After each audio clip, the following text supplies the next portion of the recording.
Good morning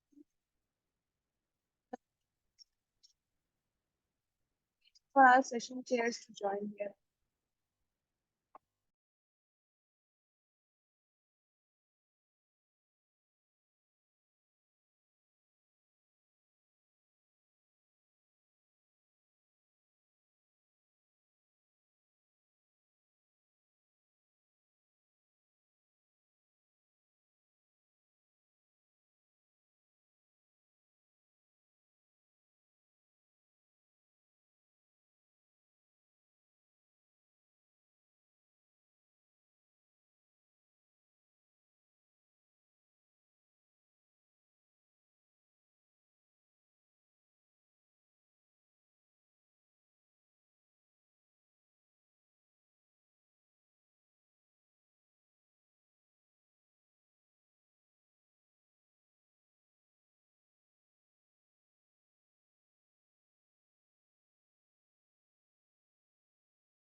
Good morning to esteemed speakers and veteran authors and academies.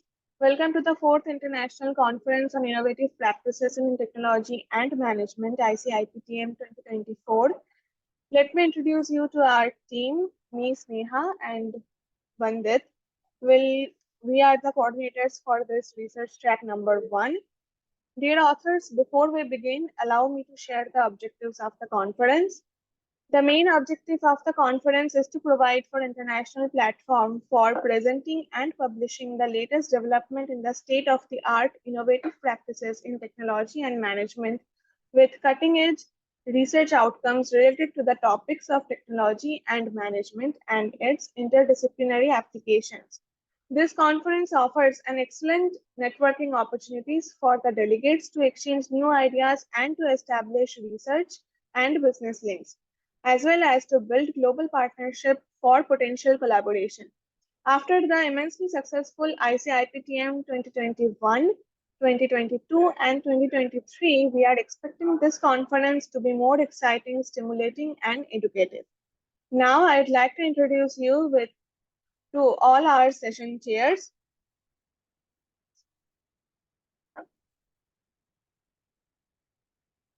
At first, we have Dr. Shamapada Mukherjee.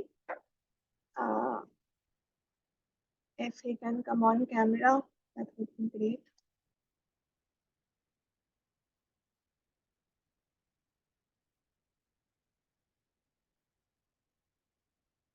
Good morning, sir. Good morning. Good morning, all of you.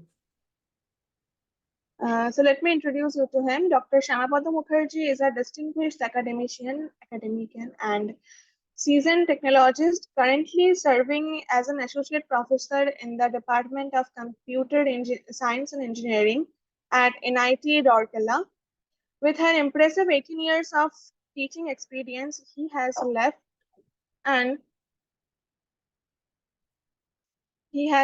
an indelible mark on several renowned Indian institutions, including BITS Pilani, NIT Silchar, and Dr. B.C. Roy Engineering College. Dr. Mukherjee's expertise spans across the entire spectrum of computer science and engineering, having taught virtually all core courses in the discipline. His impact extends beyond the classroom, as evidenced by his guidance of over 7 PhD students, each contributing to diverse fields of research, such as real-SI design, CAD tools, information retrieval using AI, ML, and DL, waste management with IoT, blockchain, text summarization, hardware security, FPGA architecture, and Internet of Things.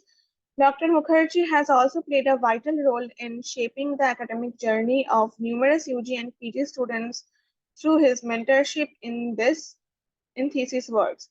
An active contributor to the academic community, Dr. Mukherjee serves as a reviewer for prestigious journals like IEEE, TCAD, IPM, Elsevier, and Springer journals.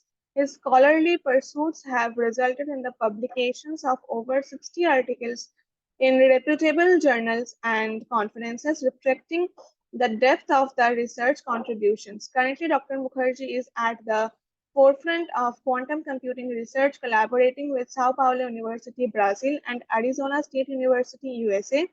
In pursuit of expanding his research team, he is actively seeking dedicated full-time research scholars in NIT Rourkela, offering a unique opportunity to contribute to cutting-edge advancements in quantum computing.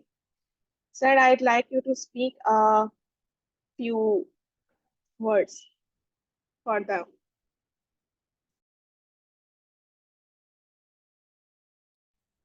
Am I audible?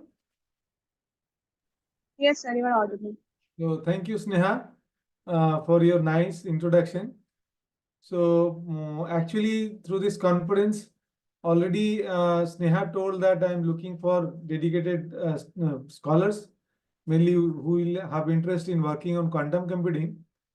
So apart from this, I'm very happy to be part of this conference, serving as session chair. I am thankful to Professor Pranay. And I wish the successful session for all the participants. So thank you. I'll make it short here. Thank you.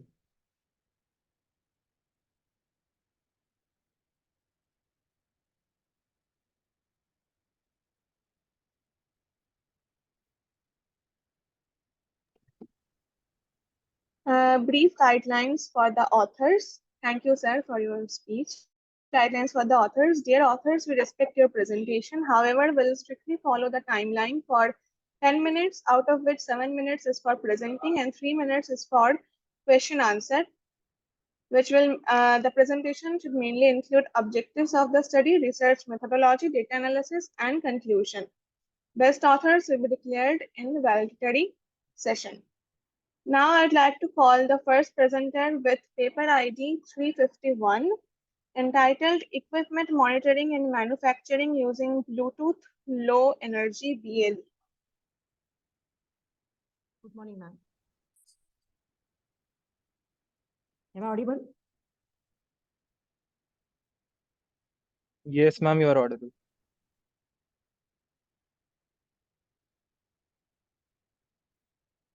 Shall I share my screen? Yeah, please go ahead. Yeah. Thank you. Is this visible? Still not coming. Okay. Yes. Yeah, it's okay now. Please start. Okay.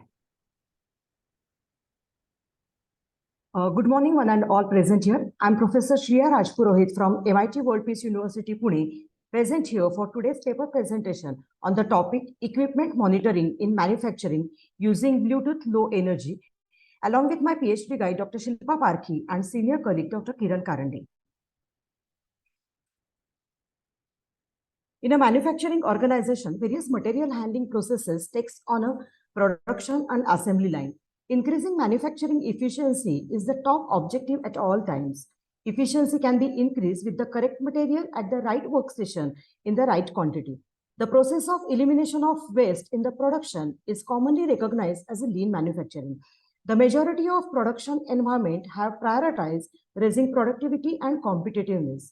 More knowledge about the resource location and better production in and assembly line management are necessary for the most efficient utilization of labor and materials. All the manufacturing concerns aim at providing the quality products at cost-effective price by making efficient use of available scarce resources and increasing productivity, which is possible through eliminating the waste. Digitalization and IoT use are important in post-COVID world, where remote labor is the new norm. Data management in the production settings require equipment monitoring. The focus of recent technological advancement have shifted from manual equipment monitoring to automatic equipment monitoring, which can aid in cutting costs and waste. Managers in production and assembly line may make data-driven choices because of automatic equipment monitoring. One such technology that effectively monitors resource movement and enhances production or assembly line performance and safety is Bluetooth Low Energy. It is not widely used in manufacturing setups as of now as compared to Wi-Fi, GPS, or RFID. Equipment monitoring is the process of tracking the status and performance of equipment to assess and diagnose faults and take preventive or corrective actions. Companies can reduce the equipment downtime, improve safety, and optimize performance by monitoring the equipment. And hence, the purpose of this study is to identify the production or assembly line waste that are most important and to demonstrate how this BLE technology can be used for equipment monitoring.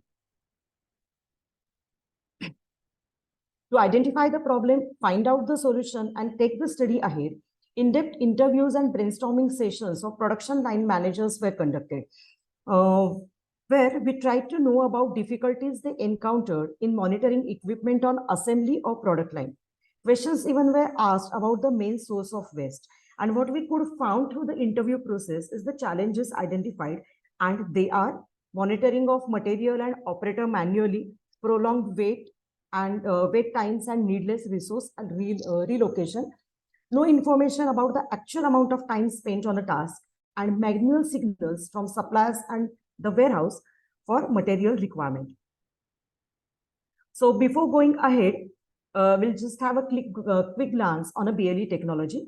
So this is basically a wireless low power personal area network that operates in a 2.4 gigahertz ISM band. It has emerged as a wireless technology for short-term communication. Its goal is basically to connect the devices over the relatively short range, has a high ratio, reasonable priced. It is simple to install. It can be integrated with an existing network. It is energy efficient due to low battery life and low cost. It has already gained a widespread acceptance and it has proved useful already in museums, healthcare, man environment, and warehouse.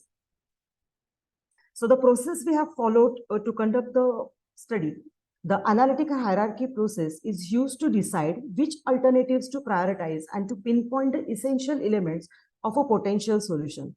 The objective is basically to detect the maximum serious waste in the production or assembly line and further propose the PLE methodology to address it. Comparison matrix tables is devised to explain the pairwise comparison. The outcome of interview is mapped with relative importance. This matrix was normalized after obtaining the column sum of the pairwise comparison matrix. Priority vectors were calculated and ranking as per the priority vector. To determine whether the score is consistent, consistency ratio, random index, consistency index are computed. It is acceptable if consistency ratio is less than or equal to 0.1.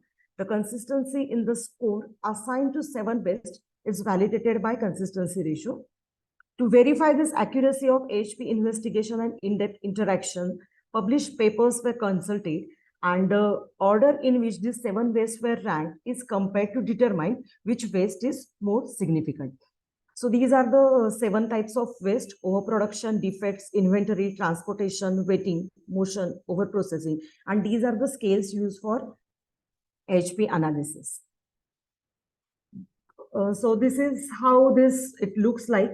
And this framework is used for asset tracking equipment monitoring in assembly line. Going ahead with the findings. So in all, total 7 wastages were found in the production or assembly line. This AHP analysis is done basically to determine the relative importance of 7 waste. And what we could found, that is wetting, activity time, and defects are the main causes of waste in assembly or production line. So by employing this BLE technology in the place of manual monitoring, the production manager will be able to determine the primary cause of extended system wait times. Better coordination and communication between the production managers and line managers will result from it, and the idle time which can be decreased by relocating the manpower. This technology can make defect monitoring more accurate, seamless, and which will be shorten the time which take normally to identify the defective items. Activity time can be evaluated and needless activity time can be improved by monitoring the movement of labor. Now, the study's conclusion is that the production line managers must keep an eye on the 3 main mudas, that is moving time, defects, and wait times. So mudas is basically a Japanese term which means futility, usefulness, or wastefulness, and it is a key concept which is used in the lean process thinking. So the limitations of this study are: managers and employees must coordinate for the framework to be implemented. The equipment monitoring system can be enhanced by utilizing the best BLE and Wi-Fi technological practices. Strategically placing the BLE receivers can also be problematic because the multiple reflection and absorption may cause signal distortion, and the development of the framework with hybrid technology may be the task for the future. These are the references, papers studied. Thank you. Thank you so much, ma'am. It was indeed an amazing presentation. Now I would like the session chair to give his remarks and ask questions, if any. Okay, Professor Shreya, thank you Yes. for your presentation. Thank you, sir. Can you tell me that whether you have physically implemented this thing or this is the kind of plan you are having? No, sir, later answer. Otherwise, in some places it has been done on a trial basis, not on a commercial scale. That is what we are trying to say. That on a trial basis, it has been implemented in some places. Okay, but But Commercially, sir, it is difficult. So we are trying to solve that problem. I'm asking about the commercially because this is an approach you are trying to implement in real-time environment. Okay, in production chain kind of thing, Sia madam explicitly mentioned. So what I'm asking that but the use of BLE, whatever you are talking about, so it's kind of hardware device. So how you are actually taking or like the production line, the inputs from the production lines, how it is attached to the system, those things not clear from the presentation. Sir, it is written in the paper. I am sorry that it could not be presented properly, but we will definitely. Okay, so actually, what I think that this is a good idea, but the thing is that missing of the detail of the technology, how you are implementing. Okay, so if you incorporate this thing along with the technical details, that will be Yes, a sir. good work. Yes, sir. We will take the help of an engineer also, sir, in implementing this aspect of the paper.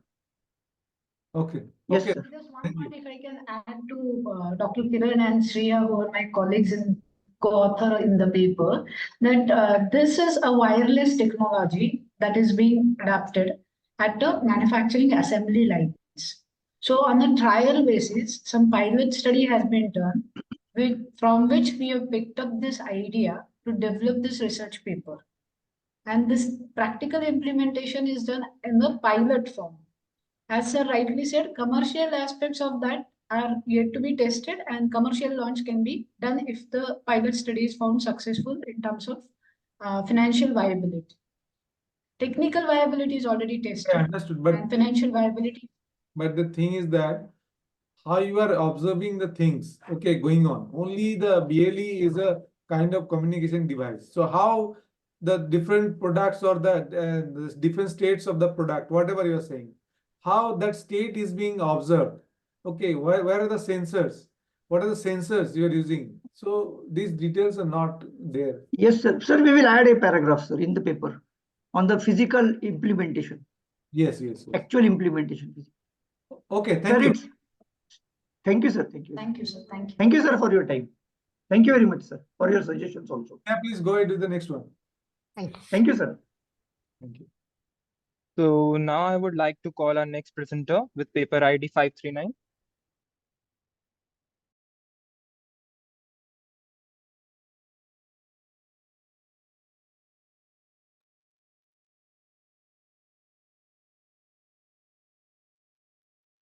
Hello.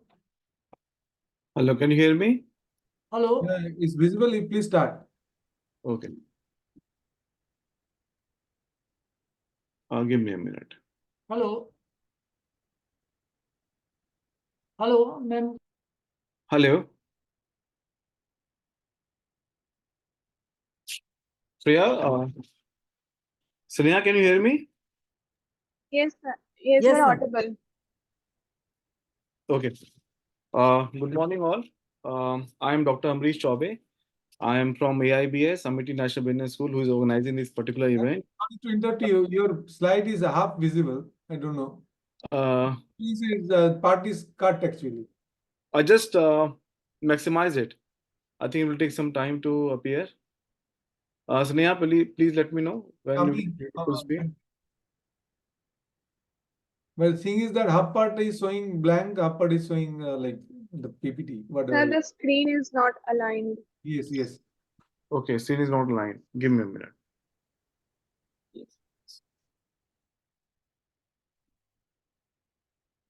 Give me a minute. Not interested, please. Sorry for the delay. And don't call me for this, please.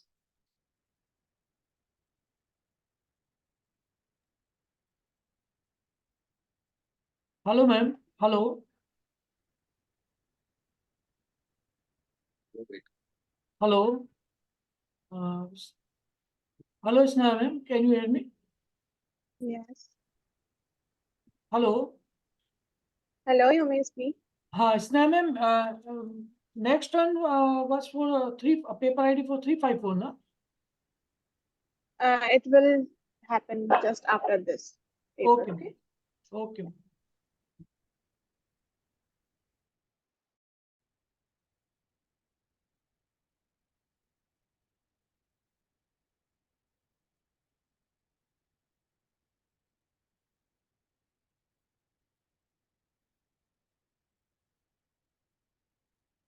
Okay. I'm now sharing the screen. Please. Now, is it okay? Yes, sir, it is. Okay. Uh, Good morning, all in one present here. Myself, Dr. Amrish Chaube, and I am from Amity National Business School, who is organizing this particular event. I, along with Navneet Gaur, he's my scholar, along with Dr. Alka Maurya, she's also from Amity National Business School. Navneet Gaur is a student of mine who is working with Dabur India, and he actually is my scholar. He's trying to write a paper on his business transformation, which he has done in his organization into the cloud computing. So, topic is very simple: the cloud computing and its impact on the private label business of Dabur India Limited.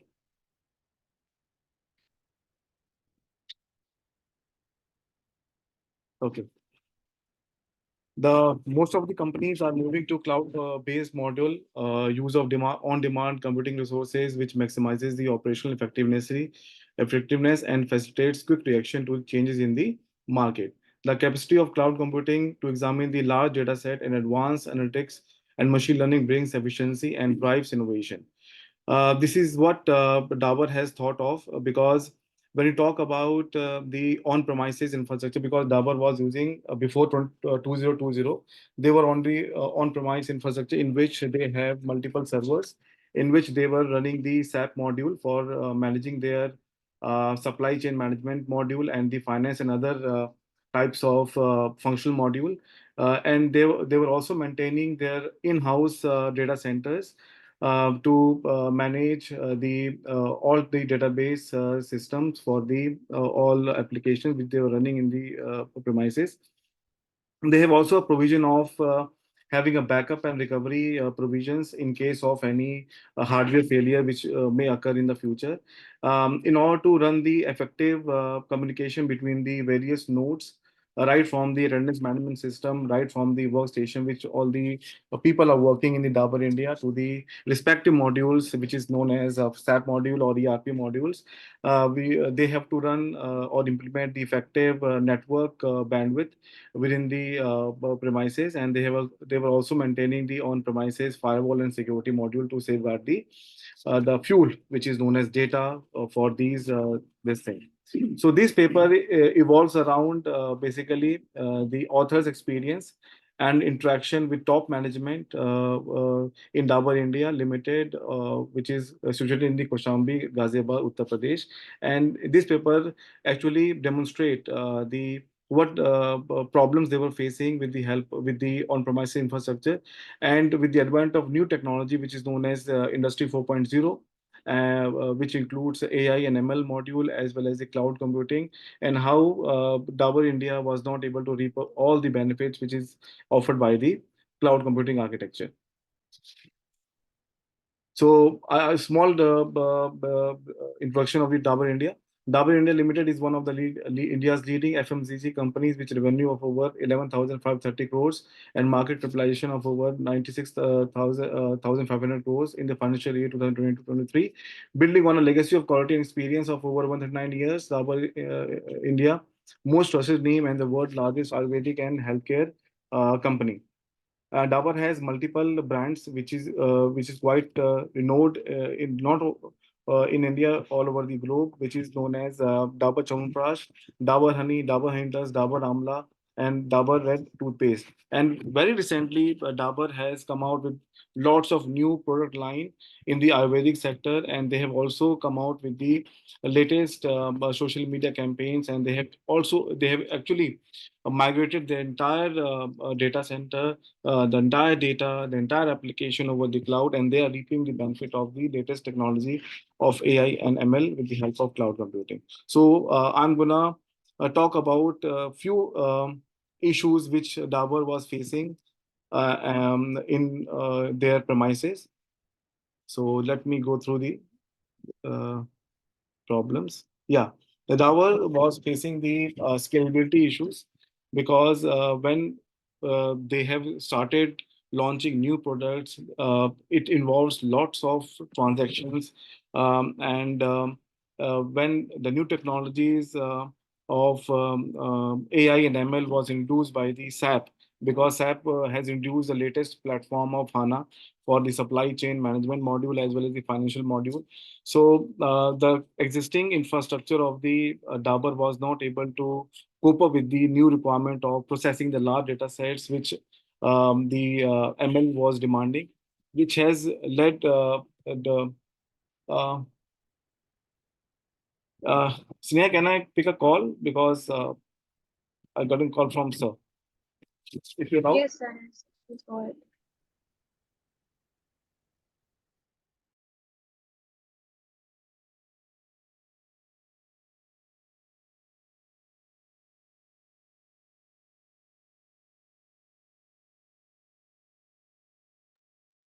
Sorry, sir was calling. No. Okay.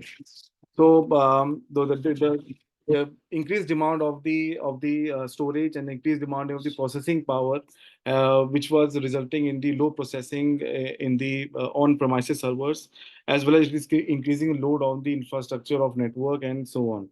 So in order to overcome, the management has called the SAP professionals from the India, and we also call the Microsoft Azure cloud architecture with the help of the SAP people only, and they have studied the existing infrastructure of the Dabur, and they have come out with the solution that all the SAP module which we were using with the SAP, they have proposed to migrate the entire data sets along with the all relevant auxiliary data sets from the cloud to the cloud of SAP HANA, right? And they have also suggested that all the remaining module, all the other application which were running to manage all the other functional module, they have suggested that we should go to the Microsoft Azure. So with the help of these interaction with the management and with the interaction of the SAP people and the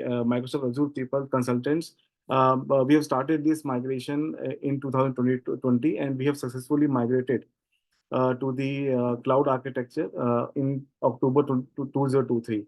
Once we have migrated and to the cloud architecture, uh, Dabur was quite happy, and they have actually saving a lot of cost due to the benefit which cloud computing offered. And I'm just showing some small presentation of the graphs, which is quite clear, quite evident that with the help of cloud computing migration, Dabur was able to save a lot of cost on the IT infrastructure as well as the salaries of the IT professional, which they were hired to manage not only servers, not only data center, not only having the technology management of data centers and backup and recovery.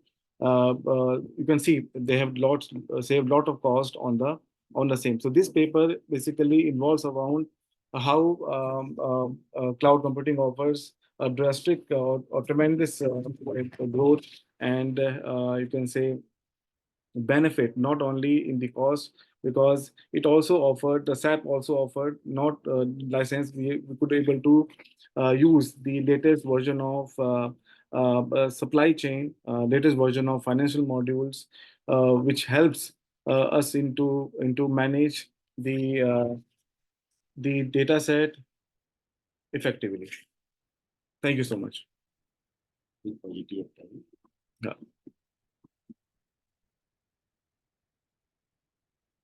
Thank you, sir. It was an amazing presentation indeed.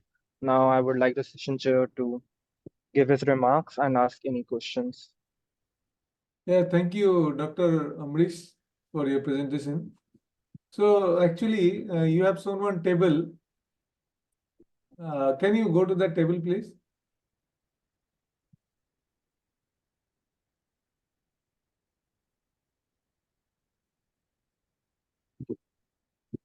Yeah. So these table like data you have gathered here. So is it a real data? How you have all got this this data? No, I think this table was prepared by my scholar from Dabur, right? So he has actually took the data from his company, right, and the team. Confidential. And it is quite confidential because the amount of money they have spent on this. He said that I said I could not able to. No, it is quite a representative kind of thing. But actually, in the table, you see redundant parameters are given. In the second column, second third row actually, IT capital expenses. Again, after some time, you are having the IT capital expenses. So I don't understand that both the same or different things. They were different things. So because if you talk about before going to the cloud computing architecture, as you know that as per the industry standards, at every 3 years or 5 years, a company need to replace I don't think you have understood my point, what I am asking. That current cost you are showing here. So under one head, IT capital expenses. Okay. Row three, row three. Okay. 4, 5, 6, 7, 8, 9. Again in the row 9, the same parameter written. Okay. 1, 2, 3, 4, 5, 6, 7. IT capital expenses after the cloud migration you're talking about, sir? Yeah, one that total IT spend also given twice. Depreciation is given twice. Like this is like, so there is some mistake. I don't know. I think yeah, it may be. Maybe I will gonna ask my scholar to review this table once again, and if he made some mistake, I think we will gonna look into it, sir. Okay. Yeah. Okay, thank you. Thank you so much, sir. Thank you. Now we would like to call our next presenter with paper ID 354, application of multi-criteria decision making in healthcare towards various disease prediction.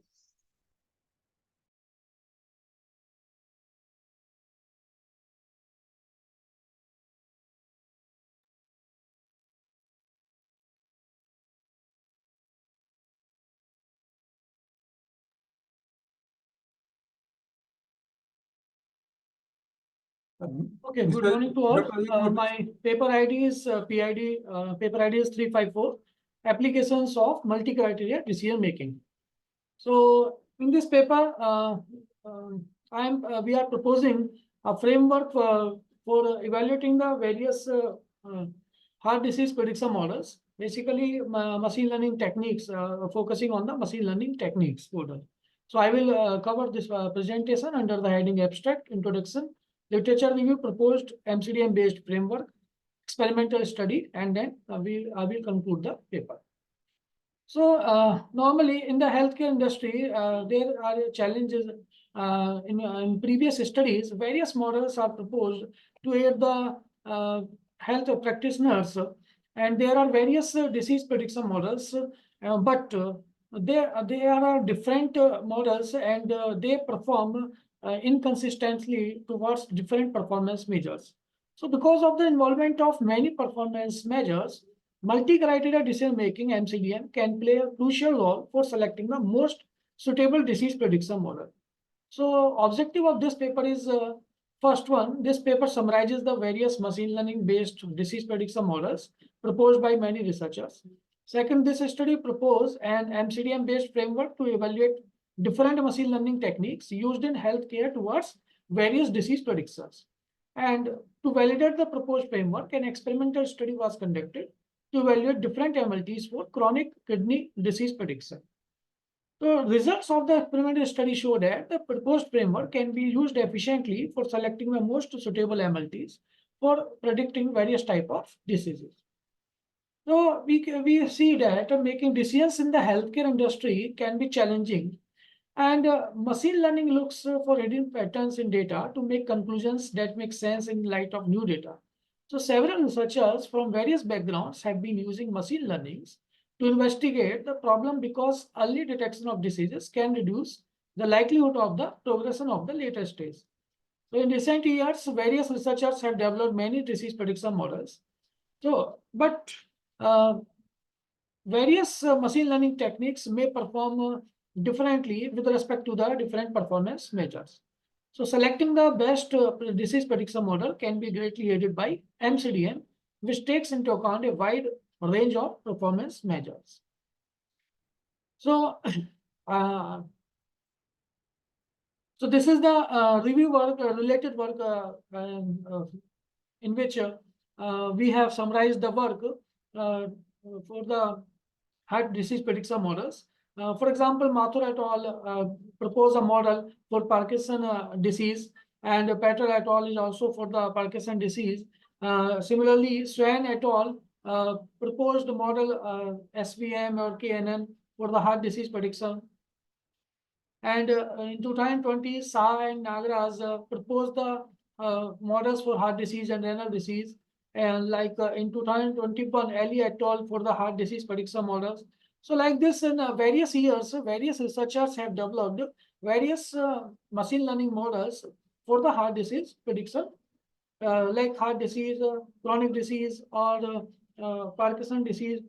So, but it can be observed that all of the researchers have used many of the performance measures, or may have used only one performance measures, or most of them used many performance measures.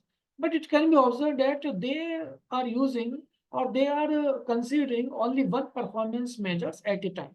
They did not consider multiple performance measures simultaneously. So this motivates us to propose a method for evaluating different disease prediction models, considering multiple performance measures simultaneously. So this is how we are proposing the framework, and this is the pictorial representation of our proposed MCDM-based framework. In this, we can see, first of all, we can take the disease data set and then train the MLTs for disease prediction, then calculate the various performance different performance measures, and then we can construct a decision matrix signifying the performance of MLTs on different performance measures, and then we can apply a MCDM method to these decision matrix, and then we can recommend the MLT for disease prediction considering all the performance measures at a time. So this is the approach we are proposing for the healthcare disease prediction. So this is the experimental study. In this experimental study, we are using MLTs, so different 12 MLTs, performance measures, chronic kidney disease data set, and then experimental design and result discussion. So we are using these 12 MLTs in this study, like naive-Bayes logistic regression and all. So we are using these performance measures. First one is accuracy, then recall, specificity, and false negative rate, precision. These are the 6 performance measures we are using for the experimental study to validate the proposed approach. And this is the chronic kidney disease data set for the validation of the study. This data set is of the 400 people retrieved from the USI ML repository. So this is a widely used chronic data set in previous studies for developing the machine learning models. That is why we are using this data set for the chronic kidney disease. So this is the pictorial or graphical representation of the experimental study. We can see here, first of all, we are taking the chronic kidney disease data set. Then these are the 12 MLTs for CKD prediction. Then 6 performance measures. Here obtain a result of 6 performance measures, and we can store these results into the form of 12/6 decision matrix. So this is the phase 1 in which we are applying the MLTs on CKD data set and store the results to form the decision matrix. Then in phase 2, this decision matrix can be applied to the MCDM method, and on the basis of the results of this MCDM method, we can recommend the MLTs that is will be the most suitable by considering all these 6 performance measures. So these are the results of chronic disease data set predictions.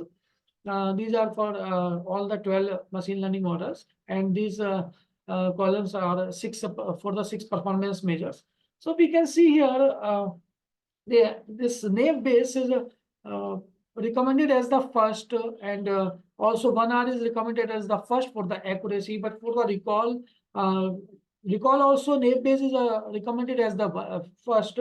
But we can see that for the specificity, K star is recommended as the first, and FNR is also recommending the K star. And for the precision, again, naive-Bayes is first, and for the Z measure, again, K star is first. So in this scenario, we can see that these results are based on these results, we can say that there is no conclusion, or it cannot be concluded that no kidney disease prediction model perform best for all the 6 performance measures. So the proposed MCDM based method is applied to recommend the best machine learning techniques for chronic disease prediction by optimizing the performance each CKD prediction model with respect to 6 performance measures. So by applying the proposed MCDM based framework, we can see the result of this proposed method, proposed MCDM based framework.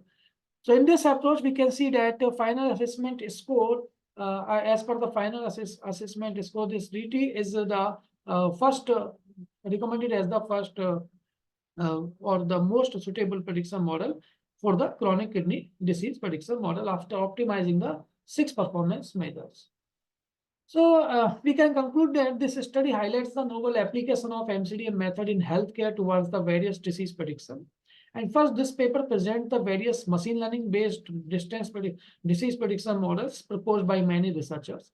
Second, this study proposes an MCDM based framework to evaluate different MLTs used in healthcare towards various disease predictions.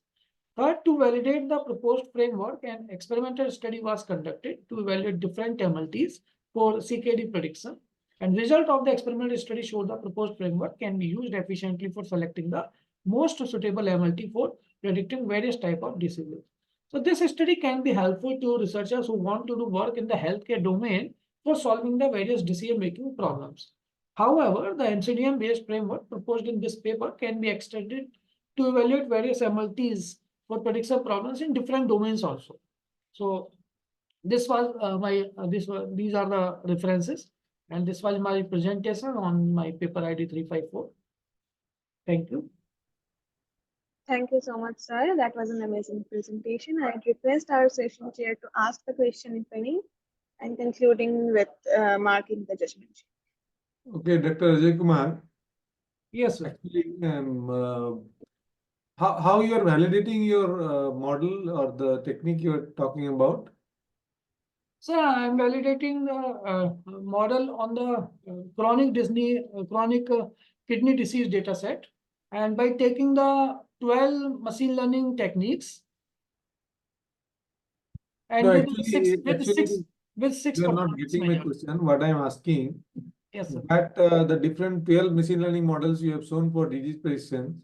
Yes, okay, and due to the problem you are showing, that as per the 6 parameters, whatever you're taking, that a particular machine learning model is not is rank 1 for all the parameters. Okay, Correct.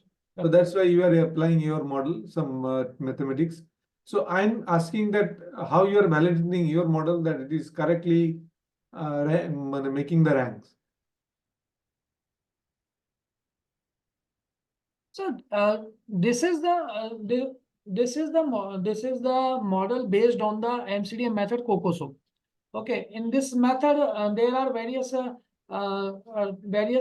scores are generating on the 3 levels.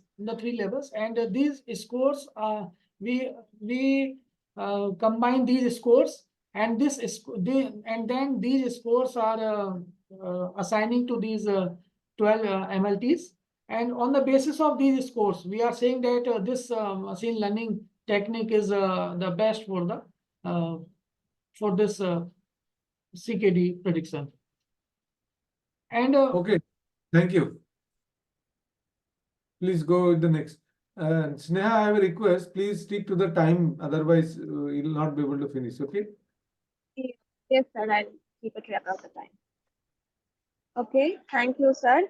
Now I'd like to call upon the next paper, ID 357, stress prediction through sleep parameters using a featured engineering approach.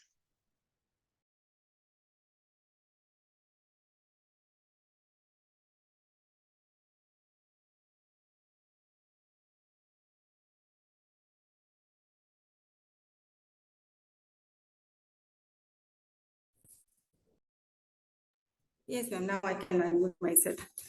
Thank you, ma'am. Thank you for your call. This is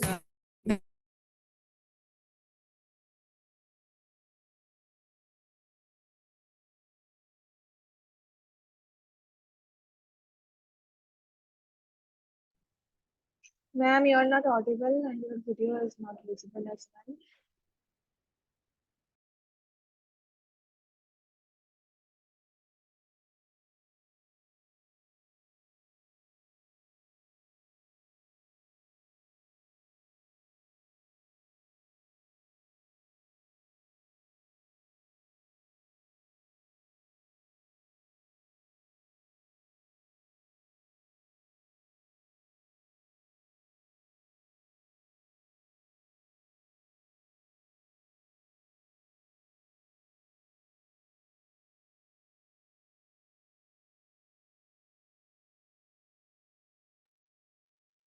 I think there is some network issue. We'll come back to the paper after the next paper.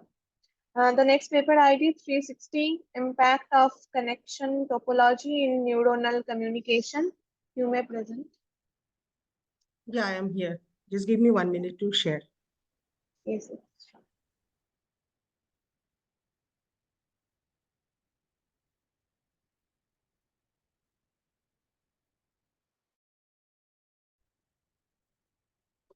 It says that I cannot share my screen while the other participant is sharing. So I'm not able to share. Hello. It is visible. Hello. The screen is visible. My screen is visible? Yes, yes, yes. Okay. Hello. So I Sorry. think this is the screen of the previous presenter. Yeah, that's what. Please, Hello, is it audible? Mahapatra. Is it audible? Sneha, Hello. Hello. Is it audible? Okay. Yes, you sir. go with the previous one. She has already shared. Okay, so paper ID 357, you go ahead. Okay, thank you so much, sir. Good morning, all. Actually, I think I was out of the network for some reason. I don't know. So thank you, sir. Thank you, ma'am. So this is Madhumita Mahapatra, and my topic is stress prediction through sleep parameters using a feature engineering approach. This paper is with another sir, Dr. Krishnakant Singh, sir. So we did what we did. I just wanted to start it. So first, my introduction part is stress is a physiological, psychological, or emotional reaction. Actually, that is somehow that is sometimes difficult. Sometimes it.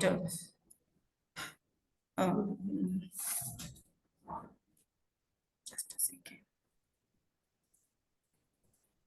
Stress is a physiological, psychological, or emotional reaction to obligation or difficulties. It upsets an individual sense of balance in life, and it and is a typical response to perceived threats. Actually, basically, when we are over workloaded and somehow if we think anything bother us, then in that case we develop a stress type of thing. So it is not a disease actually. It is a type of thing. It is a emotional reaction only. So stress can be alter physiological and psychological functions also. So impacting our functions or our day-to-day life also. So in this case, in this paper, in this study, we are just discussing about the growing issue of stress in today's society and impact on both heart and mind, both physical and emotional well-being. So next, I just wanted to show some literature review about it. Basically, I did many papers, but some of the recent papers I just wanted to show. So first one is in 2019 to 2023, 23 research papers I have considered to show here. Otherwise, I have around uh, around 25 research papers I have gone through. So here we are using multicasting model. So we'll explain a bit about it. 2019, for 2019, introduced RPL protocol with security enhancement using subjective logic framework based trust model. And here also limitations are like scalability challenges are there. Computational overloaded due to trust evaluation techniques are also the challenge, the limitations of that particular model. 2000, the same year, another user Patel that introduced a detection method for wormhole attack, and that kind of detection he developed that model. But here also challenges like false positive challenges in dynamic network sensor, despite detection methods are there. So we did some literature review. After that, I find out my problem statement, that stress research is crucial for understanding its mechanism and impacts, leading to more effective treatments and prevent plans for related health issues. Basically, if we consider exercises, if we consider good food, and if we consider good air, then in that cases we can feel good if we get stressed or related to that. But we same thing as per today's lifestyles. This is a lifestyle and our life requirements, you can say. So people from all work style and lifestyle life experiences, they all experience stress, and chronic stress is linked to various medical and mental disorders also. So in that I can name some such type of disease like heart disease, anxieties, depression, and amnesia, obesity, like this kind of diseases.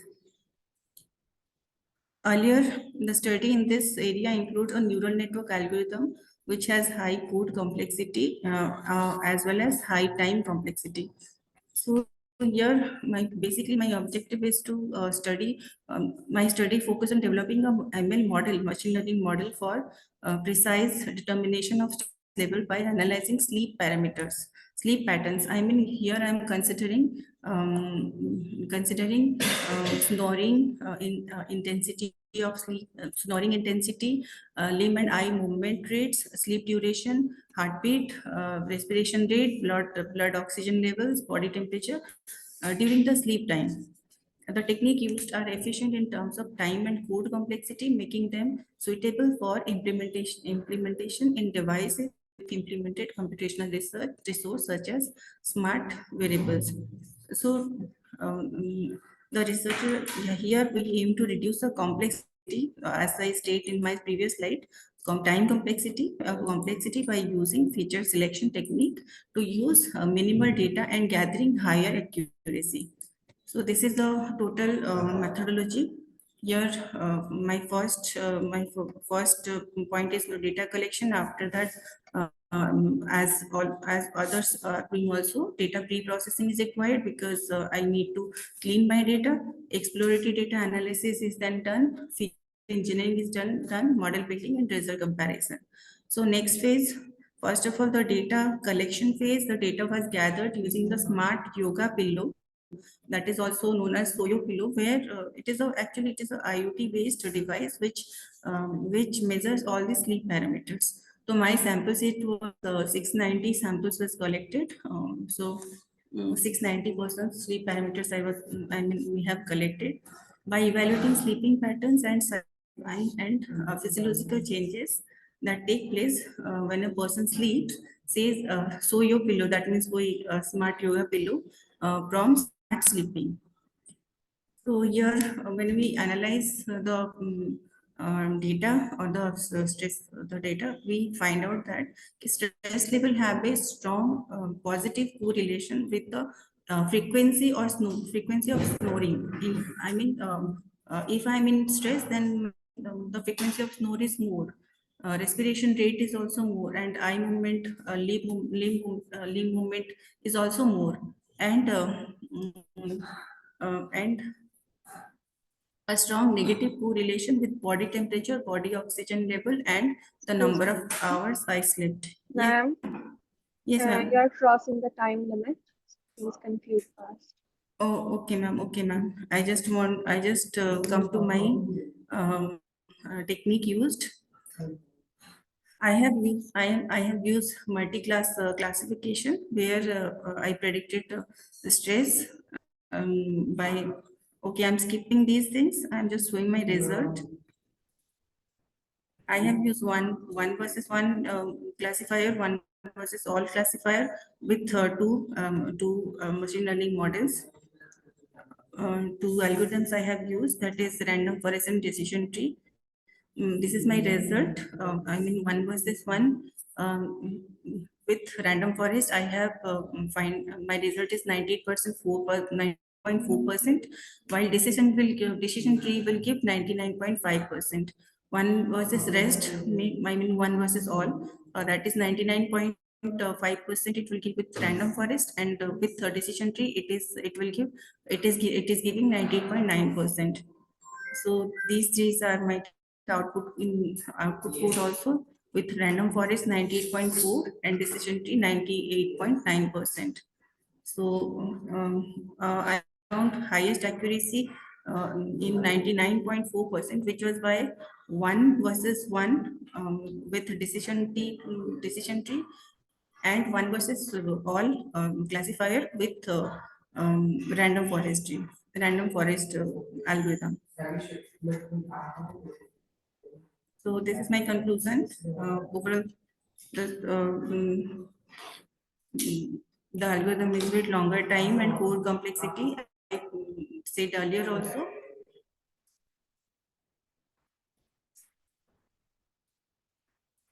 Thank you.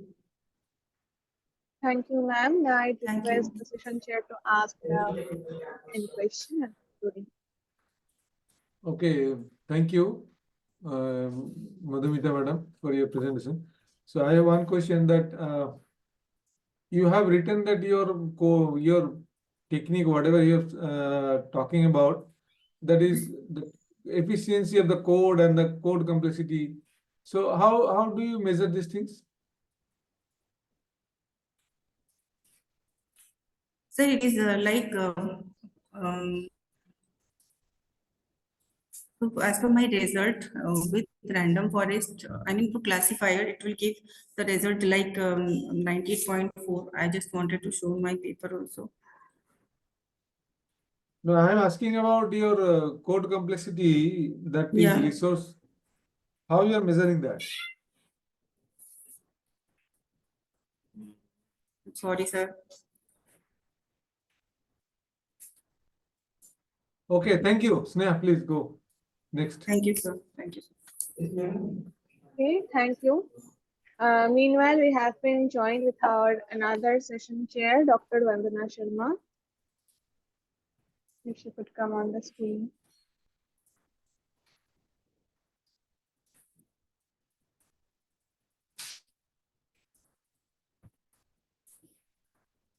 Oh, ma'am. Thank you.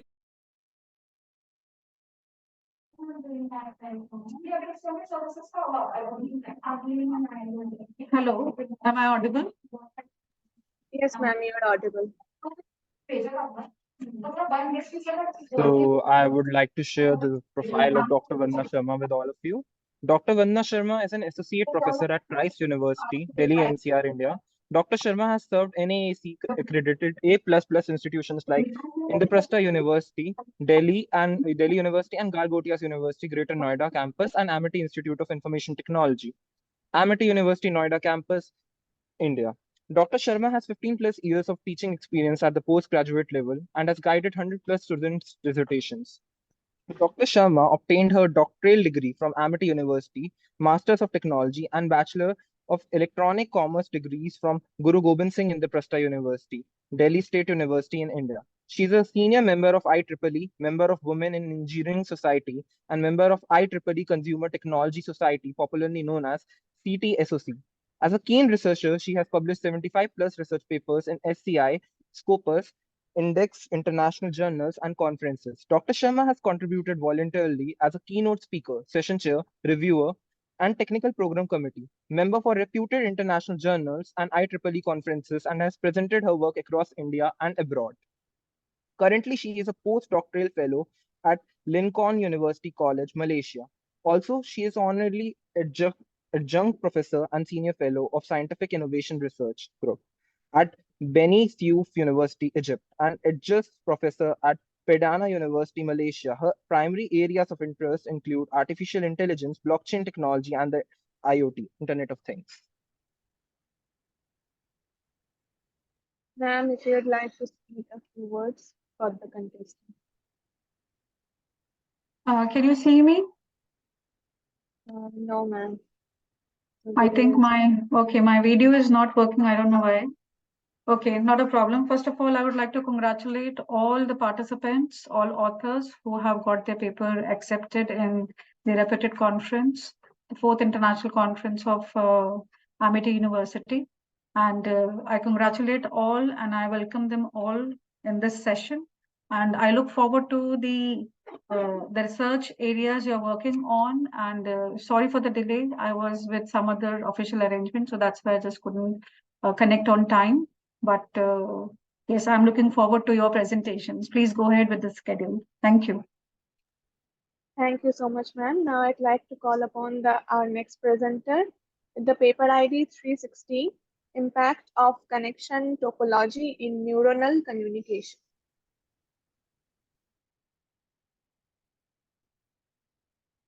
Hello, good morning, everyone. I hope my screen is visible.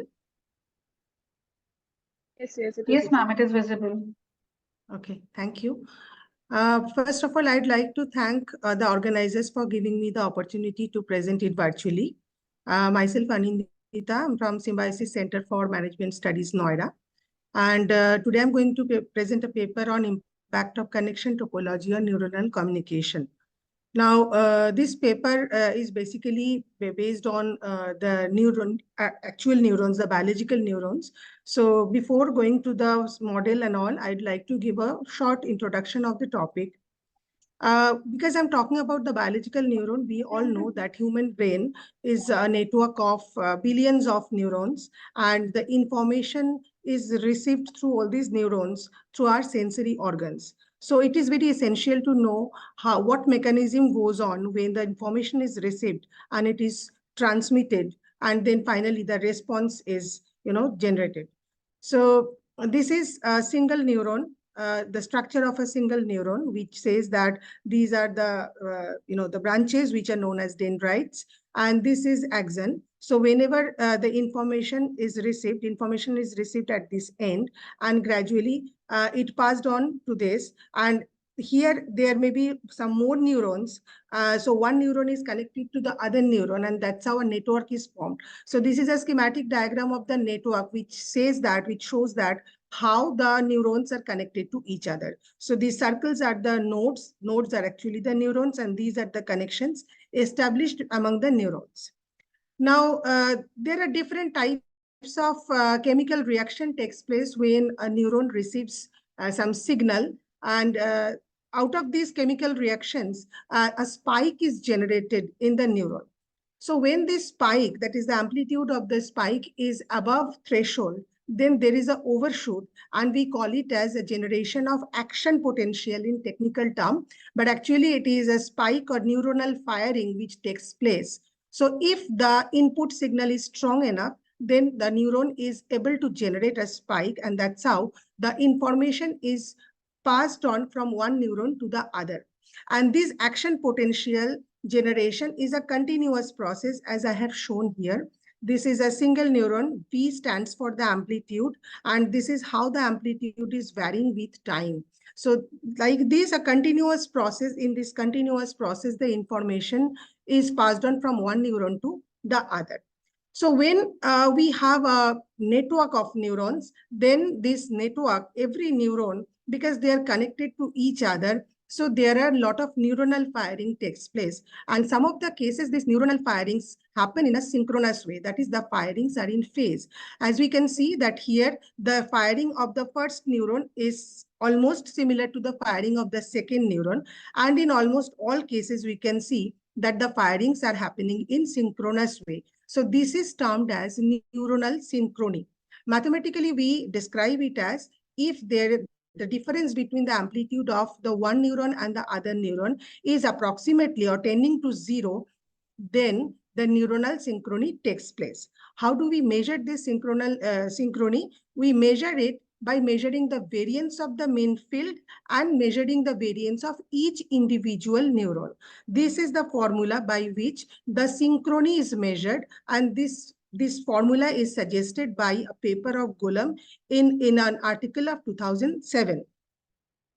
Now, why we are talking about the synchrony? Because this synchrony has a lot of application.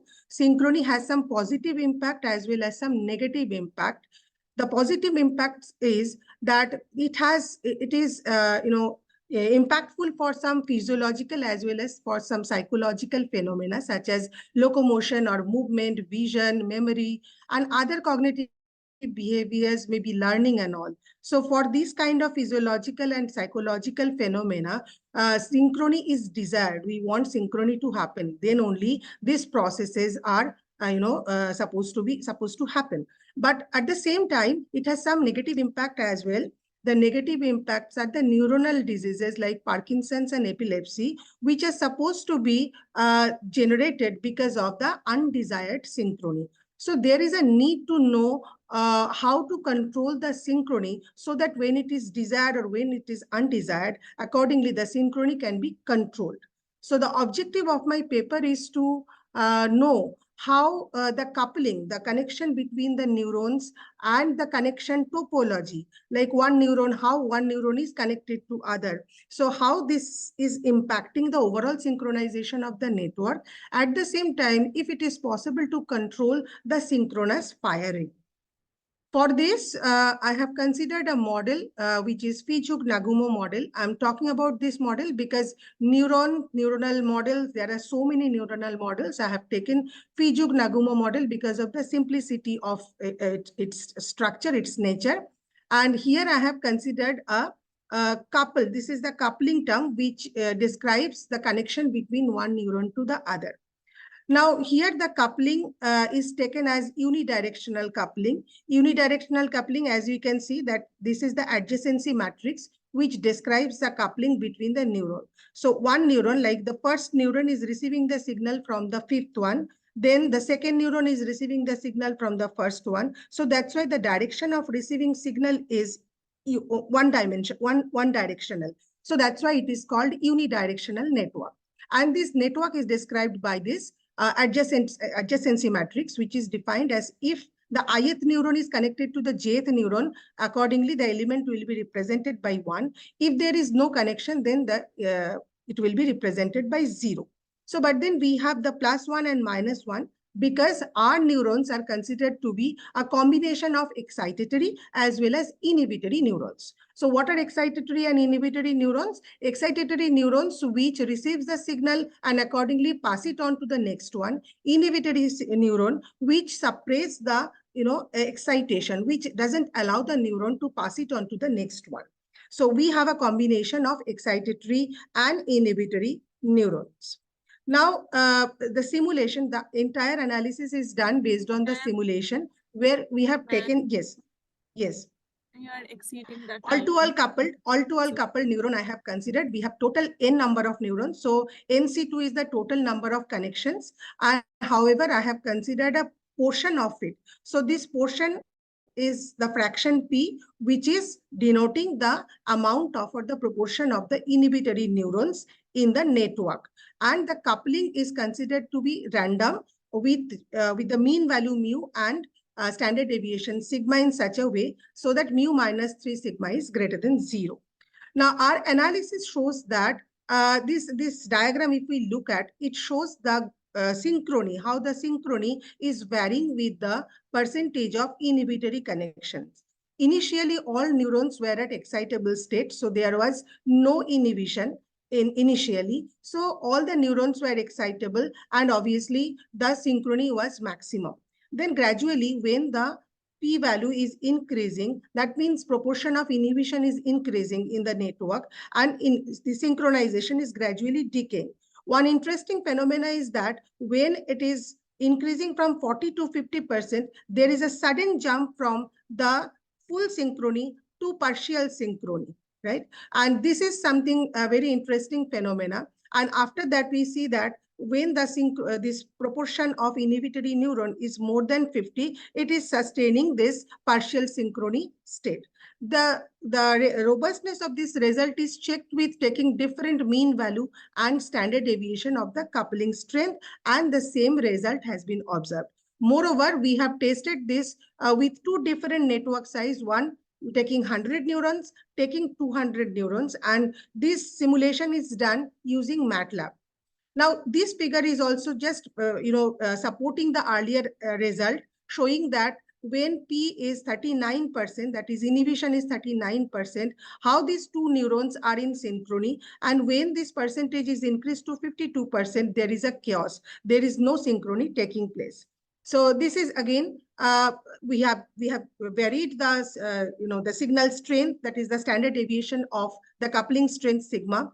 Inhibition is varying. And this is a contour plot. In this contour plot, we have plotted the gamma square, that is the synchrony measure. And this is showing the gray region is the partial synchrony, the black region is totally asynchronous, whereas this white region is fully synchronous. So which shows that whatever be the sigma value, the synchrony is basically based on the percentage of inhibition. So that's how we can conclude that this kind of phenomena is possible because of the connection mechanism, because of the topology of the networks. And this idea of network topology or inhibition probably can help the theoretical research or the academicians to come up with exploring new phenomena, the mechanism, what is happening in the neuron, to know more about the physiological and the psychological activities. For the medical practitioners, they may apply this technique to devise new instruments so as to suppress or enhance the neuronal synchrony, so that the patient suffering from the neuronal diseases can be given some relief. These are few references which I have taken, and that's all. Thank you. Any questions? Most welcome. Thank you so much, ma'am. That was an amazing presentation. I request the session to ask questions, if any, and concluding with mark. Okay, Dr. Ananda, what is the idea? So, Yes. Is it a contributory work or it's kind of analysis you have done? Sorry, I didn't get your question, sir. Is it a contributory work or it's an analysis only? Sir, it is my own work. Actually, my PhD was in computational biology, computational neuroscience. So this is an extension of that. So I'm the sole author of this. Okay. So actually, where is the use of this thing, that analysis you have done? As I mentioned in the conclusion, that this can help the theoretical researchers, the academicians, to come up with the different kinds of network topology, so as to see the different complex phenomena of physiological and psychological behavior, as well as the medical practitioners can also take help from this, so as to devise instruments, so that the patients suffering from neuronal diseases, they can get some relief, because this technique is talking about how to control the synchrony. So controlling synchrony is required, because at times we need to enhance the synchrony for learning mechanisms and all, for physiological movements and all. But at the same time, we also need to reduce or suppress them, because suppose there is a epileptic seizure or something like that, some patient who is suffering from Parkinson's. So we need to suppress the synchrony. So if we can, devise something, then probably these patients can be given some relief. Okay, actually, I am not from this field, so I have one doubt. Like, can like anybody from outside can control the signal movement, whatever, through that neurons, a particular neurons? Yeah, sir. This is a simulation work where I tried to mimic the activity of the brain, right? Because in the brain, so many neurons are there and all the neurons are connected to each other. In my simulation, I have taken 100. I have taken 200, but the number of neurons can be increased. So by increasing the number, we can simulate the behavior of the brain. So that's how artificially we can simulate how brain behaves. Secondly, coming to your question, maybe some, because the chemical reactions are inherent here, chemical reactions are responsible for this synchrony. So by giving some medicine, if probably these chemical reactions can be suppressed so that the neurons are inhibited at a certain percentage, then the synchrony can be controlled. So that's how this research will be helpful to the medical practitioners. Okay, thank you. Thank you, sir.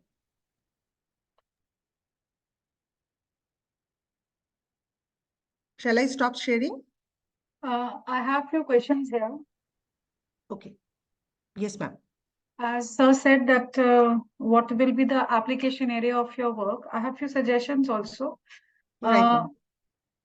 So you have pointed out most of the references as before 2016.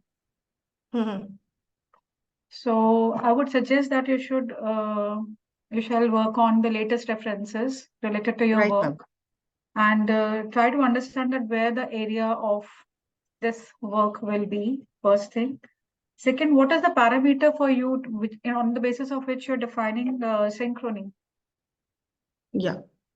Ma'am, coming to your first question, here I have taken only a few references because of the space. I have not given all the references, right? So that's why we can see only up to 2009, 2014. But I have the latest reference also in my paper. So here I am not able to showcase all the references because of the limitation. Which one is the base paper? Yeah, there is seminal paper work, ma'am, by Rinzel and Golem.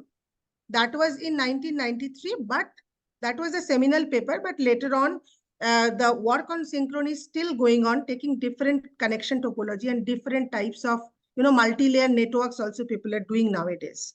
So I understand that. So that is what I'm suggesting, to go for last 5 years papers as a reference, so that you can also get a clear understanding of where this kind of work can be implemented or where all areas it has already been implemented. So this is one thing. Another, the parameters for defining synchrony. Could you please explain that? Yes, ma'am. I'm showing. Yeah, this is how the synchrony is measured in my slide. Can you explain this? Yes, please. There are different neurons. If I take 100 neurons, then each 100 neuron is generating 100 different action potentials. So I have 100 different V values. So when I take the average of all these V values, this is called mean field, which shows the average behavior of the overall network. So the numerator here is the variance of that mean field response. And the denominator is the average of the variance of each individual neuron's response. So this is measured by, variance from the mean. What is the parameter for the variance? Yes. Yeah, variance is the action potential. See, this is my model. So this V is the action. This model is basically a two variable model. So the first one is indicating the action, the membrane potential, and second one is the recovery variable.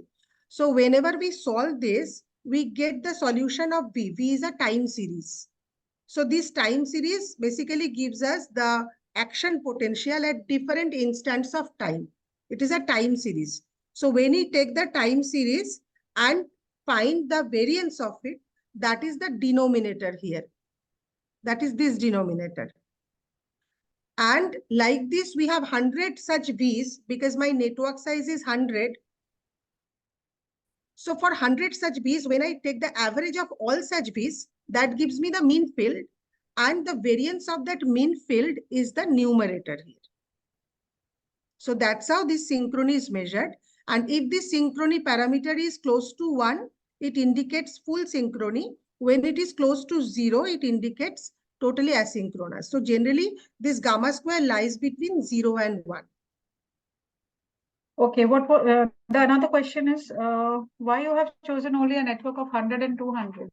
Any specific reason? No, ma'am. Because there is a limitation of software. We generally work on the laptop. So it is not a supercomputer, but ideally in a brain, because there are a lot of neurons, so it's better as we can increase the size. So that's why I have taken 100 neurons. I increase later on the size to 200 also. I have shown here in my analysis 200. But this work can also be done by increasing the network size. So here I tried to check the robustness of the response. Moving from 100 to 200, there's hardly any change. Yeah, that's what. That means even if the network size remains, changes, then the response of the behavior remains same. So that is the robustness of the behavior. So this is not occurring because of the network size. This is occurring because of something else. And what is that? The network topology and the proportion of the inhibition. Okay, my last question. What is the limitation of your work as of now? Right. Ma'am, the limitation of my work is, as I can say, that I have taken unidirectional network. So the same work can be continued with taking bidirectional network, right? This neuron is passing on the information to this. It may be also possible that this neuron is also passing the information to this. So one can be the bidirectional. Second is I have taken all-to-all coupling, right? So this can be different, a multi-layer network also can be considered, where the neurons are at different levels, which generally happens inside the brain. So these are my limitations. But so future work. I want to intervene here when we are talking about simulation of brain neurons.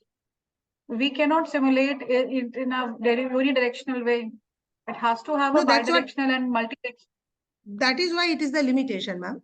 That is why it is the limitation. This is not a limitation, madam. No. This is not a limitation. This is not. You have taken a wrong bias here. We are talking about brain simulation. We are talking about brain neuron simulation, and then we are talking only unidirectional communication with the neurons. This is not right. This is not right, actually. Okay, I just wanted to understand like how you have worked on. Thank you so much for presenting your work. Okay, just 1 minute, please give me 1 minute. Let me tell you. You can say bias because whenever we take model is itself biased because we cannot incorporate all the features.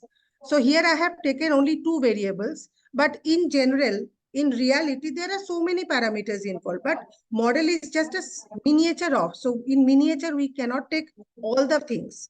So this is just a simple case. In my presentation, I have mentioned that this is a simplest case of it, but it can be later on, continued with by increasing the complexity of the model.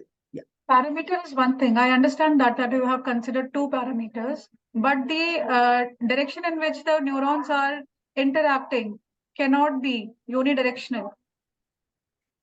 Okay, that is what I'm trying to say. Mind. You are trying to simulate brain neurons and then you are saying it is unidirectional. So that is what I wanted to understand. Lot of work is there with unidirectional So that is what I'm saying. Please refer the latest work so that you get a better idea on how it is to be done. I'll keep in mind. Thank you. Thank you for presenting and answering all the questions. Thank you, ma'am.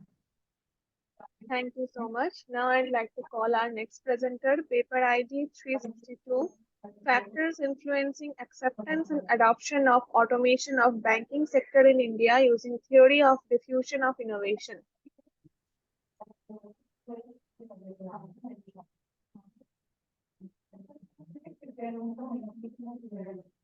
Hi, good morning, panel members. I hope my PPT is visible. Yes, sir, it is visible. Right, thank you.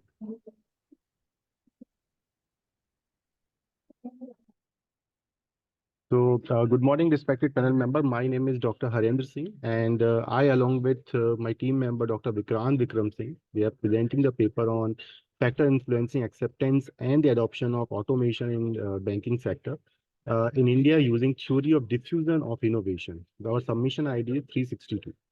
Other team member of this paper are Dr. Aditya Kumar Gupta and Dr. Salim Singh. Now, in a developing country like India, with a diversified customer base, the acceptability and adaptability are always challenging in case of any innovation. So this study tried to identify factors who are responsible for the smooth acceptability and the adoption of different automation initiative in the banking sector in India. So the theory of diffusion of innovation is applied here to understand the customer psychology related to adoption of innovation. And the confirmatory factor analysis technique is employed to extract the factors who are responsible for acceptance and the adoption of banking automation in India. And this study find out that the acceptability and the adaptability of automation in banking sector, they are increasing gradually day by day. So many factors were derived from the prior literature review on the diffusion of innovation theory with a focus on the significance regarding customer psychology in adopting the innovation within the banking system. And through the confirmatory factor analysis, critical factors which are influencing the adaptability and acceptability of the automation in banking sector were identified, which include the service quality, system administration, improvisation, sustainability, convenience, external influence, trust, outcome, and the utility parameters. So this research aimed to identify factors which influence the acceptance and the adoption of gradual automation incorporated into banking sector. Additionally, this study also focused on banking automation related to customer interaction, adoption, and the utilization of the banking services. So now the research objective of this study is investigate the role of urban youth customer in the implementation of automation within the banking system, identify the key factors which influence the adoption and the acceptability of the automation banking system, and develop a methodological approach to assess a relative importance of these factors and establish a priority focus on the assessment and acceptance of adoption of automation in the banking system.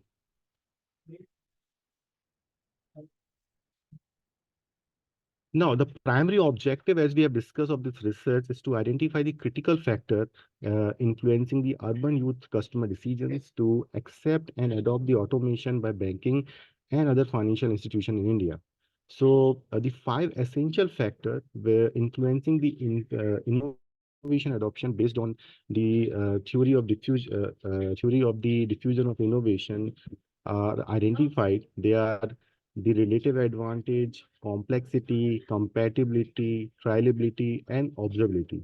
So based on that, the formulation of questionnaire of this study is done based on these factors, along with the other important factors, which has been identified with the help of intense literature review. And the questionnaire was distributed among the young banking customers from different part of the country. And the age group of the respondent was 20 to 40 years. And the detail of the demographic related to the customer has been mentioned here in the table 1. So we can see the demographic of the respondent by which the questionnaire has been collected. So we have distributed the questionnaire to 800 respondents, and after the thorough cleaning and dealing with the non-response bias, we obtained 565 valid questionnaires which were used in the final data analysis. Now, if we talk about the data analysis, so here the responses were collected using the 5-point Likert scale, ranging from strongly disagree to strongly agree. And then the reliability test, specifically the Cronbach's alpha, was conducted to validate the internal consistency of the data, and the adequacy of the sample and the suitability of the variable for factor analysis were assessed by using the KMO and Bartlett test of sphericity. So the KMO value, as you can see in the table, is 0.867, which is greater than 0.7. And the Cronbach's alpha value is equal to 0.9, as mentioned in the table 2. So this indicates that sample of 565 is adequate for conducting the research, and the research instrument used in the survey is reliable. So further, the confirmatory factor analysis was used as a statistical tool to identify and form the factors influence the acceptance of banking automation among the urban youth customer, given its effectiveness in reducing a large number of variables into the manageable factor. So as we can see here, these are the factors. So based on the outcome of confirmatory factor analysis, the above 9 component or 9 factors have been derived for determining the factor grouping with distinct trait for the segmentation. So So as can be seen in the table too, the factors which are include service quality factor, system driven factor, innovation, sustainability, convenience, influencing factor, trust factor, outcome driven factors, and utility factor. So these groups can be targeted for customized solution in the era of the automation banking, or you can say the branchless banking. So factor loading, as you can see in the last column, has been stated statement-wise to get a difference in the impact of impact, or you can say the relevance in the stated group. And the financial institutions and bank can use these categorization to better understand the youth for pitching their product offering in the different regions in India. So you can see this the model which has been identified or generated with the help of confirmatory factor analysis, and this is the model fit summary. And on the basis of model fit summary, we can say our model is accepted. Now, in case of conclusion, discussion, and recommendation, this study proposed theoretical and practical suggestions for banking implementation and automation in the banking system to improve the customer experience and increase the acceptance of the change. And a holistic approach was taken to identify the important factor which influence the automation, acceptance, and the adoption among the customers. Unlike the previous study which has been done, which had a limitation, or you can say limited dimension, this study examined the factors like cost, customer awareness, attitude, technological transformation, competitive age, and the ease of doing business. So the study suggests that new technological factors have a significant influence on the automation in banking, unlike the previous studies. And this study also highlight the importance of considering the varied customer characteristics in automatic adoption, unlike other study who have overlooked this aspect. And at last, the utility and system-driven factors are crucial for effective automation implementation in banking, aligning with the finding of the other researchers. So uh, these are the references. These are some of the references which I have taken. References in the detail is mentioned in the paper itself. So thank you so much, everyone, for giving me this opportunity to present my paper here. I'd like to answer if any question are there. Thank you so much. That was an amazing presentation. I'd like to ask our session chair for the questions. Okay, Professor Singh, Dr. Singh. Yes, sir. So you in the table 3, you have shown some weights. What are the weights and how you are measuring that? Yes, so these are the factor loading, sir, which has been done with the help of confirmatory factor analysis. So once we apply the confirmatory factor analysis, these weights come with the each component. So these are the weight which come by the output of CFA, sir. Okay, you have mentioned that you have taken this from some sources. Sir, yes, can you tell me what are the like these are recent or these are old one? How do I know? Sir, actually, most of the factors, they are based on the theory of diffusion of innovation, and some of the factors I have taken from the literature review. So we have taken the literature review of last 10 years. On the basis of that, these factors have been identified, sir. Okay. So main target, what I understood the objective that to you are just addressing the urban youth. Okay. Yes, sir. I think I don't think that this is at all required for urban youths. Is it not for the people who belong to some like remote areas or some kind of thing? Sir, actually, the paper based on that how youth or urban youth, they are adopting the innovation in the banking sector. So basically, because you can say this is one of the limitation of my paper, because firstly I targeted those people who are using the innovative services offered by the banking sector. So this is one of the limitation which we will try to overcome in the further research. So with that, I'll try to cover the people who are living in the rural areas also. Yeah. Okay, thank you. Thank you, sir.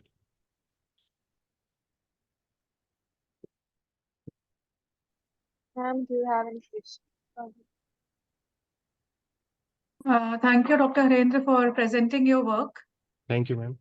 And almost what I also wanted to ask, sir, has already asked. Shampada sir Thank you so much, has ma'am. already asked you. So we can move to the next presentation. Thank you so much. Thank you, ma'am. Thank you so much. Now we would like to call upon our next presenter, paper ID 363, Challenges Hindering the Digitalization and Innovation of Smart Real Estate in India, a managerial insight into technology non-adoption. Good morning, ma'am. Audible to all? I mean, Dr. Yes, you're audible. You can start presenting your work. Sure, ma'am. I'm just sharing my PPTs.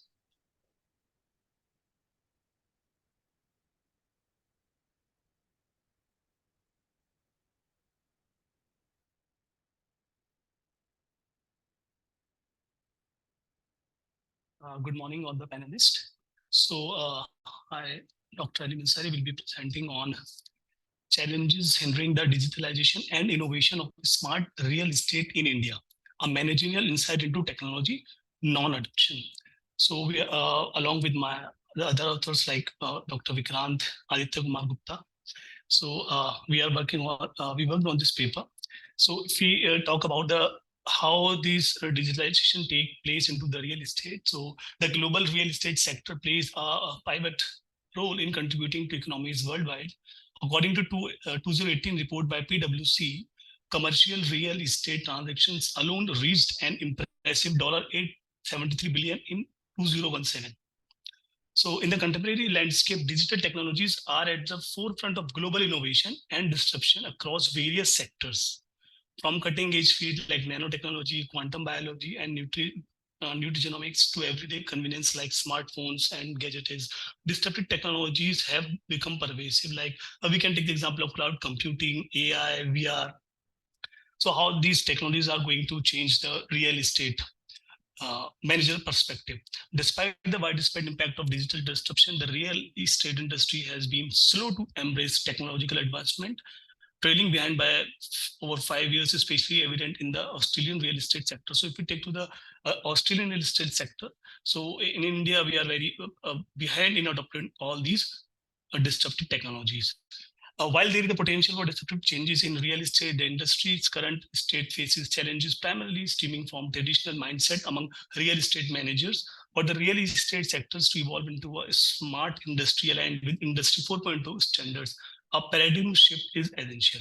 So the main purpose was that for this paper is just how we are going to adapt, how the managers are going to take all these disruptive technologies in their real estate market. So going through the literature, we come across some gaps, and from these gaps, we have framed some questions like what specific factors contribute to interaction of these technologies and the real estate sector, and how can these factors are explored to enhance our understanding of the industry's evolution.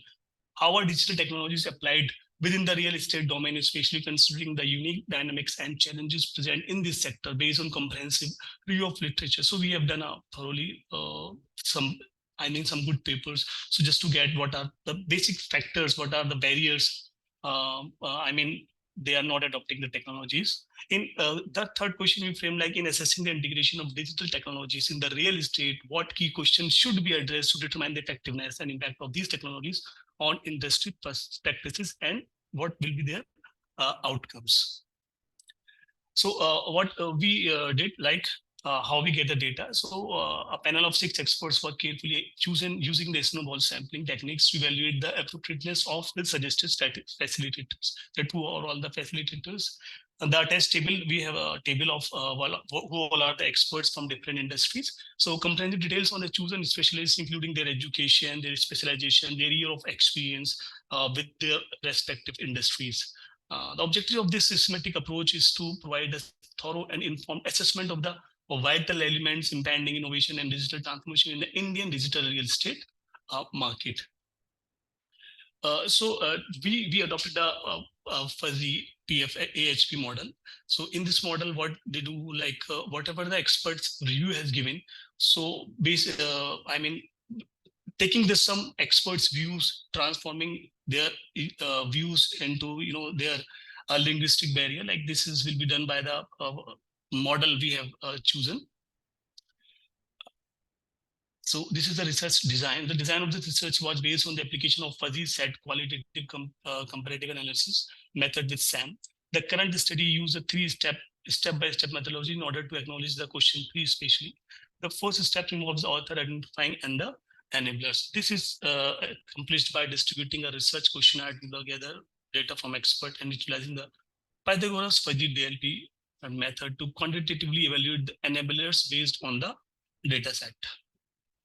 The Pythagorean fuzzy analytics hierarchy process, PHFP technique, and the Pythagoras fuzzy Delphi PVD methods are combined to rank the chosen enablers in the third step.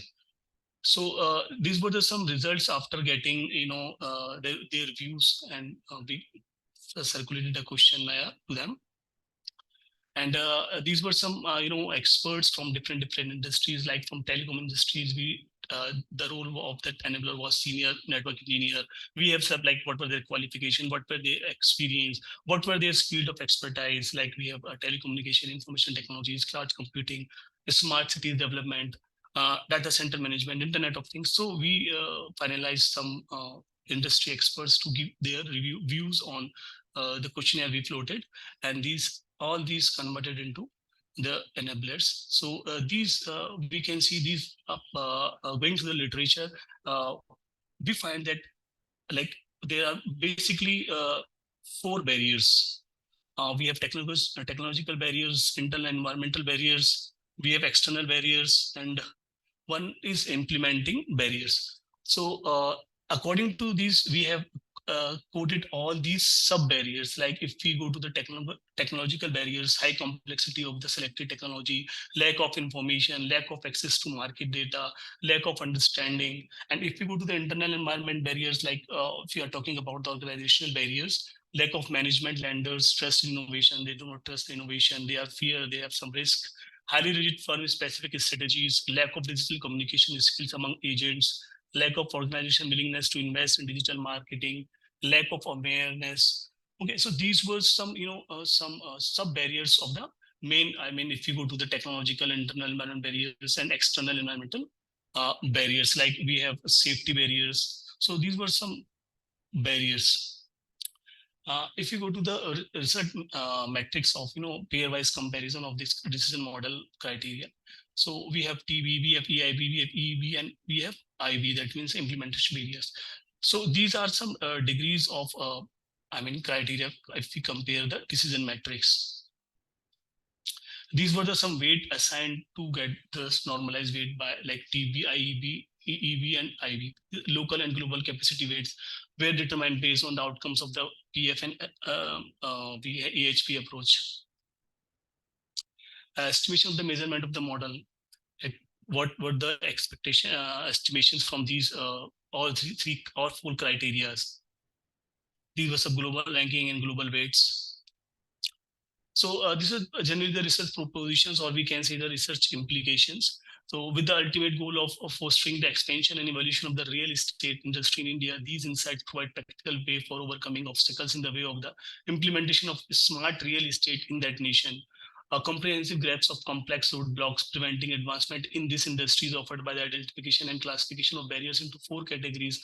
Like if we go to the literature, so these were the specified barriers till now we have find it out from the literature. The intricacy of the problems at hand is highlighted by the sub barriers that I have already, some of them I have already quoted. So these were some conclusions. Like it highlights that the complex challenges faced by the real estate sector, such as high implementation expenses, like implementing digital technologies into the system is very expensive. Like we have limited data availability. Like we do not have the real we do not find it out to get the real data because it is very expensive. organization resistant, like the organization like the HRs, the other agents or the other employees, they are resistant to the change. They do not want, they fear it. Maybe they have lack of knowledge how they can do it. The finding calls for a fundamental shift towards Industry 4.0 principles and provide practical solutions to overcome these barriers, particularly addressing the complexities of technology and internal organization changes. Experts provide valuable input for developing strategies to incorporate digital innovations into the Indian real estate sectors. These strategies address internal obstacles within the organization, like training them, or we are making some workshops for attending that you can adopt these technologies. Your system will be efficient. So these were some expert views provided by this paper. The insight help policymakers, business executives, and game changers in advancing smart real estate technologies, not only in India but also globally, offering both theoretical and practical advantages. So somehow the literature was very, the papers were not at that limit that we can find out some more, into this paper, because the literature was very limited. And these were some references, and we have already quoted all the references, in the bigger font in my research paper. Thank you, panelists. This is all from my side. Thank you so much. I request the session chair to ask the question and concluding the marking definition.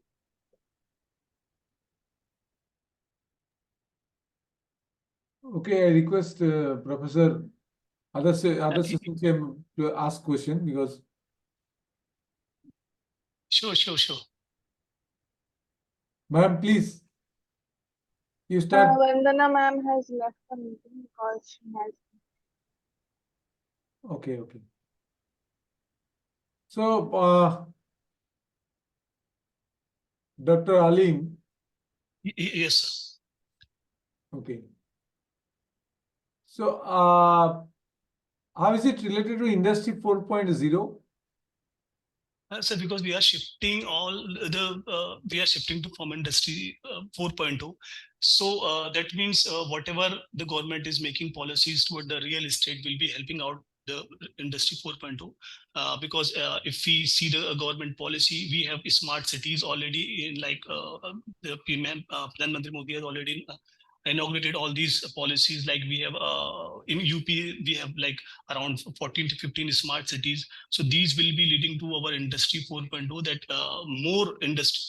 more cities can be made into this scheme. And this will be helped by when all these industries are going to adopt, all the real industries are going to adopt these disruptive technologies into their system, or into their problem solving, or into delivering the customers the real estate projects.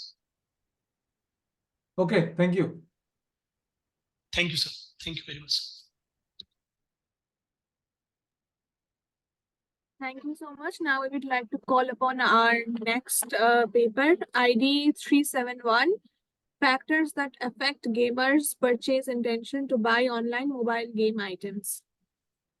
Okay, Isne, can I leave? Can I leave the meeting? I think you can, yeah. Should I stop sharing? I'm done. Yes. Okay, thank you.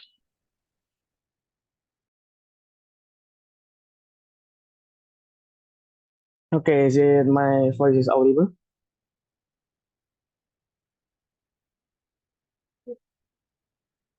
You can hear my voice? Yes, we can. Please continue. Okay, thank you for this opportunity. So I will present about our paper, the cause factors that affect gamer purchase intention to buy online mobile game items. So I am from Indonesia and from BINUS University.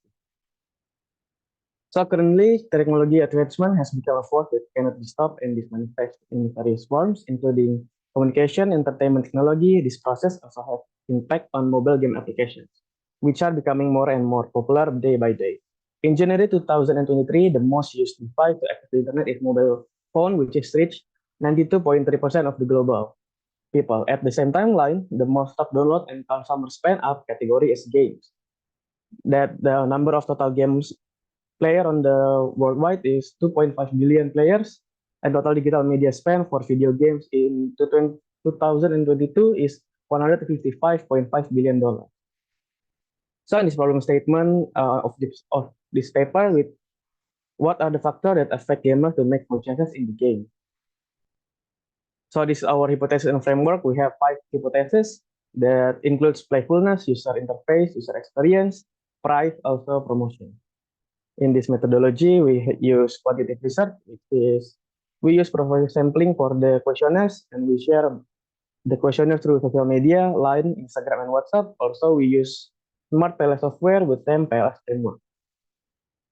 So as the result, we ensure the validity of reliability data, composite reliability, and convergent validity are used to analyze the data, including AVE, or average variance estimated. In this study, minimum AV of value was 0.62.1, which is greater than the recommended 0.5. Additionally, a composite reliability greater than 0.7 is recommended. This can also be seen in the table at the composite reliability value is greater than 0.7 at the lowest value is 0.760. With the highest value 0.9, 2.0. As the other result, heteroid monotrade ratio are also used for the discriminant validity to confirm that the respondent fully understands with the questions being asked in the questionnaires. Range for the HTMT discriminant validity value is at 0.5 to 0.8. The ratio of HTMT must not be greater than the value of 0.9. As the result, for the P coefficient standard P value of 0.05, this research yields the result that playfulness and user interface are not supported, while user experience, price, also promotions are affecting gamers' purchase intention. So as the conclusions, based on the analysis we have carried about, H1 and H2 do not have significant influence on players' purchasing intentions. However, this will undoubtedly contribute to the experience gaming overall, increasing their desire to spend more time playing the game itself. Meanwhile, H3, H4, and H5 has more positive effect on gamers' purchase intentions to purchase in the game. The better the experience playing the game, they are more likely to purchase in the video games. So players are also sensitive when it comes to the price of the items. So the price in games item plays an important role to their decision-making process to buy or not the item. Promotion can create awareness, excitement, and also sense of urgency, which makes players feel the need to make the purchase. So this is our limitation and future for the future research. The limitation of the research lie on the distribution of the questionnaires, which only can distribute via social media and chat applications, and this research only covers a very large province in Indonesia. For future research, we wider questionnaire can be distributed and a different method can be developed with use in this research.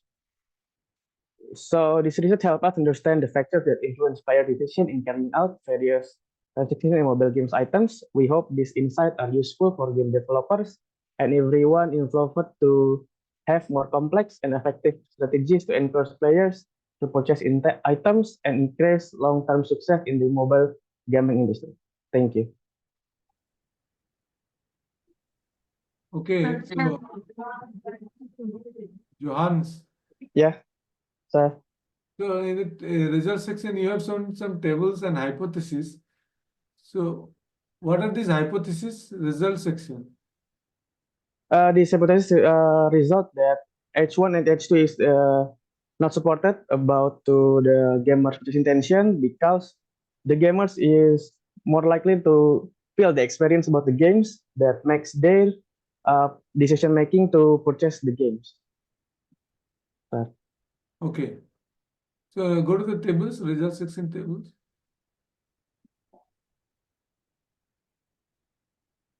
The hypothesis table, yes. No, hypothesis, sorry. Table, yes. Okay. So these values you have calculated, T values, P values. Yes, we calculate with the values with the help of PLS and software, sir. Software. Which software? Sorry? Which software you have used? PLS, smart PLS, sir. Okay. Okay, thank you. Thank you so much for listening our presentation. Good morning. Thank you so much. Now we would like to call upon our next presenter with paper ID 384, Study of Cybersecurity Risk Assessment for Electronic Medical Records EMRs. Okay, thank you. I'm audible. Yes, you are. I would like to present my screen. Please go ahead. Is it visible? Yes, it is visible. So thank you one and all for giving me an opportunity to present my paper on cybersecurity risk assessment for electronic medical record. So I got support from my professors and my colleagues to work on these papers. So I got huge support on from Raghav Sandhane, Kanchan Patel, who is from Symbiosis Center for Information Technology. I would like to start with the abstract. What is the main crux of this paper presentation, because we know that most of the patient informations are confidential, and any compromise in the patient data may lead to legal issues. So we have studied multiple papers based on the systematic literature review, and we have preliminary documented and framed this electronic medical record risk assessment framework for which mostly are hosted on the cloud environment. So like to go ahead with this abstract where we proposed the risk assessment framework model to make the EMR software secure based on various frameworks that we have referred from previous research frameworks. So this is the keywords that we have been used in this paper. And I just want to give some introduction and background about this paper and what this paper evaluates and how we are doing something different from those other research papers. So it primarily studies the various threats that electronic medical record, which keeps the record of patients and the data, and it is easily accessible from the internet. So to protect the patient data, it's very important that you protect your environment, which is a cloud environment. So it also discusses about possible ways to lower the risk of EMR data breach. And we have defined this model in the few next steps of this. So right now, in this research paper, we have identified two research questions that we are trying to answer. The first is what are the various threats that EMRs are exposed to, and what are the cloud environment related security concerns that EMR face. The second question that we try to answer here is this: what are the solution and risk assessment framework recommended to lower the risk of EMR data breach? In the proposed model, I'm going to discuss in next few slides.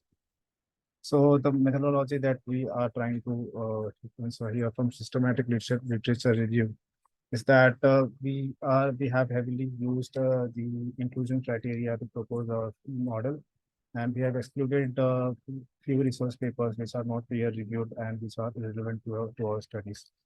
Primarily we have obtained these research papers from different databases, from Scopus, Digital Libraries, Science Direct, and with a total of 25 research papers. So I just want to, to talk about which paper we have referenced. I'll just give 2 or 3 examples of the research paper that we have gone through. What are the limitations of this paper and what are our learnings from it? So the approach that Dr. KSN put forth was that 8-step process approach, which calculated the risk and analyzed the electronic medical record. The limitation that we saw here is that exposure factor affecting each. That's why there are various modules in EMR, right? Like patient data, patient in and patient out, and there are data analysis, diagnosis result, the patient medical history. All those are information which are available in EMR. So that EMR is divided into multiple modules. So here they didn't try to study the exposure factor that it can affect the EMR in how many ways. So it also did not identify the probability factor of exposure in certain scenarios. Patient data can be stolen in certain mechanisms. And it does not talk about the impact of those. What if a threat materialize and you are exposed to some threats?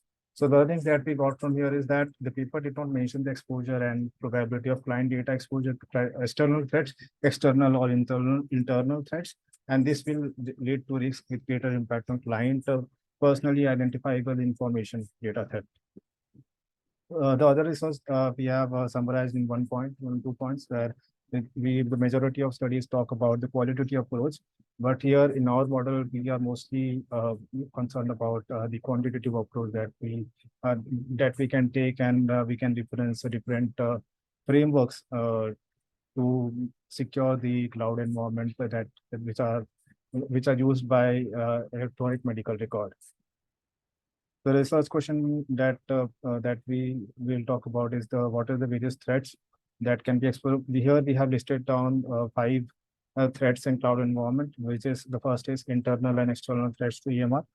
The internal threat is 90% of the data breach happens because of internal employees accessing data through illegal access to the systems. Data security, where no data should go out from the cloud, from your environment to the external environment. Unauthorized access to patient records, like I said, there are no segregation of duties defined in this approach. Loss of data, it talks about when the data is lost, your system is unavailable, and when patient wants to access the records, at that moment it will be difficult for them to access. Denial of service, where you will not be able to access the information at your when there is a priority strikes. So research question 2, we are trying to give the solution where we talk about the separation of duties. This principle permits the execution of delicate tasks that are mutually exclusive. Granular access management, where any outsider threats cannot access the systems because of least privileged access that we are going to assign them.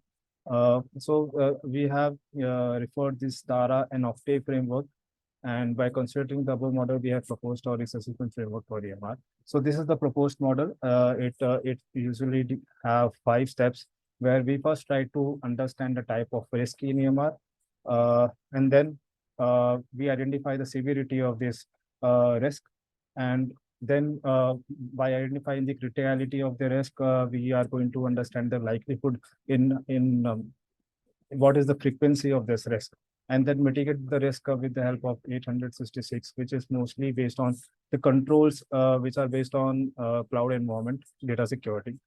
And then we are going to evaluate those risks and then define our own structure to either remediate or mitigate the risk, because we cannot fully remediate the issues. It can be only lower down to a certain extent. So the conclusion that we are talking, that we are referring here is that frameworks is expected to minimize the risk in storing, processing, and transmitting patient data. It can be used across countries irrespective of the laws and regulations, because there are no GDPR constraints will take place. The proposed model can be updated.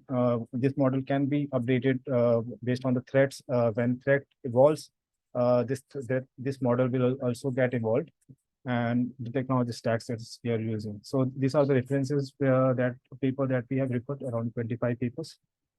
And this is the end of our presentation. Thank you for your time. Thank you so much. Now I request the session chair to ask the question, if any, and concluding with marking the judgment sheet. Yeah, so actually, there are many issues related to Yes. this. Already you have highlighted. Yes, yes. So, and you are showing that you have implemented some mitigation technique. Mhm. So how this, like the technique you are able to handle all the challenges together? Yeah, so as I said, this technique, we cannot say that this technique can be fully proof, but we have studied different frameworks which are available in the industry. Like we have frameworks from NIST, we have frameworks for other government agencies. So by studying those, we have defined our own methodology and we have defined certain steps which are applicable for electronic medical record, which heavily considers the patient information, which are sensitive and critical if someone get access to those information. So we try to we try to focus mostly on the logical access part, where logical and physical security will play a huge role here. Okay, thank you. Thank you. Thank you.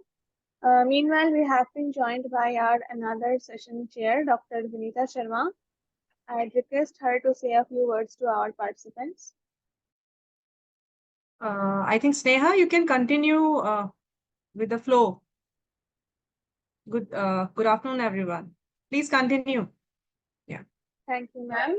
Now I'd like to call upon our next presenter with paper ID 434, Dust Separation in Urban Environments, an Integrated Approach with Road Sweeper Robots. Yes.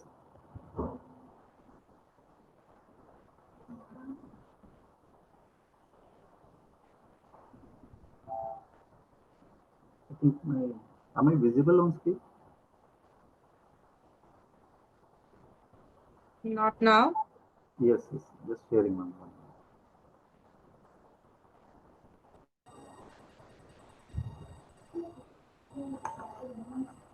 So I hope this slide is visible. Yeah, now it is visible. So very good afternoon, esteemed panelists. With reference to this particular research paper, it is something in addition to what we have with reference to present institutionalism and present the techniques what we use. And when we see the dust separation in an urban environment, that is the first part where we are understanding the problems, and the second part is integrated approach, okay, with reference to AI. And when we see the introduction of this particular concept, we find that in as we all suffer with reference to our daily urban life, the heavy traffic, industrialization, and it results into a dust pollution. So, particularly that lifestyle with the urban environment and what institutionalism, what we have for the dust reduction and the environmental protection, that we find is comparatively less. And we understand, being a developing country, it is the revenue generation is also a problem. So that factor is always there. Second, now the time has come where we need to see the automation or the use of AI in terms of this dust reduction and environmental protection is extremely important. Because when we see many aspects like in terms of our roads also, in terms of any mining industry or sewage industry, where the manual workforce is involved. So it is extremely important to find out that the automation of the process in terms of these machines, what we have, sweeper machines, what we have, okay, to use these AI with reference to these particular machines. So in terms of cleaning of cities also, or the day roads also, or any particular dust, debris, what we have in the factories, where the machines of course are involved in all these things. But for the dust reduction, uh, this use of AI, we find it is sometime now, it's very important. With reference to related works, we find that this automation of the sweeper machines, what we have and what we see at many places nowadays, we find that autonomous intelligent system is there in America, where in Australia, where there are few companies they involved in this particular automation, like a road robotics company, and in Australia also Camera Link company, where they are involved at house eco machines. They have using the AI um, to generate the reports, and on that particular reports, where the camera built system is there, and on that particular reports, how the municipal authorities are taking that particular actions. So it may be a pothole, it may be a dust, it may be a carbon emission. That particular system is there with reference to that sweeper machines in these countries. Okay, so again, I'm very much aware of the revenues in developed countries and developing countries. Okay, but still with the little of development in terms of what existing mechanism what we have, and with this developed science, we can achieve this particular thing. Okay, it is difficult, but it can be.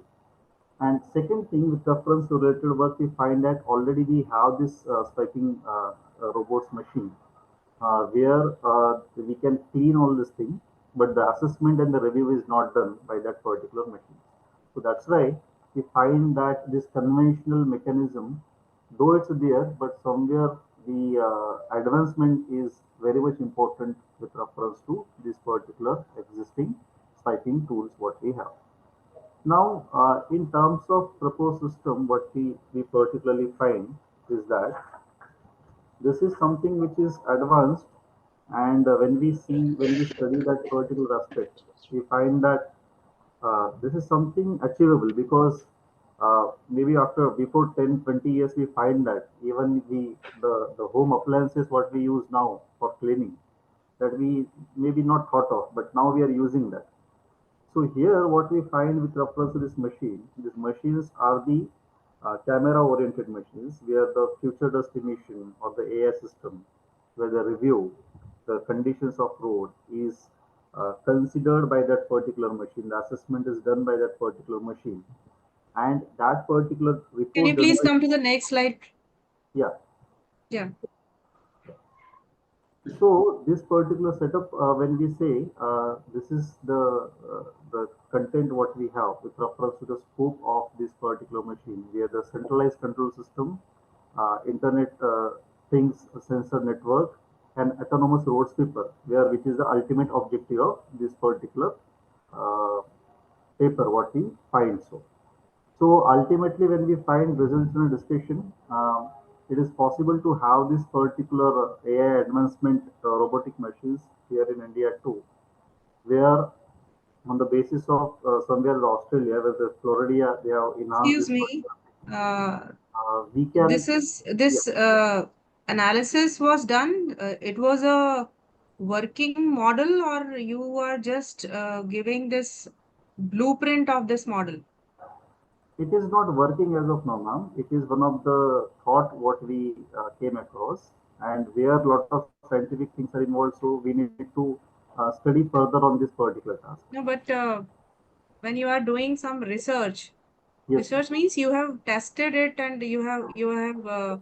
uh, you have collected some Yes. kind of results, and then you are showing it. So This is that just an the case idea studies which you what are we have. presenting. Yes, ma'am. So do you think you will call it a research paper? Research means you have done your research, then you are presenting it, if I'm not wrong. Yeah, this is something we have generated this particular thing. We have thought of this particular idea, So and this is here just, I'm you bringing. have generated just an idea. You have Yeah, not and we tested work this on that idea. particular thing also, because that is one of the limitation as of now when we find that. And once we discuss, when we study more on this in terms of more scope for this, the technologies involved, then the more elaborative approach will come in this. But yes, I agree, this is one of the limitations. I think for neural network, we can do it. Yes. As of now, there is no limitation. And for IoT devices, the sensors are available. We can do it. We can test it. Rest, I think this is my humble suggestion that in such kind of work, you should always first test it, and then results should be analyzed, and then those results should be presented in the conference. Yes, ma'am. Yes, yes. Strongly noted. Thank you. Okay, thank you. Thank you, sir. It was indeed an amazing presentation. Now we would like to call upon our next paper ID 598, Sensing the Future, Challenges and Trends in IoT Sensor Technology. Yes, good afternoon, sir. I'm present here. Yeah, kindly start with the presentation.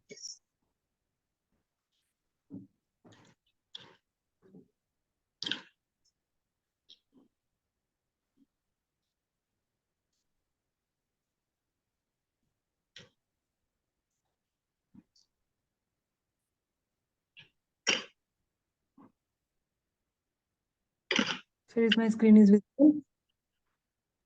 Yes, it is. Please continue. Okay, good. Good afternoon, all panel members. Today I'm presenting my presentation on sensing the future challenges and trends in IoT sensor technology. My paper ID is 598. And I'm from Chitkara University, Institute of Engineering and Technology, Chitkara University, Rajpura, Punjab.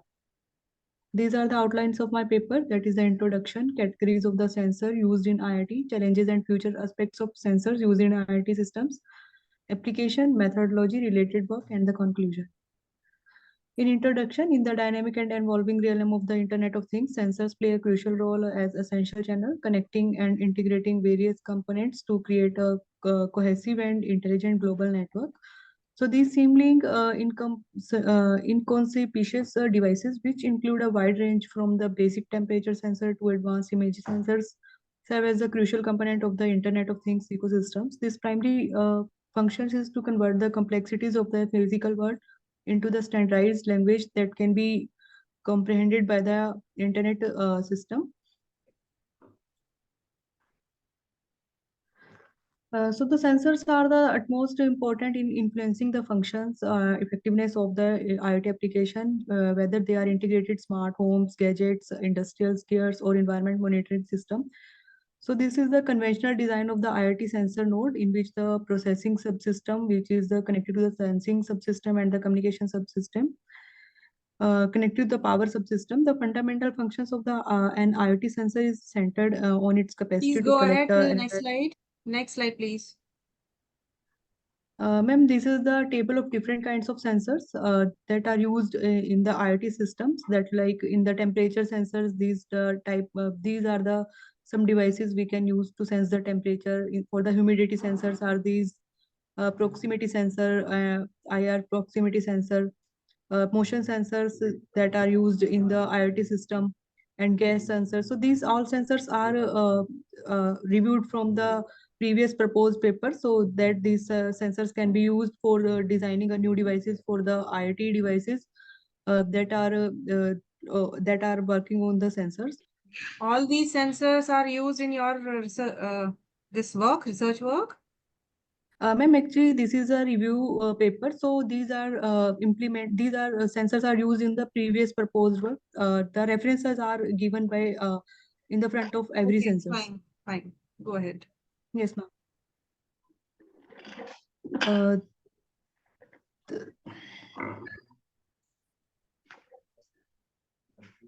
These are the challenges and future aspects of the sensor used in IoT systems. So the security is the paramount in the IoT landscape, especially as a device with the numerous sensors. So when we are using the sensors in the IoT system, the main factor that we are facing, that is the challenges in the IoT systems, that the data security is the also important in the IoT system. That is the vulnerability may lead to data exposures and privacy violation, emphasizing the need for robust mitigations measures like encryption and secure communication protocols.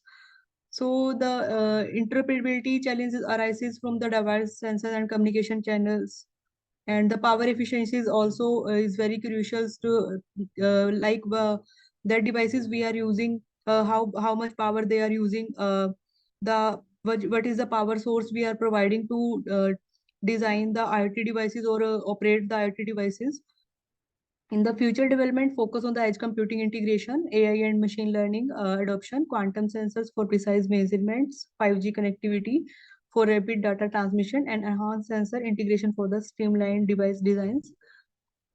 Can you give us any example how security is a challenge for IoT sensors, IoT systems? Sorry, ma'am. Can you give any such example which shows that IoT gives a challenge in security? Like, ma'am, we are working in an industry, or we are using the we are monitoring the manufacturing equipment,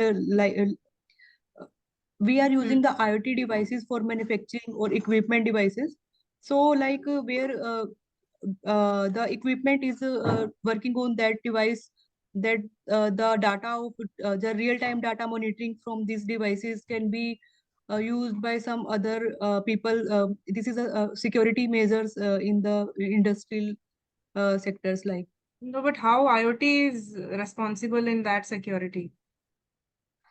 IoT is ma'am, IoT is responsible is that IoT device is monitor the real time data, and if this real time data is not secured by using no any security That's devices. why I am asking how IoT is responsible in that kind of challenge. That challenge will be at the source of data, destination of data, where data will be stored, like data warehouse. Yes, ma'am. IoT is just generating data. So security of data was already there. So you're saying because we are using IoT sensors, that's why our security breach can be there, right? Yes, ma'am. Yes, ma'am.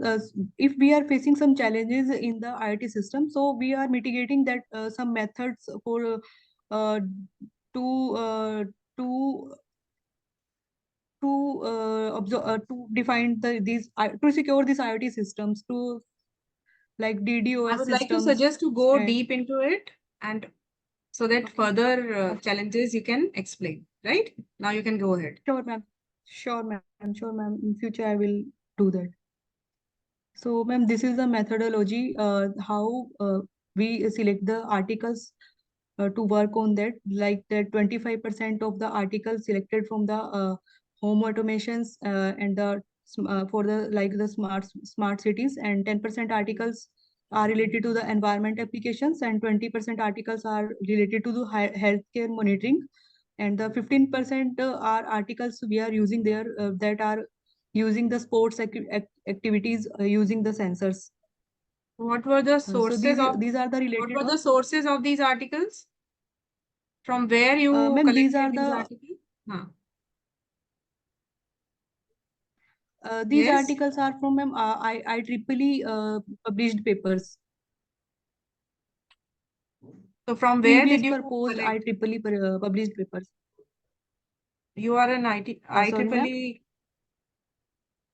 From where did you collect all these papers? From IEEE website, or you are? Yes, ma'am. From IEEE. Okay. Ma'am, from IEEE. IEEE Okay. Explore. Yes, ma'am. Yeah, please go ahead. So, ma'am, this is the related. Ma'am, this is the related works. That is the application that are used in the IoT system using sensors types, and the which our technique can be used by using the environmental monitoring, which sensor can be used, how we can implement by these sensors. So this is the environmental monitoring sensors. In the healthcare and wearable devices, we can use the different type of sensors like biometric sensors, which can monitor the heart rate and Okay. the Please go ahead. accelerometer. Please go ahead. Industrial automations. Okay, ma'am. This is also Please go ahead. related work. This is the conclusion, ma'am. In essence, this research underscore the pivotal role for the sensors in the IoT acting as the linchpin between the physical and digital worlds, while their adaptability fuels advancement across industries. This addressing security, interoperability, and power efficiency challenges is imperative for sustained progress. The integration of encryption, standardization, and the energy efficient design is crucial. So looking ahead, the convergence of edge computing, AI, quantum sensors, and 5G promises sensors impact on data processing and decision making, emphasizing sensors as architecture or more intelligent and efficiencies IoT futures. So, ma'am, in this paper, I have concluded that we are just review the which type of sensor we can use for the IoT system, or where we can use these sensor in IoT systems. These are the reference of these papers, ma'am. Okay. Okay, fine. Thank you. Thank you so ma'am. much. Now I'd like to call upon our next presenter with paper ID 379, Building Empathetic Chatbot Using LSTM and NLP. Hi, ma'am. I think my voice is good. Yes. I think my screen has been shared. Yes, we can see your screen. Yeah, okay. Good morning, honorable present here. We feel pleasure and excited to present our topic on building empathic chatbot using LSTM and LNP. My co-authors are Dr. Jayalakshmi, assistant professor and our project mentor at Amrita Vishya Vidyapeetham, and Srinidhi, pursuing final year at Amrita Vishya Vidyapeetham, and myself, Bala Pratap, final year student at Amrita Vishya Vidyalaya. In the world of like increasing dominant in digital interaction, like we need empathic communication. Like normally a chatbot we can give the proper response, but it is not accurate as like a human language. So we are in this presentation we are going to bring about the LSTM network for the ability to make a sequential data and a natural language processing, which embraces the mission to understand the human languages. Like our object is very clear: create a chatbot that not only the words spoken, but also going to underlying the emotions. Like it may be like sorrow, frustration, excitement, happiness, or anything which the chatbot will be understanding it. We are not going only in this some sector. We are writing in the ranging from customer service to support. By Your voice is doing breaking, this, Bala. we are user satisfied and well-being, offering personal empathy. Yeah, just a second. Is this good, ma'am? Is my voice is good? Now it is fine. Yeah, okay. Now it is Sorry, fine. ma'am. Oh, sorry. Okay, I'll directly move to the architecture and methodology. Empathic chatbot. Like it, as usual, it also has the same thing that the normal generative chatbot. We already know there is two type of chatbot. One is generative, one is rule based. Rule based is just a normal chatbot for the like the questions we are predefined answers will be there. Generative chatbots are like ChatGPT and so on. Here we are going to use both, but it's mostly focus on generative. So in the architecture, if you've seen, the user going to give the input. Later, it is going to form a query using that input. That is the internet connection, which is like a firewall, as it's the same network issue. Then the data will be going to store in cloud, and also the LNP or an LNU will be do the data process and find any mistake is there, or if there is any spelling mistake, it will correct it. And using the query, it will give the proper answer, and and also it will get trained by the input which is given by the user. Later, if you talk about data set, here we're going to use the conversation data set, which is like around 25K. It's like a emotional data set. It's like a empathic diagnosis data, which also mentioned. It's like it will have 25K of conversation. And if we see when we training data set training, From where the did you graph get on the this left data? shows the What is the it's our source own. of this? Sorry? Data set training is done by our own. And how much data was there? Like no, ma'am, but we are plan to do 25K, but our system is not capable of doing that much. So we are taken some sample of the data set, like 200 approach we taken, and we taken the training, ma'am, because our laptop is And not you are that much saying powerful. you Yeah. created the data yourself. No, we are not created the data set. It's predefined data set. So what is the source of the data? It's like Facebook conversations. So Facebook is the source Conversation of the data set. data. Yeah. How did you fetch the data? Through which kind of technique you you retrieved the data? Like there are some like a software, like some websites is available to get the data set, ma'am. Like Kaggle, GitHub, which and all is a source of getting data set. But if you In ask me Kaggle, you whether you get use the the data data set. set, yeah, ma'am. In Kaggle, you always get the complete data set.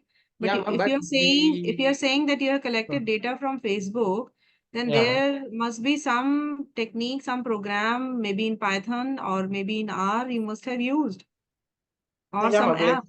the thing is like we get data set it's like a paid one, ma'am. So what we done from Kaggle, we taken data set and we done the pre-processing and post-processing also done by our own. Later we taken the things which is My needed for question our is model. very simple. Yeah. What is the data source? You could have said it is Kaggle. Yeah, ma'am.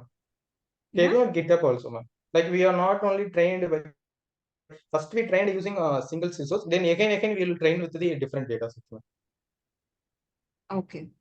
Yeah. But the primary Like- data set was taken from Kaggle, right? Yeah. Ma'am. But it's not only the single data set we taken from many resources, ma'am. The training Because of the model was done through that Kaggle data set, right? ma'am, we can say it. But we not use it like if you use it directly means it will come plagiarism. We have pre-processed the data set, ma'am. Okay. Fine. Yeah. Please continue. Like already said, this is the data set training. The left one will graph shows the training loss decreasing over time with some fluctuation. It indicates that most of the model is trained over more efforts. It's better to predict the training data set. Hence, the loss is very decreases. If you see in the graph on the right, so in the training accuracy, it appears to be considerably high, but has some fluctuation as well. This like accurate predict will come most of the time. But here, if you see the accuracy loss will be less. If you see it's mostly 0. Like it's the graph vary from 0 to 200 efforts, but it's vary from 0.9 to 1 in the training accuracy. 0.9 means it's very good. If you for training losses, it's just from 0.00 to 0.07. I think this visualization is useful to understanding the how the model learning and predicting the over time. And if you see, this is our chat result, which we have been achieved by our own. It's not completed 100%. It's like 70 to 80% is completed, but we're still in a developing condition. And if come to result and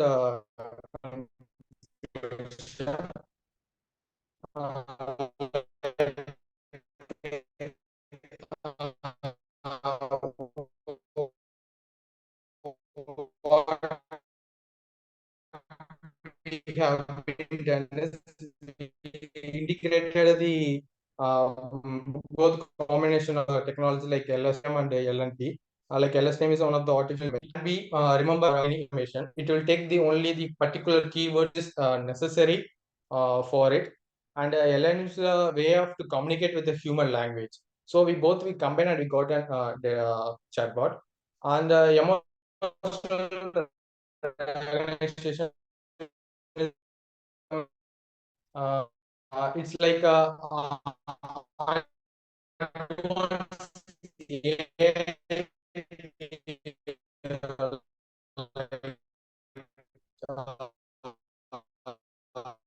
LSTM. You are not at all. You're not at all audible.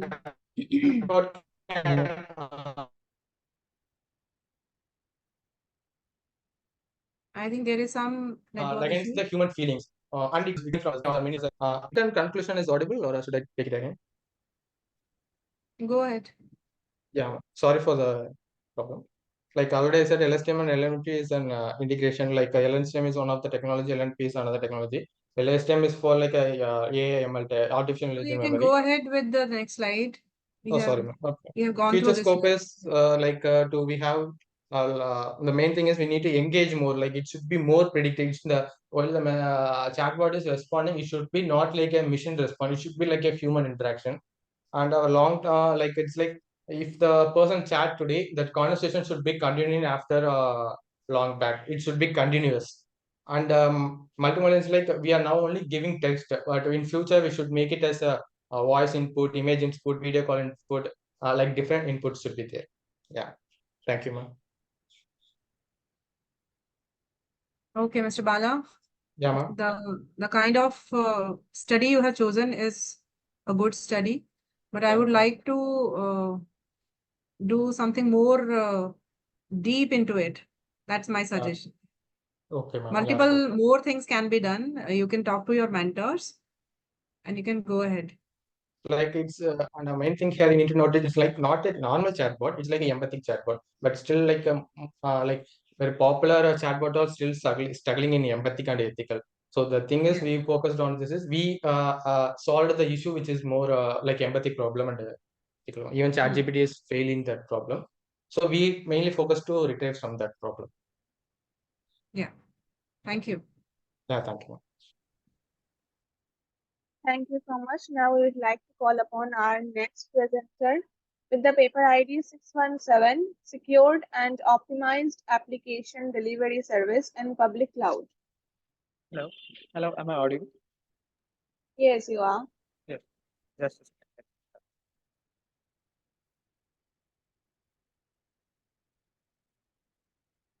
Is the screen visible now? Yes, your screen is visible. Yes. Good afternoon to one and all present here. Myself, Yeah. Rajesh Sharma from Jain University. The title I'm going to be presenting today is Secured and Optimized Applications Delivery Service in Public Cloud.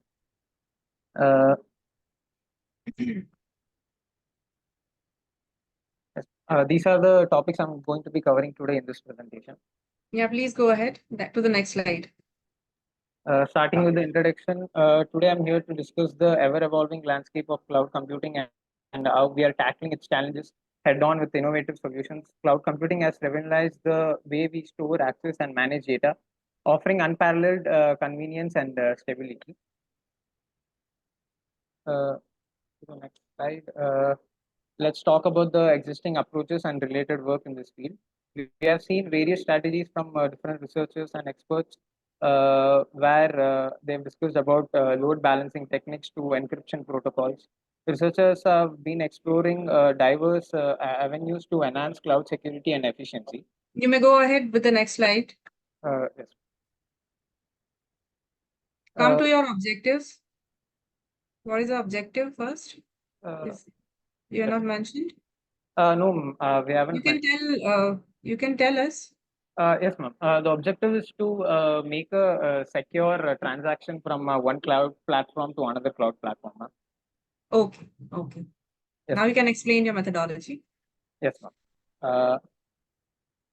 Our proposed model addresses these concerns by integrating advanced encryption mechanisms, intelligent load balancing techniques, and content delivery networks into the cloud architecture.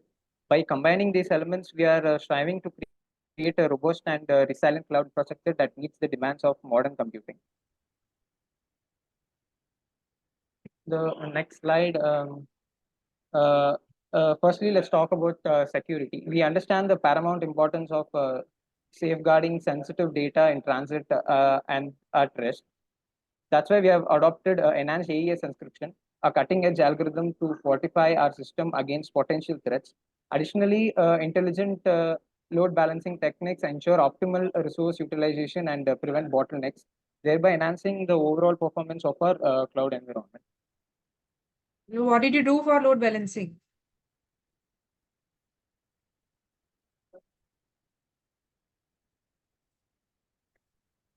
Am I audible?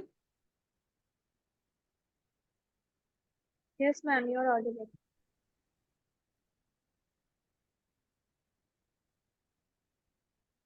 Yes, Mr. Rajesh.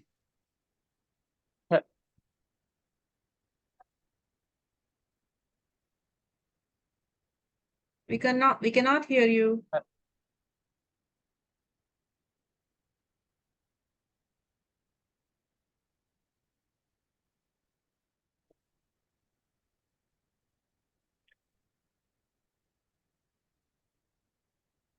Hello. Hello. Yes. Am I audible now? Yes, you are. Yes, ma'am. Sorry, ma'am. I had some network issue. Sorry, ma'am. I couldn't. Should I continue or? Yes, you continue. Yes, ma'am. Yes. Okay. About the proposed methodology, first, let's talk about the security. We understand the paramount importance of safeguarding sensitive data in transit and at the rest. So that is why we have adopted enhanced AES encryption. Can you tell us in brief about your methodology? Yes, ma'am. I'll show you. Like what did you do for Yes, ma'am. load balancing? These are the result. Yes, ma'am. Yes, ma'am. We have tried a different At least I algorithm. did not understand what kind of methodology you followed. Yes, let me. What we have done is we have tried different algorithms to encrypt the data from one cloud platform to another cloud platform. Can you name a few? Like mentioned on the screen, AES, RSA, Blowfish, and 3DS. Okay. Okay, ma'am. So with all these testings, we get to know that enhanced AES is a better option for encrypting, and it's also faster than any other algorithm.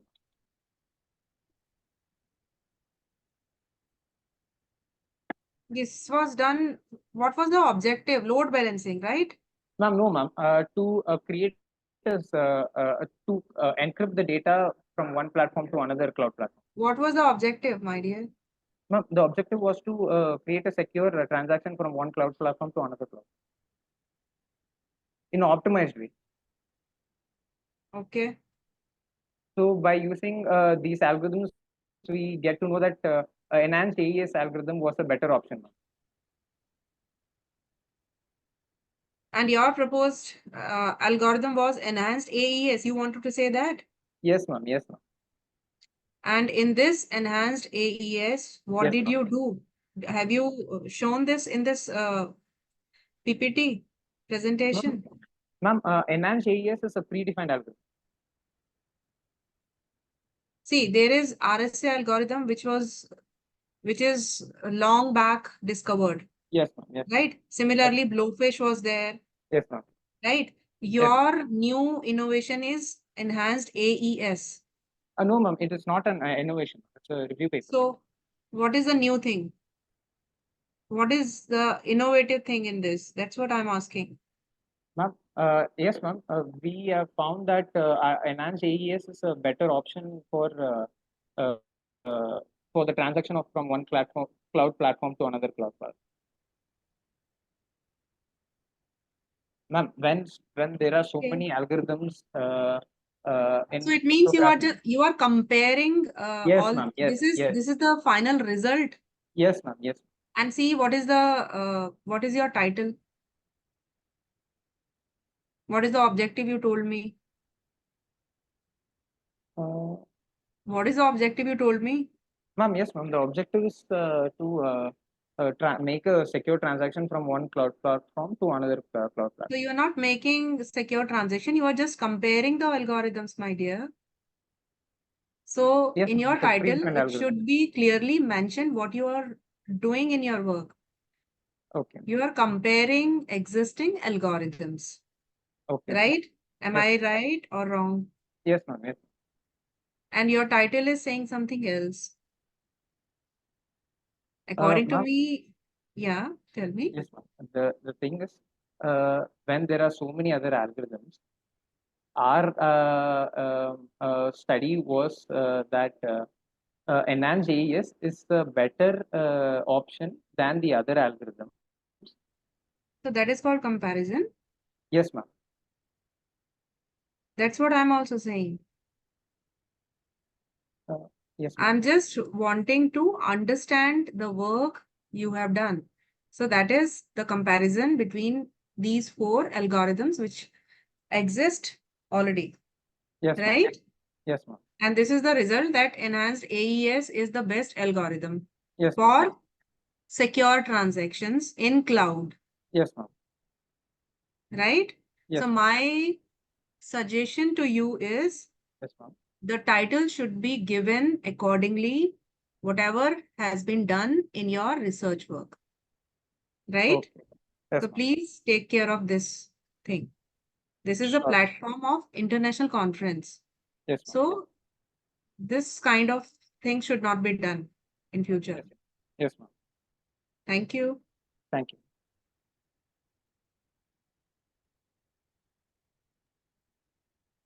Thank you so much. Now we would like to call upon our next paper. Paper ID 618, Human Motion Detection Using Heuristic Artificial Intelligence Techniques through Machine Learning.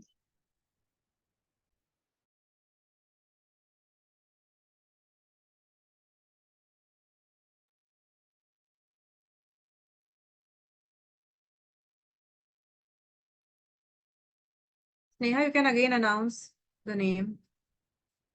Paper ID 618, Human Motion Detection Using Heuristic Artificial Intelligence Techniques Through Machine Learning. You can call name of the participant as well. Chinian R. Okay. Is the paper presented here with us? You can call upon another name, Sneha, if the person is not there.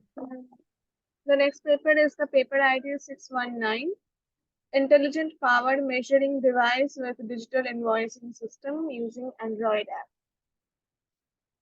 And the author is the same.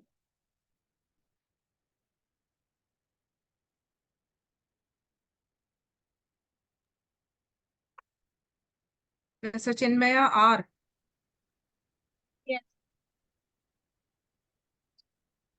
Anybody else needs to present here? No, Is there ma'am. anybody? All three papers are of same ID. Last three papers. No. I'm asking the other Yes, ma'am. authors. Ma'am, excuse me, ma'am. Yeah, Miss Harini. Yes, ma'am. I'm Harini from KS Rangasamy College of Technology. This is Deep Lakshmi from 619 paper 8. So we can start with Harini. If other Ma'am, I paper think they're IDs are from not. track 5. Wait. They're from track 5. No problem. If they have joined here, we can start with Harini. This is my paper ID.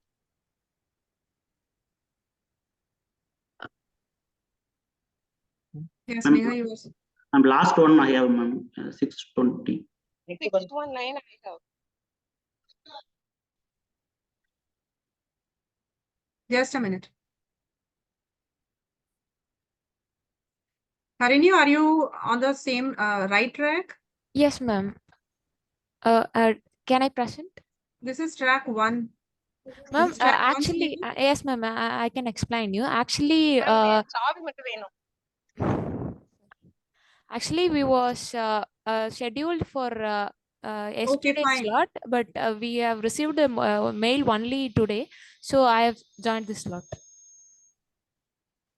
Ma'am, another paper from our track is here. Paper ID 620. Yes, ma'am, I am available. Okay. You can start. Yeah, please go ahead. Oh, okay.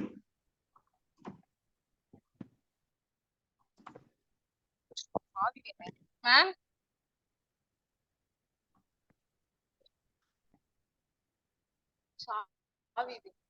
I'm visible, ma'am. Ma'am, Yes, it is visible. Please go ahead. okay. Good afternoon to one and all present here. I am Satish Kumar from Adiman College of Engineering, Hosur, Tamil Nadu. In my presentation title for Combat One-Dimensional Self-Operational Neural Network with Feature Injection for Global ECG Classification. Objectives of my paper is to develop and evaluate and compact and efficient neural network model with feature injection for accurate and real-time classification of global ECG signal, particularly focus on addressing an interpatient variability. Abstract to introduce an novel approach for global ECG classification. Please tell us the objective in brief, and then start with research methodology or the proposed system, whatever you want to do. Oh, okay, ma'am. Yeah. To develop and evaluate and compact and efficient neural network model with feature injection, ma'am, for accurate and real-time classifications of ECG, global ECG signal. In my particularly focus on interpatient variability, ma'am. Okay. Can continue, ma'am? Yes, please continue and quickly. Okay. Please go ahead and start with your research methodology or the proposed system, whatever you have created. Okay, ma'am. I understood your objective. Yeah, yes. Okay. Literature survey and proposed methodology, ma'am. We propose the compact one-dimensional self-operational neural network and it integral with the future injection And proposed methodologies we can use to train on the MIT-BH ATMIA benchmark database for the validation purpose. The highlight the superior performance metrics achieved by the proposed system compared to the existing models. Okay. This is for the flow lines, global ECG signals. First, for the getting the ECG signal from MIT ATMIA database. Second one for the data pre-processing. Here we use for the pre-processing for filtering and segmentation. In filtering, denoising the signal and without damaging the images and feel free the noises to and use for the segmentation purpose. And second, next part for the multi-scale ECG representation, it focus on the very variety location, very different type of space. And next part is extract the features. Here we use for the one-dimensional self operational neural network we can use it, and it and the next part for the classification wavelength transform use. In wavelength, it's focused on the time and frequency. And finally, we get a result from based on the perform matrix as for accuracy, precision, and recall F1 score values. And finally, we get results. Okay.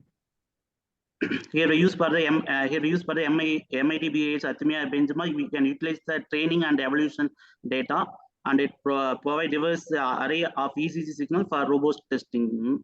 And experiment setup. This part would describe how the experiments were conducted. It would include the details such as the selections of MIT-BH ATMIA bench database for training and testing purpose. Here we use for the pre-passing step, apply for the ECG signal for filtering and segmentation purpose, and any specific parameters or configuration used during the training part. Next part is performance matrix. In this part would cover the evolution matrix used to access the model performance. It would likely include the matrix such as accuracy, precision, recall, sensitivity, specificity, F1 score, and positively predictive values. What do you understand? What do you understand by precision? What is the use of precision? What is the significance of precision? It's a truth value. It's getting from a true positive true value from overall training data. Okay, and then what is F1 score? F1 score is about the combinations of precision and recall, ma'am. 2 into the combination of both, ma'am. Okay, next slide, please. Next is the comparison with the traditional rules-based algorithm and deep learning models, ma'am. In superior classification occur of compact model, the advantages in terms accuracy, sensitivity, specificity, and F1 score. Based on the comparison method, baseline nets and deep ECG and quadratic net is existing comparison models, and based on the values and supraventricular Ethiopia and ventricular Ethiopia. This is for the based on the location for the heart. Next for the real-time application. Here for the wearable ECG sensors we use the potential for self-monitoring and early detections of cardiovascular diseases in real time, and aligns with the damage for efficient and accurate classification models, ma'am. Efficient and okay, next slide, please. Addresses for the interpatient variability to integrate the future of feature injection and self-operational natures, and the robustness of this model was checked on real-time data. Yes. Yes, on real-time data, on patient data. No, ma'am. No, no. So this is suppose that this will be robust, but we cannot declare it robust Okay, ma'am. as of now, right? Okay, ma'am. Yeah. Next conclusion. Hmm. It's offered a superior performance in the global ECC classification. The performance evolution values scores for exit 99% for normal segments, 82% for suprema ventricular SPR beats, and 94% for ventricular. Okay, fine. Thank you so much. Thank you for your work. I appreciate. Okay, thank you, ma'am. Useful work. Thank you. Yeah. Next person, please. Sneha, you can call the next person.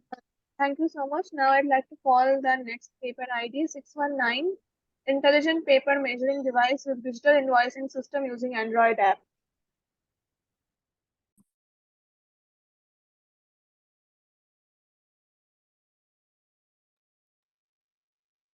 You can call another person who is there. Deep, somebody is raising hand. D. Nageshwaran. Yes, Deep Lakshmi Nageshwaran is here, ma'am. Shall I press Your my paper ID is 619, right? Yeah, my paper ID is Yeah, please go ahead. 619. Intelligent power measuring. Please. Sorry. Share your slide presentation. Yeah. Yeah.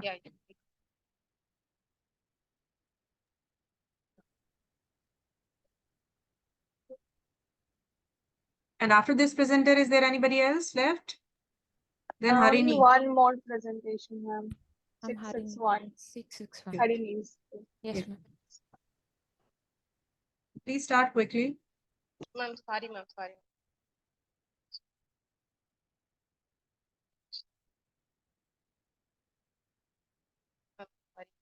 Screen share out. Sorry.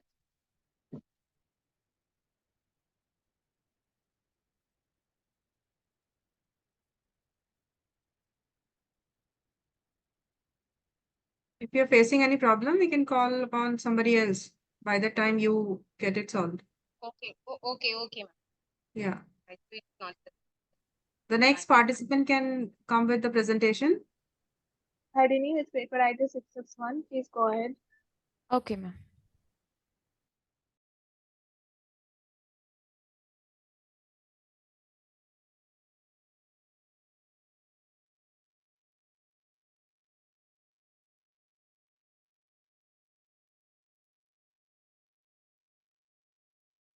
Is my screen is visible, ma'am?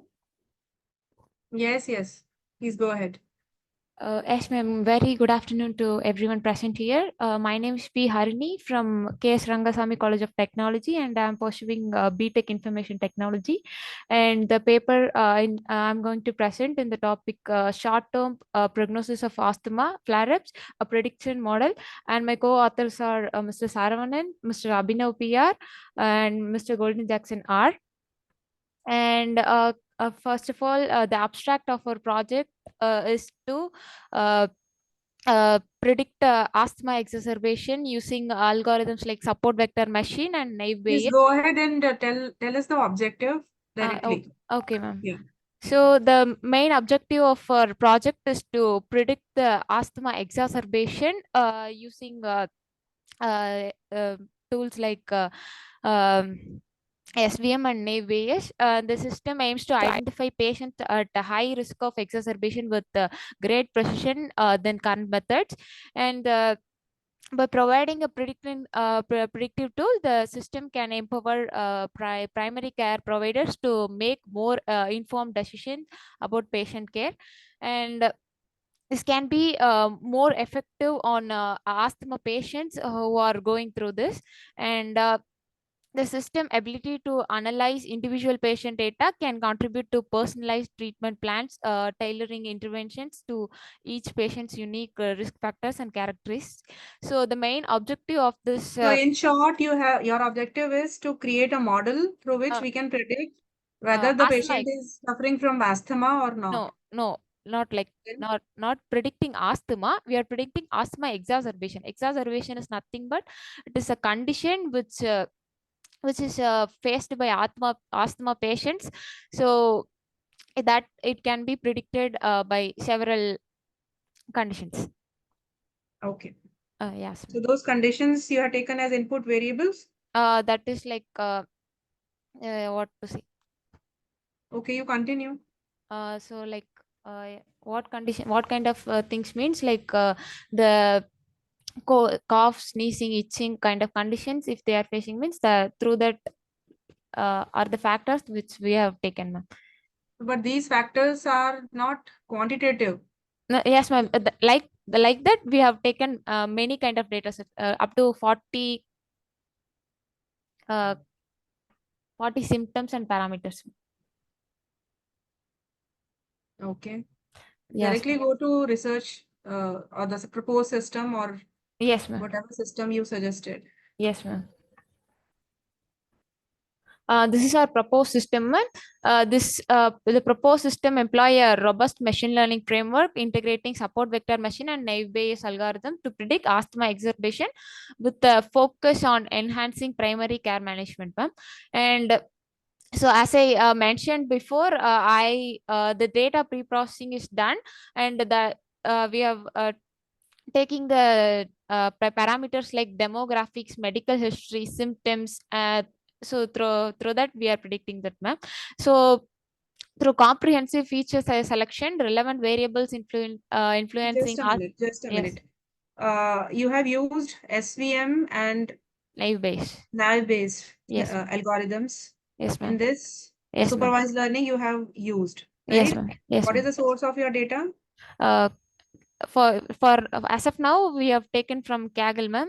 But for future plans that Okay, you have taken from Kaggle, right? Yes. You have taken from Kaggle. Yes, ma'am. How many independent and dependent variables you took from that data set?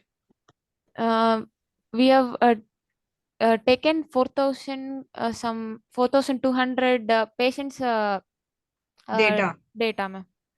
I'm asking about independent variables. What were the variables like factors you took as input so that model can give you some kind of output? Like model was working on some inputs that you will feed some input into the model, yes, ma'am. and then it will process and then it will give some output. Symptoms, right? ma'am. Yes, ma'am. Symptoms only we have taken, ma'am.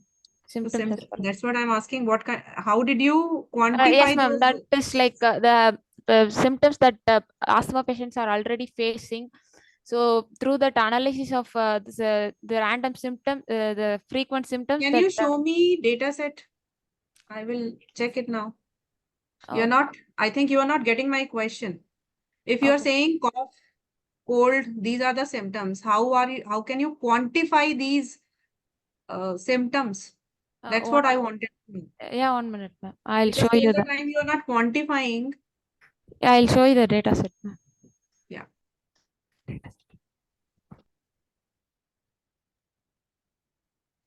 I hope you got my question. Yes, ma'am. Harini. Yes, ma'am. So you can tell me if you understood my question. Yes, ma'am. The input we have taken is taken for training and testing is like that only we asked, ma'am. Go to the next slide by the time. Okay, ma'am.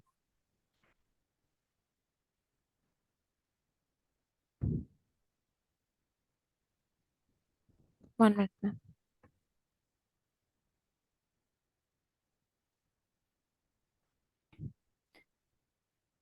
So the advantages of the system, it has advanced machine learning algorithms like SVM and naive-Bayes to achieve superior accuracy in Next slide, please. Yes, ma'am. This is a flow diagram of our paper, ma'am. So why are you giving this flow diagram in the end? So to show you the methodology. So you will, after advantages, after proposed system, you will give me, you're showing flow diagram, okay? Actually, it has to be done in the front, ma'am. Sorry. You must have done some implementation of this, whatever you have proposed, Yes, the ma'am. system, the model. Yes. Have you implemented this model? on some data set? Yes, ma'am. We have completed only 60 to 70% of this thing. So which tool did you use to implement? Anaconda. Sorry? Jupyter. Jupyter? Yes. Python. Yes, Jupyter is a platform. Python you used. Yes, ma'am. Too. So in Python, what kind of libraries supported this implementation? Like, can you show some light on that?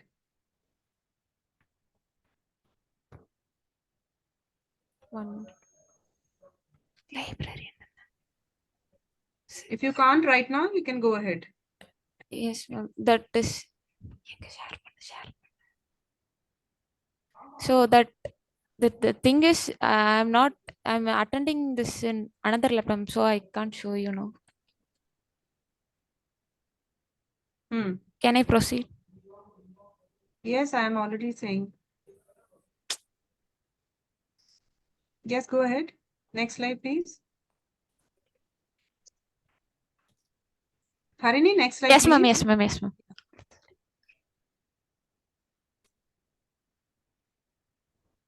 Yes, ma'am. Conclusion. In conclusion, the study represents a significant stride towards leveraging machine learning for predicting asthma exacerbation, employing support vector machine and naive-based models, and the rigorous pre-processing of diverse patient data set, meticulous feature selection, and ethical consideration underscore the reliability and responsible application of the proposed system, ma'am. And then the demonstrated enhance. Okay. Harini, now thank you so much for presenting this research work. Yes, now, my few suggestions to you is, yes, ma'am. Please. when you are presenting some research work, yes, ma'am, there should be some either when you are working with Python, there is lot of things to show in your presentation.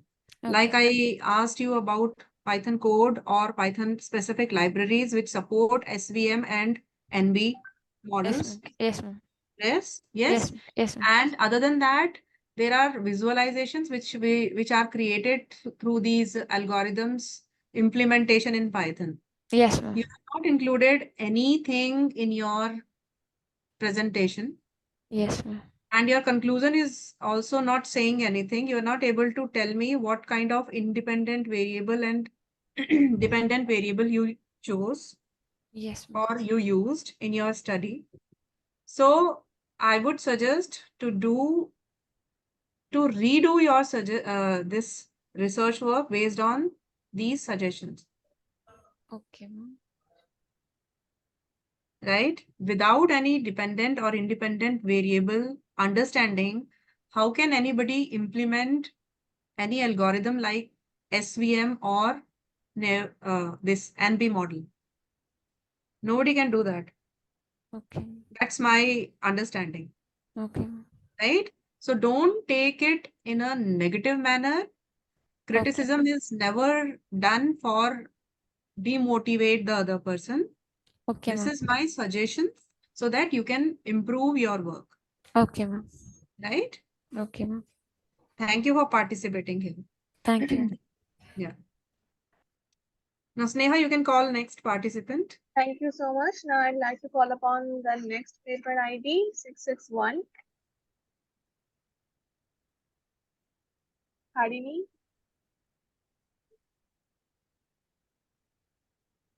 Harini just did.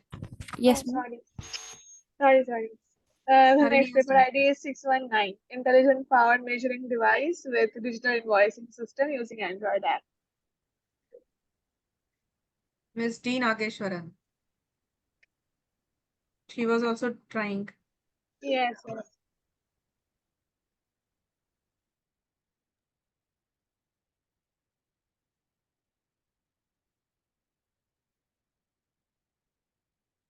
Anybody else after her?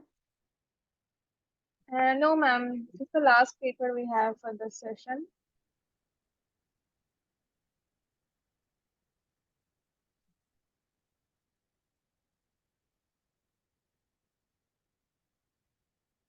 Are you unable to join, Ms. Nageshwaran?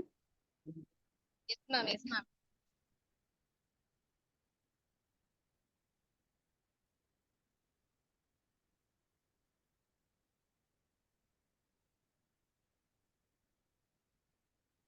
And Yes, Neha.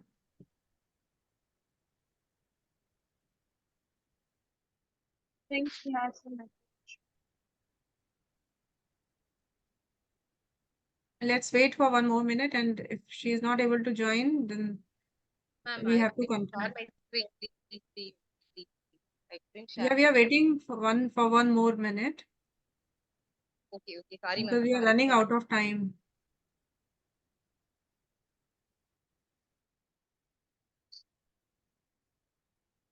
We have another session from 2 p.m.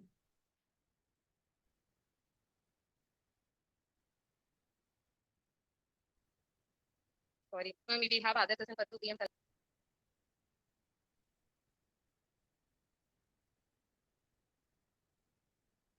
You're not working on laptops. My mobile phone. I have my You mobile don't phone. have laptop? Yes, ma'am.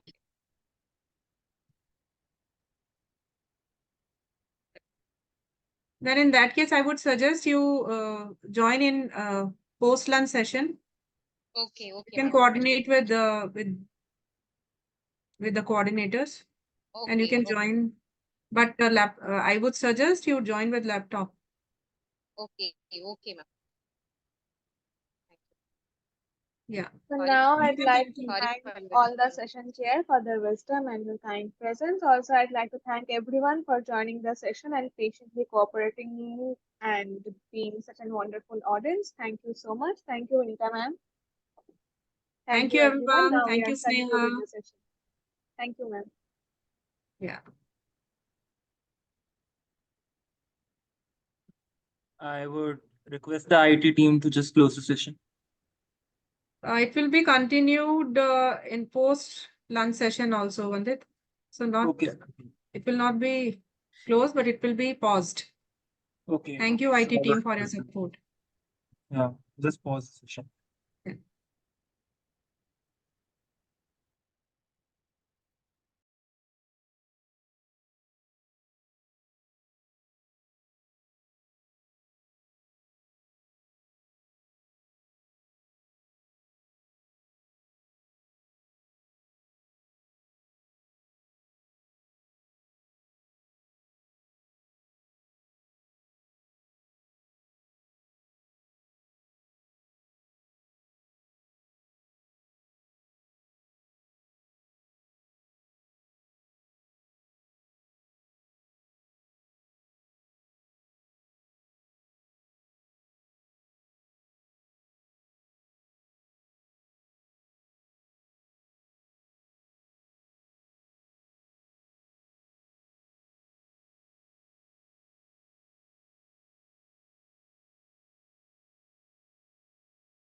Hi, sir. This is track 6.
Speaking.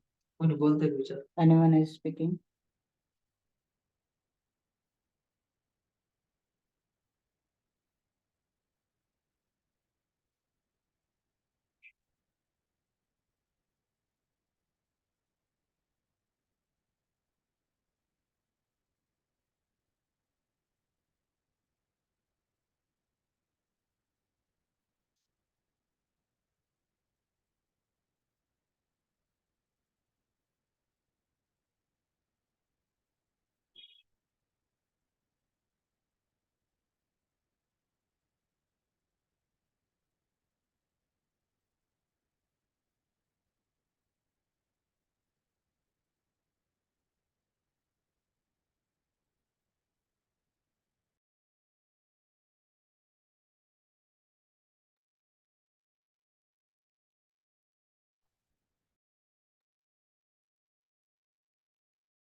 Hello everyone.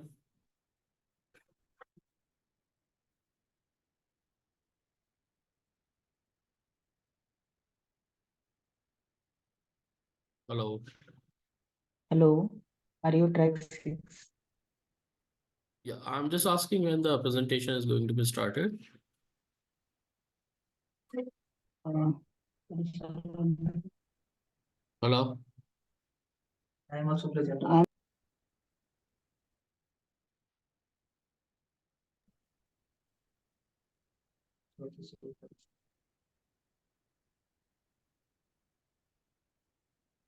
I got the link at 2 p.m. Yes. Okay.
कुठे दिसेल screenshot? हे बघ, इथे बघ.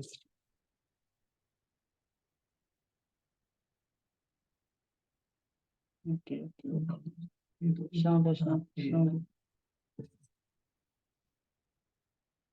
बोल ना.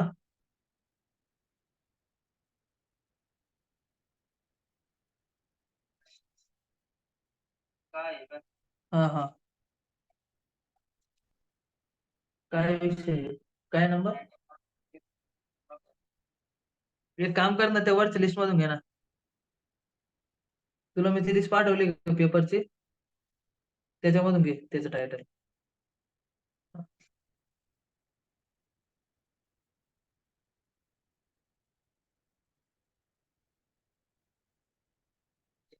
हा हा. आणि त्या फोनवर फोन कर आता, आपल्या मम्मीच्या.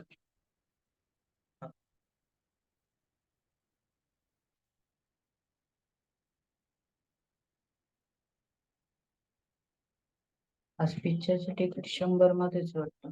कोणते? सगळेच कोणते पण. अरे बुक कर. कर ना बुक. कोणता पिक्चर? कोणत्या थिएटरला आहे? फायटर. हा, कर कर कर बुक कर लगेच. बरोबर आहे. हुकमेश्वर. खरंच एक मला पण अशीच उडते उडते खबर आई.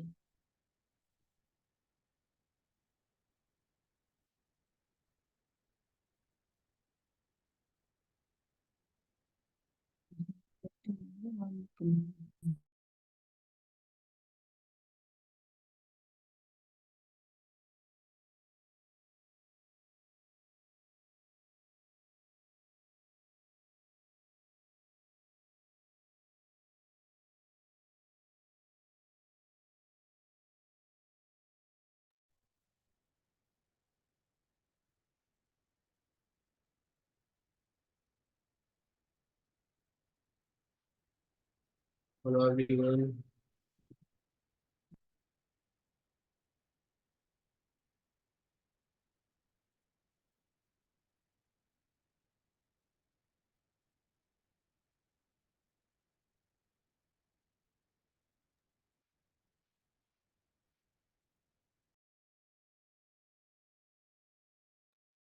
Who is going to start? Who is going to start a presentation?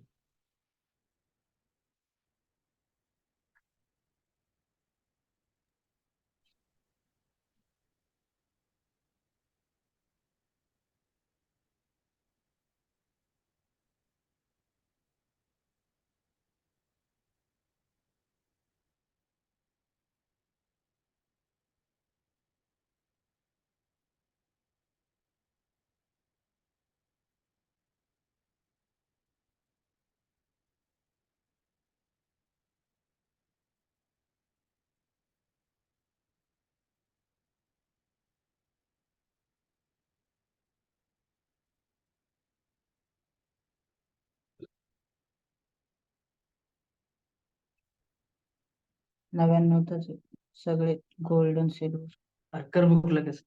कोणते? शिवरायाचा छावा आहे की त्याच्यानंतर अजून कोणते कोणते ऑप्शन? फायटर आहे. फायटरचा पण 9लाच आहे. नाही नाही, हिनवा सरायला नाही जाऊ फायटर. कोणत्या बी थिएटरला कर ना.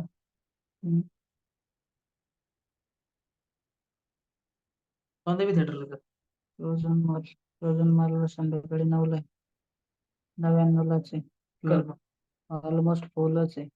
म्हणजे क्लबचे ऑलमोस्ट फुल झाले.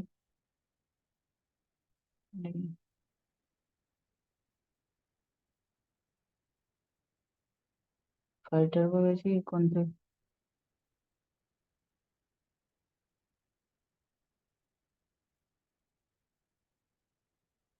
तेरी बातों में उलझे जिया. रँक नवे पिक्चर तरी कोणते चालले रे? आर्टिकल 370. ये क्रैक का है. जातेगा तो जिएगा, जीतेगा तो जिएगा. विद्युत जामवरचा.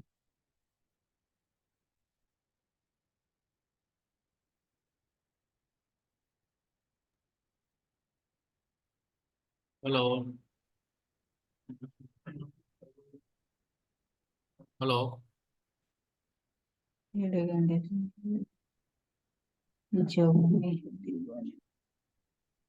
I hope so. It is track 6. Yes, I'm here.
Hello. Hello, sir. Sir, Hello. when when this session start? Sir, actually, even I don't have idea. Afternoon session I'm waiting for, and Okay. that Gmeet is not working. Google Meet link. Oh, okay. Are we supposed to present in the same, the platform? Okay. Because the paper ID, they have given afternoon session Gmeet, Google Meet links they have given, but Okay. we don't know whether that those links are broken. They're not working. None of Okay. the links are working. Okay. That's why I just logged into the Zoom randomly. Okay. Yeah, even I am not knowing what to do. Okay, sir. Thank you, sir. What about you? You have afternoon session? Yes, sir. I got the updated schedule Mhm. from the conference side, but there is no response. Actually, I am joining before 2 p.m. So Oh, that's why I'm asking. before two. Yours is Yeah. morning or afternoon? No. Since afternoon. Afternoon, huh? Okay. Yeah. Okay. I think they will start by 2:30. Yes.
Hello.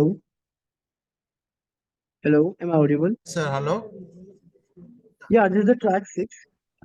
Can you please wait for a moment? We'll be starting soon. Yeah. So can you please help us because we are in track 8, we are supposed to present, but we don't that Gmeet link is broken. I think it is not working for us. So it is asking Is for meeting ID and passcode. So Oh, okay. what to do? It's a Zoom link. It's a Zoom link, na? It's a no Gmeet link they have given. Google Meet link. Oh, okay. So that Yeah, I'll just give you confirmation. I'll yeah, just give you confirmation thank in you, a sir. moment. Yeah, thank you, sir. Yeah.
Hello? Hello? Hello. Can I start, sir? 2 minutes, we are waiting for a second thing. Right. Okay, session. Okay.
Actually, I'm sorry for the delay. We are actually waiting for session chair.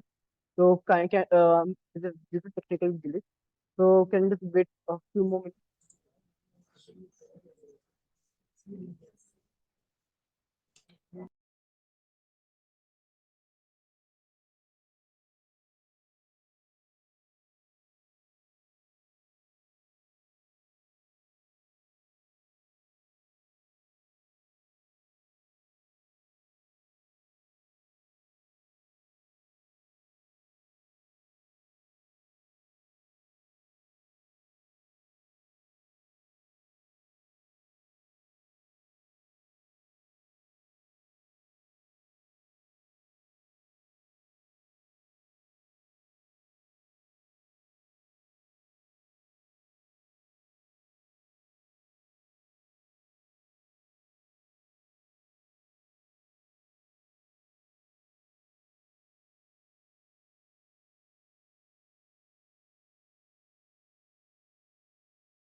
Good afternoon.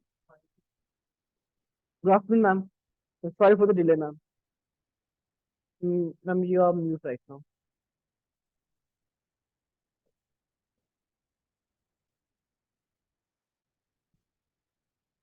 Ma'am. Yes, ma'am. Good afternoon, ma'am. Yeah, very good afternoon. Yes, I'm sorry for the delay, ma'am. Yeah, no problem. My side also problem happened. Yes, ma'am. So I'm starting the session. Yes, ma'am. Yeah. So good afternoon to the esteemed speakers, veteran authors, and academics. Welcome to the fourth International Conference of Innovative Practices in Technology and Management, ICIPTM 2024. We introduced to you to our team, which is I'm Anshuman Jason, and I'm the research coordinator of track 6. So, dear authors, before we begin, let me share you the objectives of this conference. The main objective of the conference is to provide international platform for presenting and publishing the latest development in the state-of-art innovation practices in technology management and cutting-edge research outcomes related to the topics of technology management and its interdisciplinary delegates to exchange new ideas and establish research and business. Now, I would like you to introduce you our session chair. So please welcome Dr. P.G. Prasanna Lakshmi. Yeah. So I will give you a brief of ma'am. So Dr. G. Prasanna Lakshmi is a highly accomplished professional with a strong background in computer science and engineering.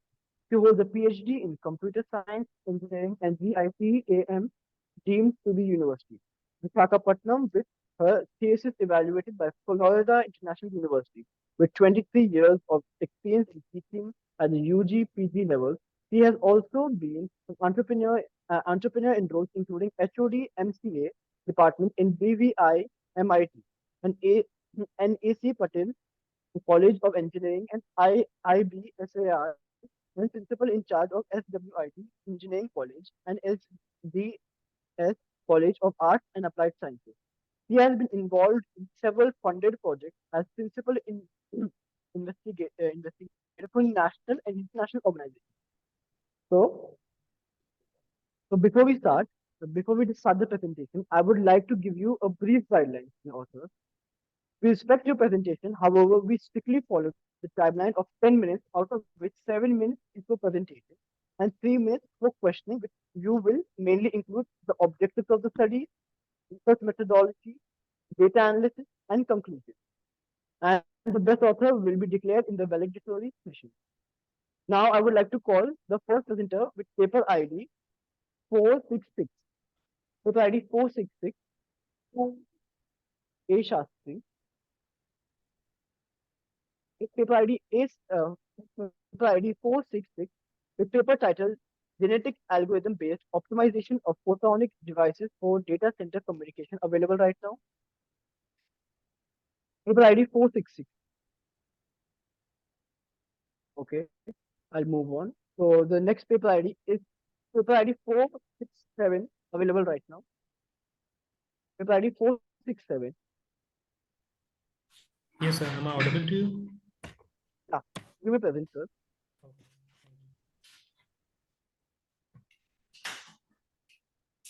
So you need to enable the screen sharing option, sir.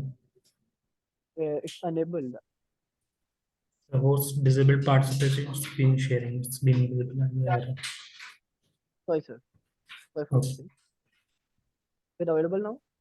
Yeah, yes. Yeah, please start. What is the name of the author, sir? Multi-objective evaluation algorithms. Who is the author? Manish Saraswat. Yeah, paper presenter. Ma'am, Manish Saraswat. Okay, yeah. Good afternoon, ma'am. Myself, Manish Saraswat from Lloyd Institute of Engineering and Technology, Greater Noida. The title for my paper is Multi-Objective Evolutionary Algorithms for Hardware Design and Space Exploration. The content for my presentation are introduction, the multi-objective evolutionary algorithms, the multi-objective particle swarm optimization, one of the algorithm which is being used, and the analysis part, and the last part is the conclusion. So we will start with the introduction part first.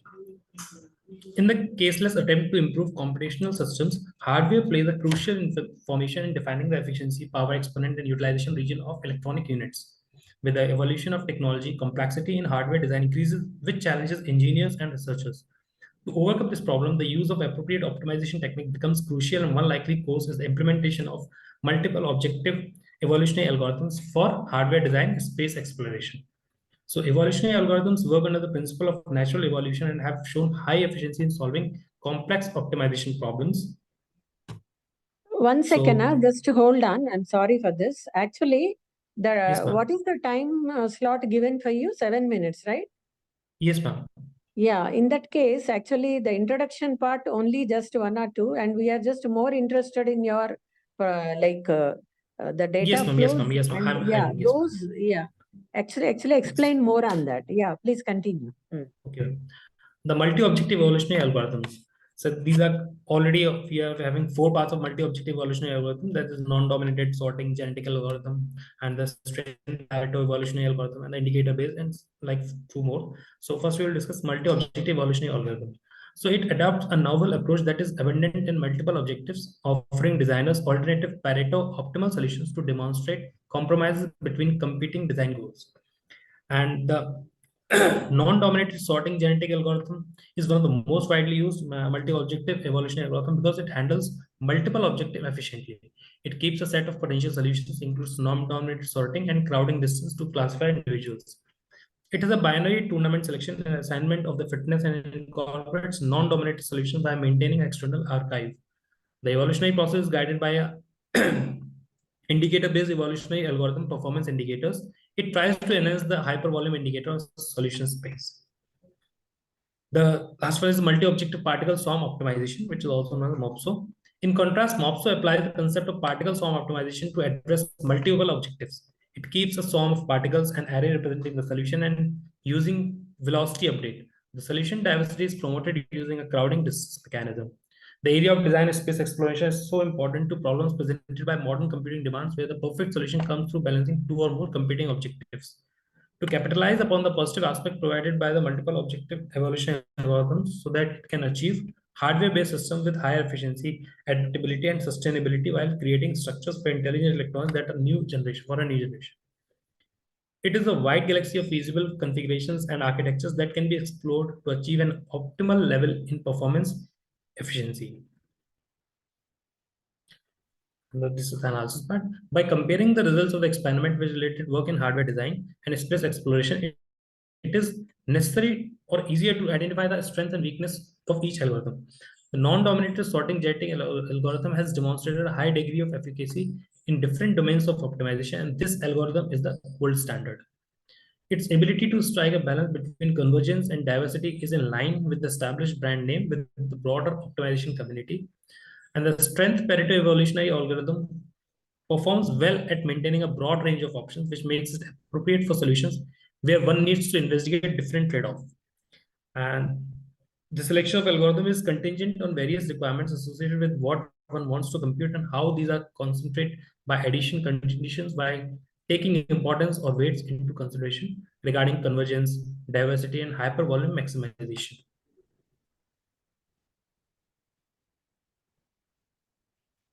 So these are some of the statics for various algorithms, and the parameters are convergence, the diversity, and hypervolume.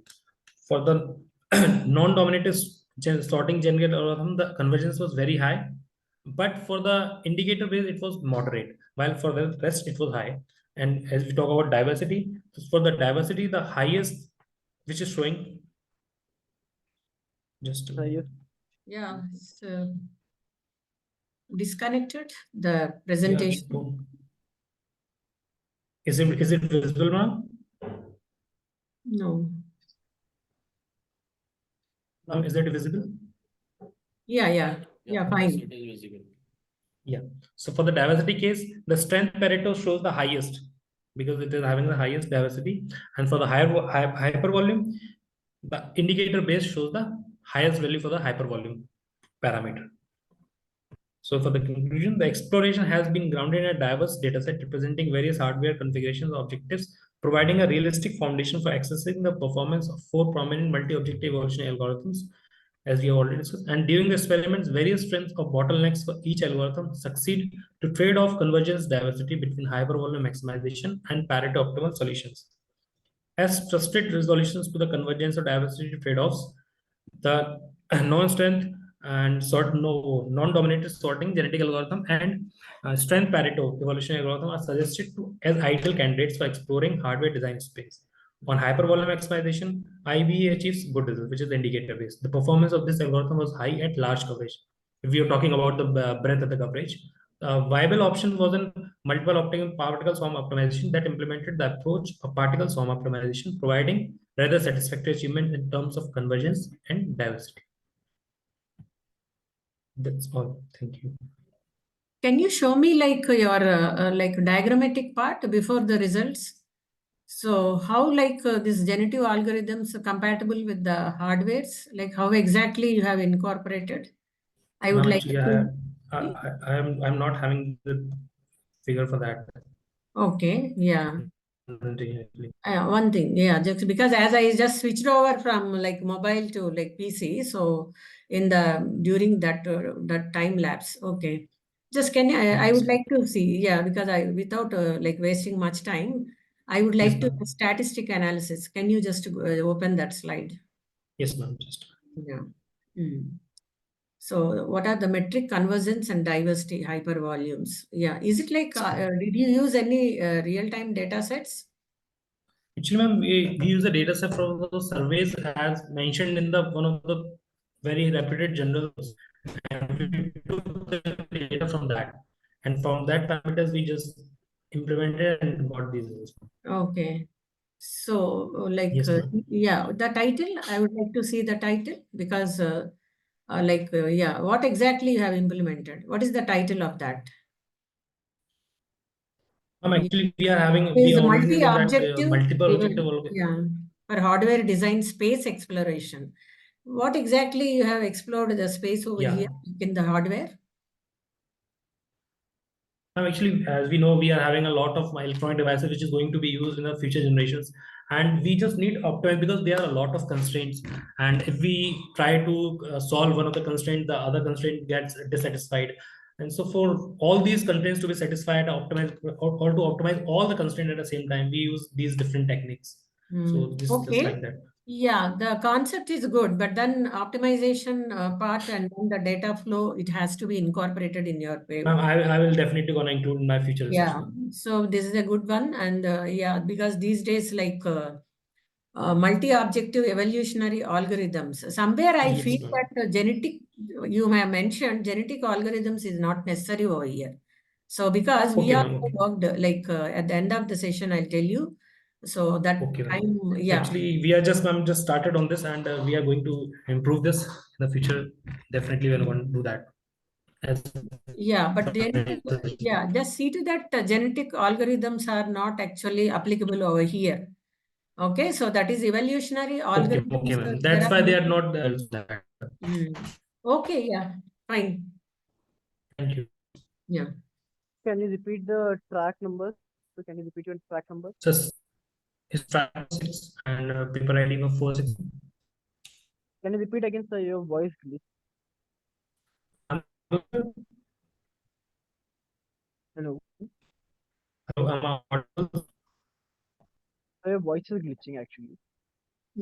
Not clear. What is his ID? Yeah, paper ID 467. Yes, ma'am. Track 6. Okay, sir. Thank you, sir. Okay. So now I would like to call. Yes, sir. So now I would like to call track number 676. Track number 676. 676. Okay. Good afternoon, everyone. My name is Ashish Srivastav and my paper ID is 676.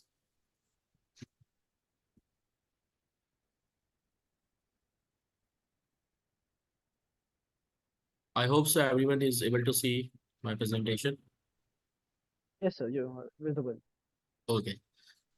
So currently I'm doing my PhD from BITS Pilani as a part-time research scholar, and the topic is a comprehensive examination of the connection between Industry 4.0 and lean manufacturing, and the impact of lean manufacturing and Industry 4.0 in the industry.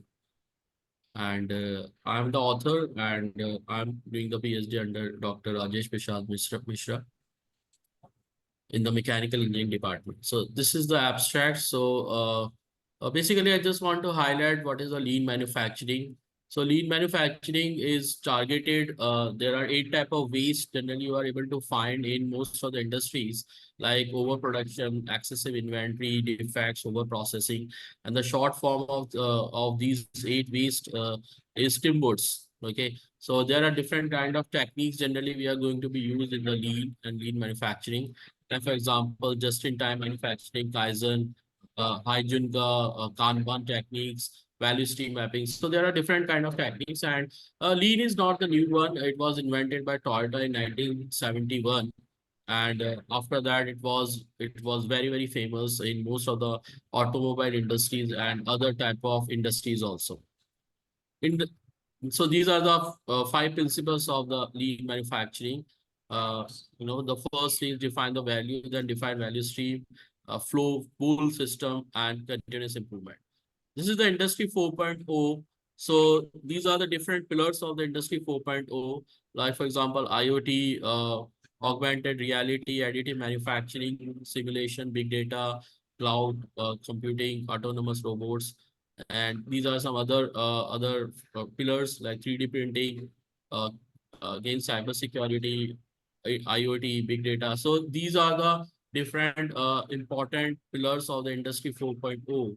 So what I am trying to highlight here. So here in this paper, this is not the analytical paper. This is a review paper. So I have concluded 51 papers and used the Prisma model for that. So this is the bibliometric analysis for article wise, different from 2013 to 2021. And these are the country-wise number of articles. So the maximum numbers you can find in USA, which is 2,192, particular on this topic. And the maximum subject-wise of articles you can find in engineering. And after that, computer science. So the discussion here is the study had laid focus on providing a holistic overview of the Industry 4.0 practices implemented all the across the industrial sector. See, Industry 4.0 is a new one, and especially in India, it is going to be used in Germany, in Japan, in a lot of manufacturing industries as well as in automobile industry. But in India, it's not so much familiar, honestly. And nowadays, a lot of industries, especially like automobile industry like Honda, Suzuki, and Mahindra, they are using Industry 4.0 techniques like IoT, big data, and advanced robotics to improve the efficiency and productivity.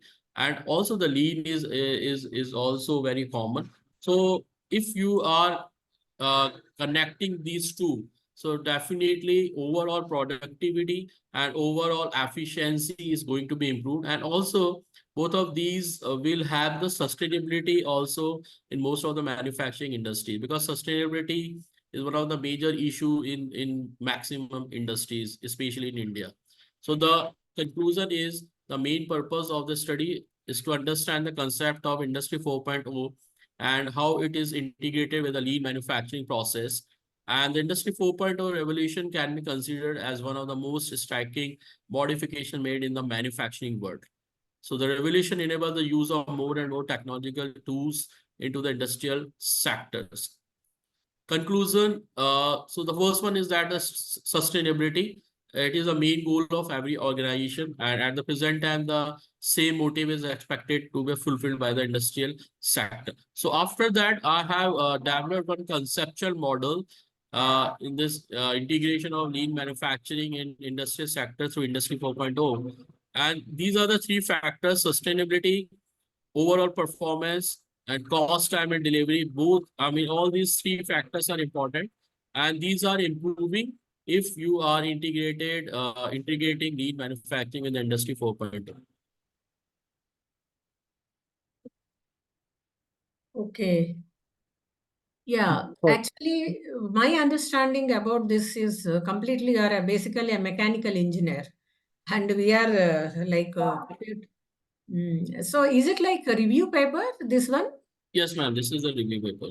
Okay, so But then industry 4.0, ma'am, is using a lot of electronic component, like for example, IoT, So Mhm. IoT is going to be using in a lot of like manufacturing industries, especially in the automobile industries.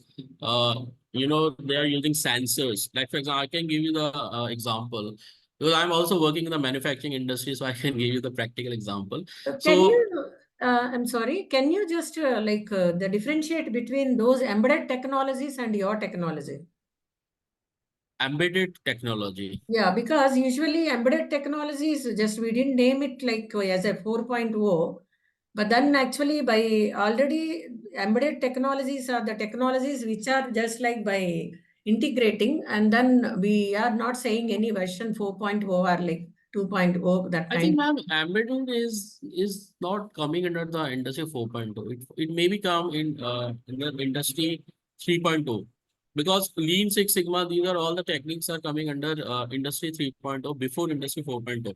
So in the industry 4.0, like for example, advanced robotics, augmented reality, IoT, big data. So these are the main pillars of the industry 4.0. So Yeah. I was giving you example. For example, especially maintenance is one of the major issue in the manufacturing industries. So if you are using IoT, if you are using these type of sensors, advanced sensors, and connecting all the data with the big data system, so you can predict easily which machine is going to be failed and which machine is having symptoms that may be failed, maybe after 1 hour or after 2 hours. So what is happening? It will make your system more better. And also, if there is no machine failure, your efficiency, your productivity is automatically is going to be improved. So these are the challenges most of the Indian manufacturing industry they are facing.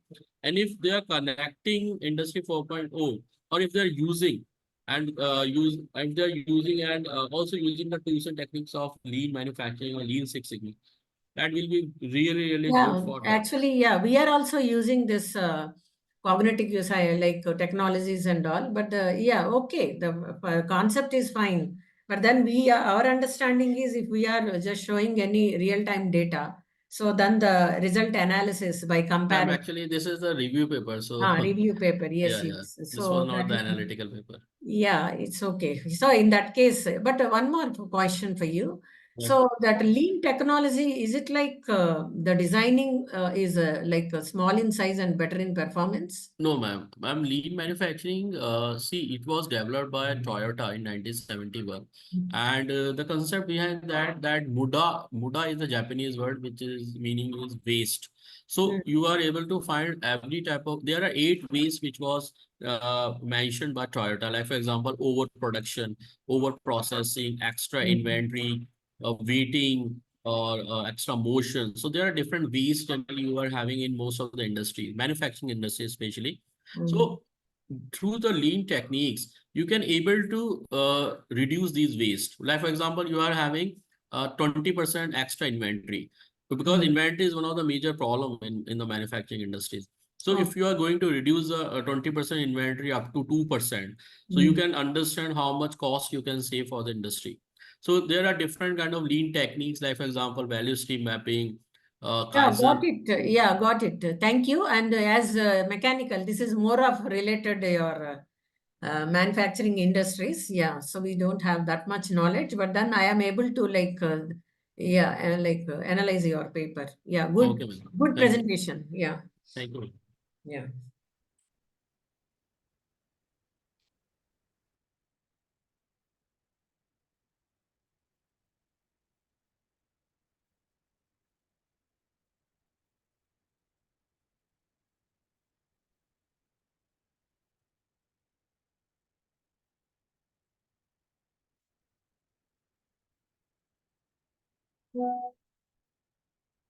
Who is next?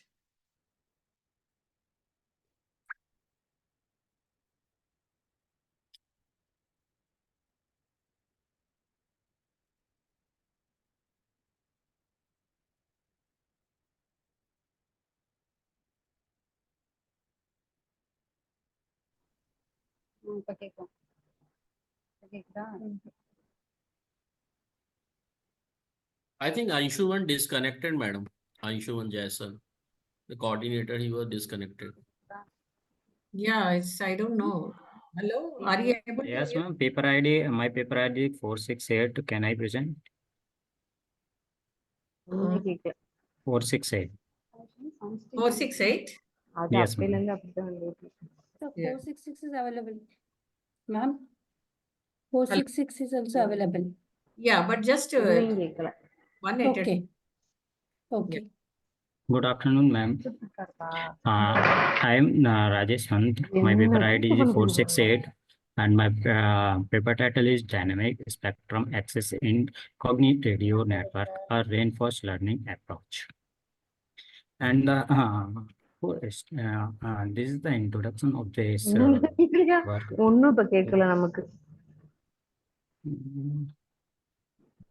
Some problem. Continue. Some of the presenters, those who are waiting, so they have to mute their audios. Mute. Yeah, continue. I am able. Yeah. Shared network are a type of wireless network that uses radio technology to sense an environment and detect the transmission according to this allows opportunity access unused portion to spectrum which can improve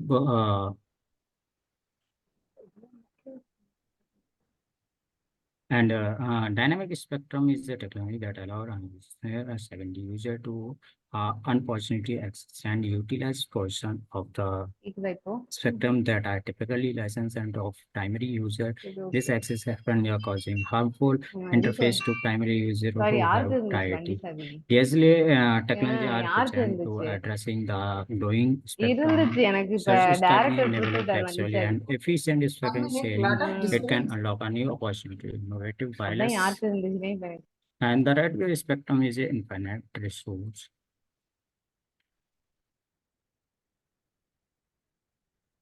And technology like a mobile communication, Wi-Fi, and radio communication broadcasting. However, the demand of spectrum exists, availability leading to spectrum scarcity. DSA play a crucial role of addressing this challenge by optimizing spectrum utilization. These survey like increase access to unused spectrum. Improve flexibility and adaptability, enable new application and services, enhance efficiency and reduce cost, increase compatibility and innovation. And cognitive radio network and define CRN as an intelligent wireless network that leverages computer sense to a dynamic spectrum access capability, functionality, flexibility, adaptability, and introduce the concept of primary and secondary user. And primary user have a license right to specify spectrum band, and secondary user can possibly to access unused portion that those band are causing interface to primary user.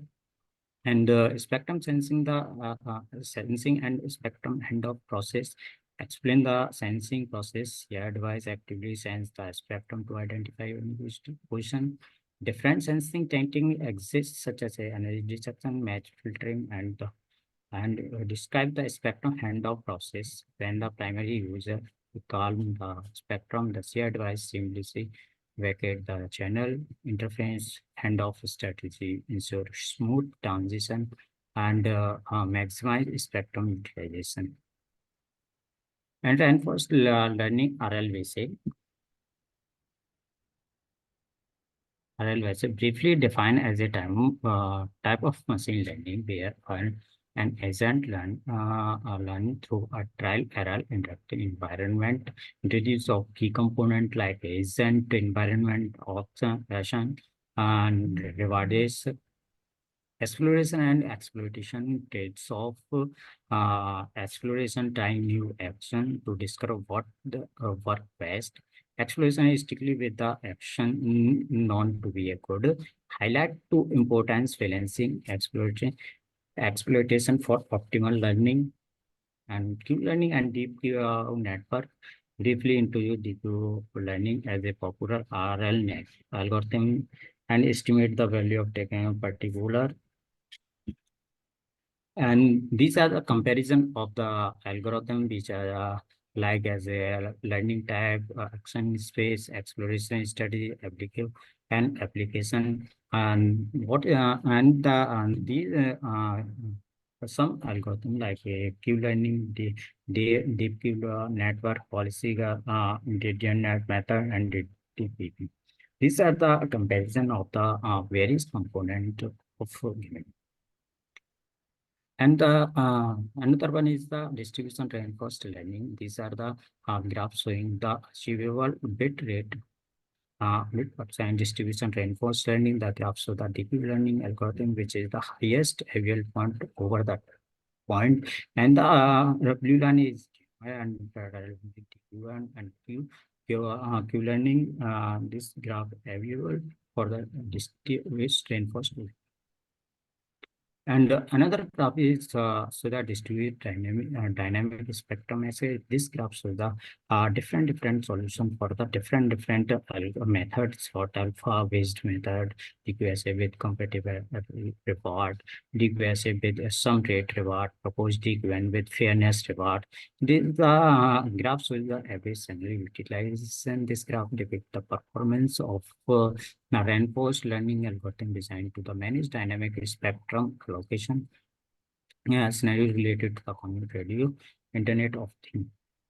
All three algorithms start the similar performance, and the average indicated that it is the initial and Q-learning exhibition the lowest performance, reaching the maximum average rate of from the pointed to 4 fits, and so the surface decline after the Q-learning and stable with the complexity of dynamic spectrum. And these are the conclusion which are the result represent the contribute the involving landscape dynamic spectrum axis, delineating and strength and weakness, and RL algorithm in address spectrum and this is aligned to with the broader effort of enhanced spectrum efficiency, responsiveness of dynamic environment, the efficiency of decision making environment with CRN. This mark of a significant milestone toward the advancement of dynamic and self-optimization communication network in the based information, innovative and wireless technology that toward the more connected future. And these are the references which are used in this paper. And thank you. Okay. So, Ma'am. Yeah, hello. Yes, Yes, ma'am. Yeah, Sorry, ma'am. I that- was having connectivity issues. So, ma'am, I would like to introduce to us to the second chair also, Mr. Pavneet Raja. Ma'am, he is a user. I'll give a brief introduction to him also. He's a user of 16 years of teaching experience in academics and research. And he has also participated in several international conferences, such as in Manchester, United Kingdom, and they have keynote speakers. And he was the keynote speaker in the 11th International Conference on Frontier Computing Theory and Application in FICTA 2023. I would like to introduce you to Pavneet Raja, sir, who is going to be the second session chair. Sir. Yeah, thanks for the welcome note. Thank you. Yeah, Yes, sir.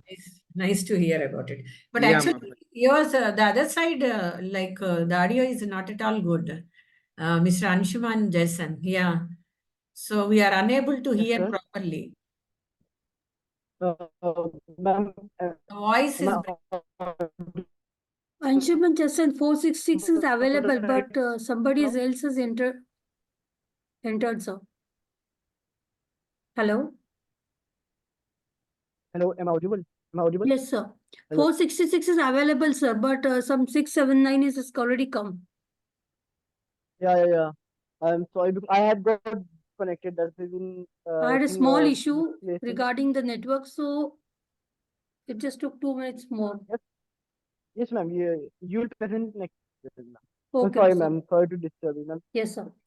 We can continue. Yeah, let it start. And then, ma'am, you can ask the questions to the current presentation that's going on. Sorry for the delay, ma'am. I had some connectivity issue. Yeah, because yeah, the other side, we are unable to hear you properly. Okay, sorry, ma'am. Sorry, ma'am. No, fine. You may continue questioning, ma'am. Yeah, actually, I wanted to ask that spectrum person. I think he already left. So that radio band and all, it's okay. That is fine. Yeah, I just given the marks also. Yeah. Extremely sorry for Just, yeah, let it be like this intelligent power measuring device. So let it, yeah. You start presenting.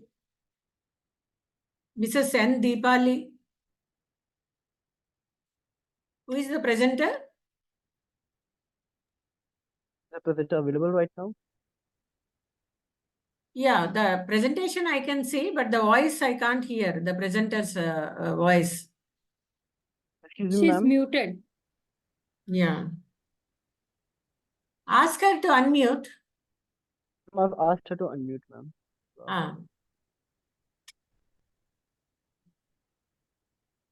Excuse me, ma'am. You can ask someone to present instead of that because time is. Yes, can I present, ma'am? 466. Yes, ma'am. Yes, ma'am. Yeah, you Yes, can ma'am. start because 466, ma'am, we can start. yeah, 619, I don't know, like some problem happened. Yeah. Hello, am I audible? Yes, yes. My paper ID is 466, genetic algorithm-based optimization of photonic devices. 1 second, I think your background image, you have to remove that. So it is collapsed in this. Yeah, it is just like. 1 minute, ma'am, let me see. Because I can background some image of Amity University. But I'm not able to see. Okay, let me see. Okay, then continue. Yeah, genetic algorithm based optimization. Optimization of photonic devices for data center communication.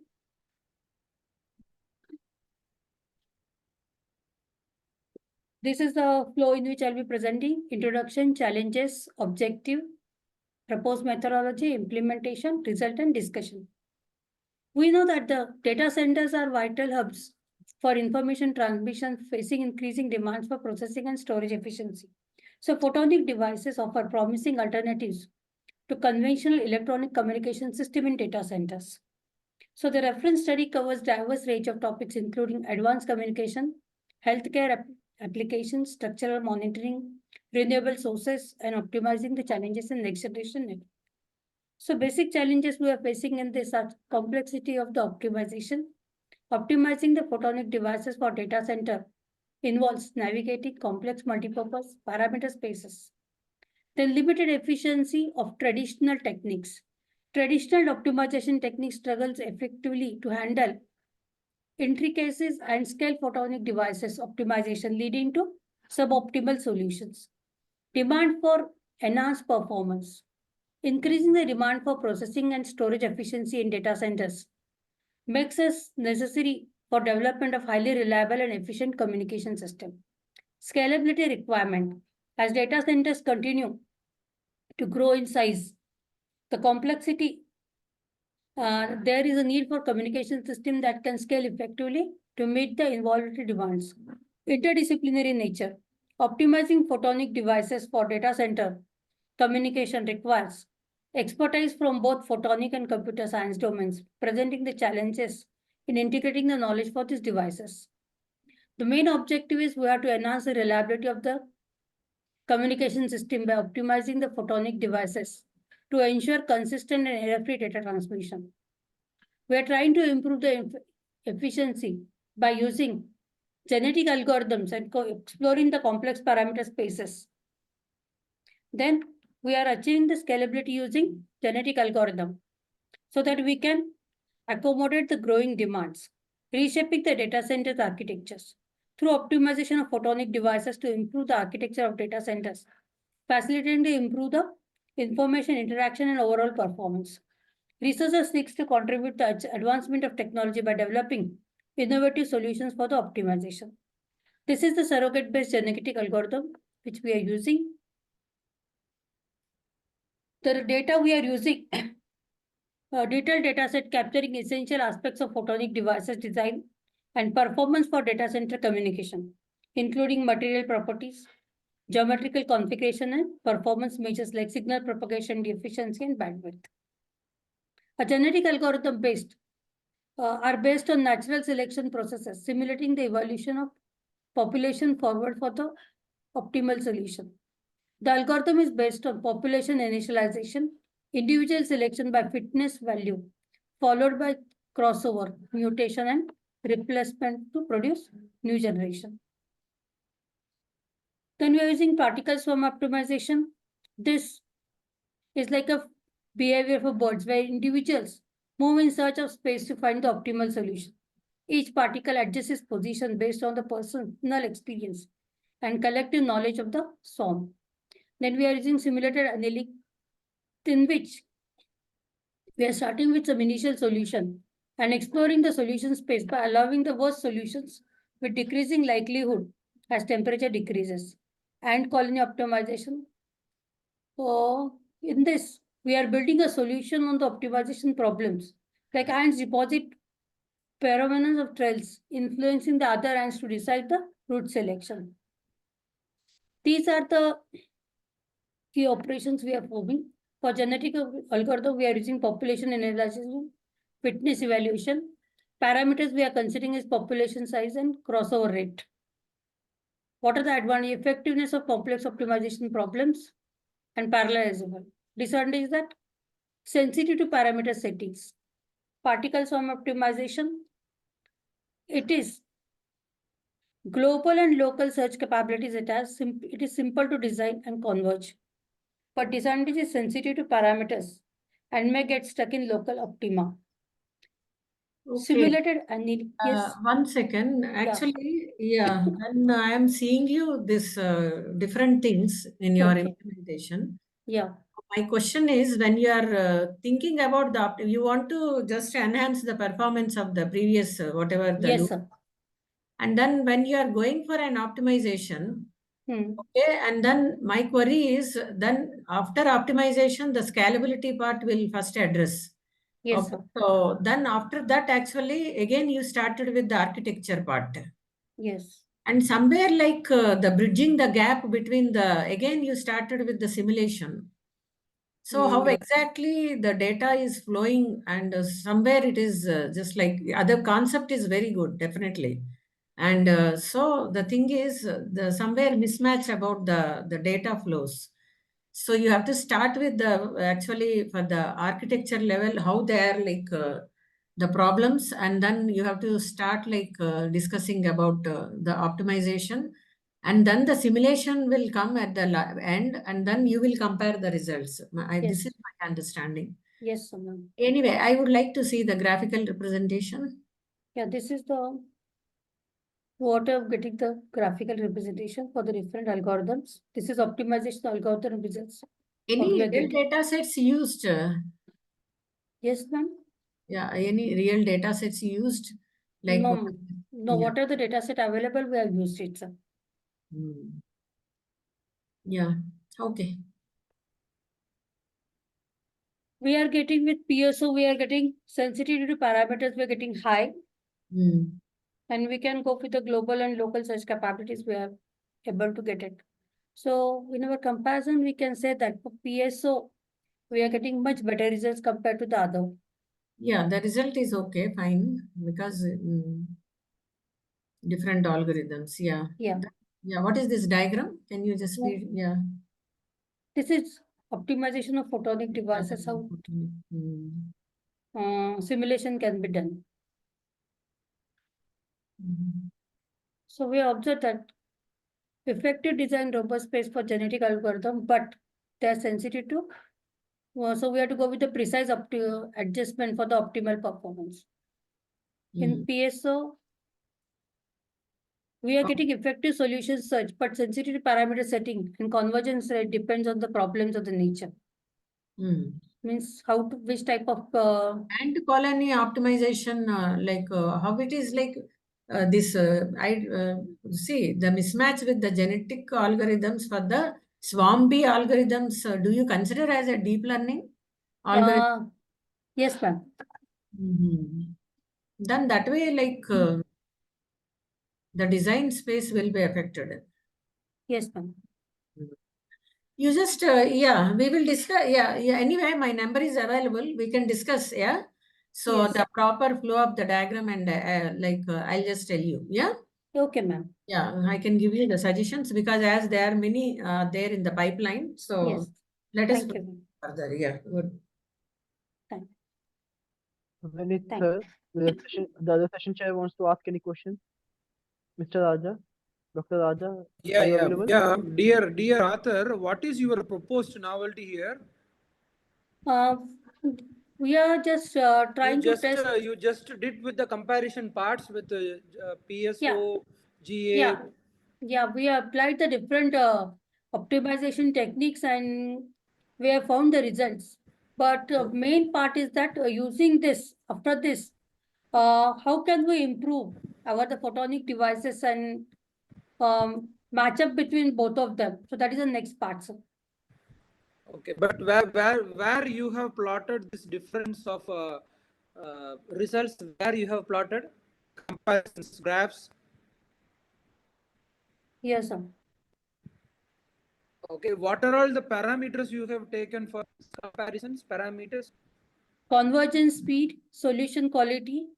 Okay, where And is that sensitivity. value? Where is the value you have plotted for this convergence speed, solution quality?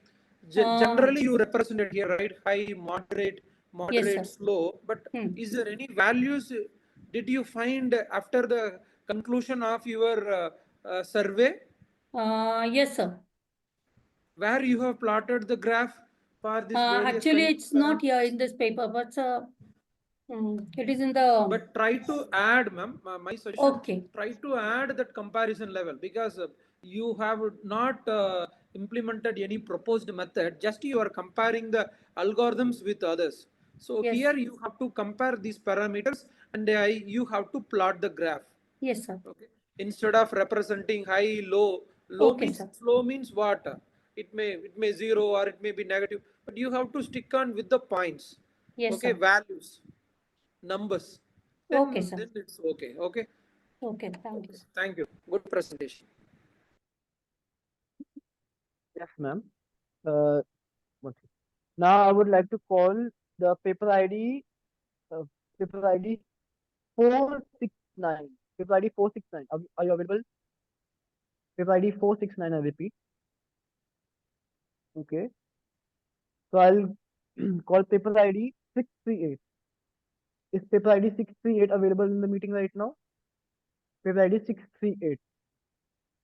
Okay. Is paper ID 632?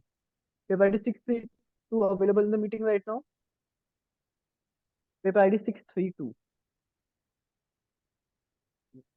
Is there any author available who would like to present their screen right now? Good evening, sir.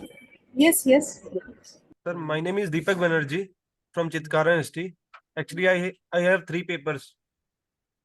Sir, what's your paper ID? Sir, 478, 479, 480. 478, 479, and 480. Okay, sir, you may start presenting, sir. Okay, sir.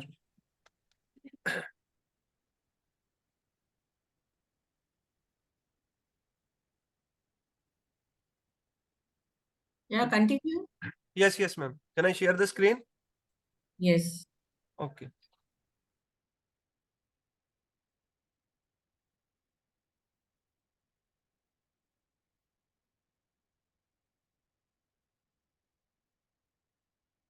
Please wait a minute, ma'am.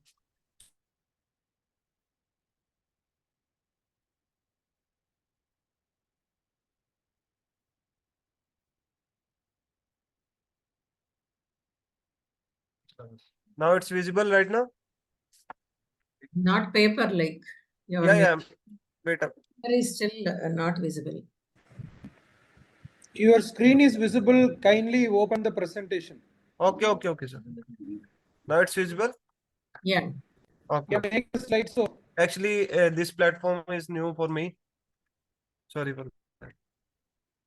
But Department of Computer Science and Engineering. Yes, yes. Okay.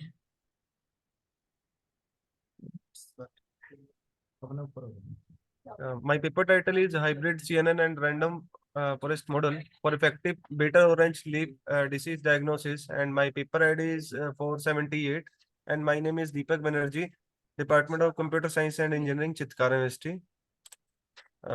Coming to the next slide. Basically, I completed the content part, introduction, related with work, material and methods, dataset, methodology, result and discussion. After that, conclusion, and after that, references. Coming to the introduction part, the bitter orange framing as crucial component of many habitats and vital components of global farming had several obstacles. On of other the sensitivity of leaf to numerous illness. Basically, in this bitter orange tree, the leaf disease can have a significant impact on both the quality and productivity of the fruit, rendering early detection and good control critical for long-term citrus production. The combination of agriculture and this data science approaches has created a viable option and solving the difficulties in recent years. Basically, this Excuse comprises the patterns and textures and features that indicate the onset of many diseases, and basically in that basically we are completed the four methodology phases in this, and the first one is data collection and pre-processing. In this being the investigation by assembling a comprehensive data set on bitter orange, high resolution photos of bitter orange vegetation, leaves, or Don't fruit read may be. hello, excuse me, don't read the lines. Only you have to just to tell the points. Okay, okay. Yeah, because Sure, ma'am. Sure, ma'am. Yeah. After that, in phase two, basically, we have trained the model of CNN model. Basically, in this, we have to construct a CNN model. In this, we are using convolution layers and max pooling layers. After that, in phase three, basically, feature extraction, assemble learning. Basically, in this, we have to extract the features and analyze the accuracy, precision, recall, and abundance score in this. And after that, model evaluation and prediction. It is the last phase of the model that we have to predict the which disease our leaf has, which type of disease it have. So coming to next, One basically we are second. working in Yeah, the. before this, I have a question. Sorry for the. Sure, ma'am. Yeah, Sure, ma'am. yeah, but the thing is, can you go back? Yes, ma'am. Can you Yes, go ma'am. back? Yeah, CNN, you are again go back to the second slide. Yeah, previous. Yes, ma'am. Yes. Over here, CNN is a supervised learning, right? Yes, ma'am. So in this, how you are overcoming with the problem when you are ensembling techniques? Because that gap would be there. And so I am not seeing anything. Okay. Okay. Yeah. Actually, basically we construct a CNN plus random forest approach, right? So in phase two, basically we have trained the model using the CNN techniques, using a max pooling and convolution layer, and CNN model is applying on that. After that, in phase three, basically in this phase we are using CNN and the random forest technique for an in-depth comprehension of bitter orange and adhering the for these four methodology steps. Yeah, images actually that, yeah. Yeah. And And after that, in phase four, basically the evaluation process is there, and after that we will find out the which type of disease the leaf has. Yes, ma'am. Yeah, I'll see then. Okay. Can I continue, ma'am? Yes, yes. Okay, thank you so much. Basically, this is the classification matrix, and this is the 8 into 8 matrix, and this is the on the left hand side. Basically, we are taken the actual values, and in the bottom side we are taken the predicted values. This is the main diagram. Actually, this is all the clear in this diagram. First of all, we are implementing the CNN layer.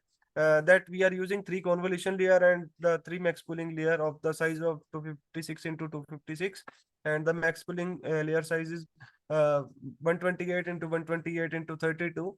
After that, we are using random forest approach and we are connecting one fully connected layer. And after that, we are uh, analyze which type of diseases like citrus canker, citrus leaf minter, citrus black spot, citrus rust mites. All are classification in the output section. So coming next.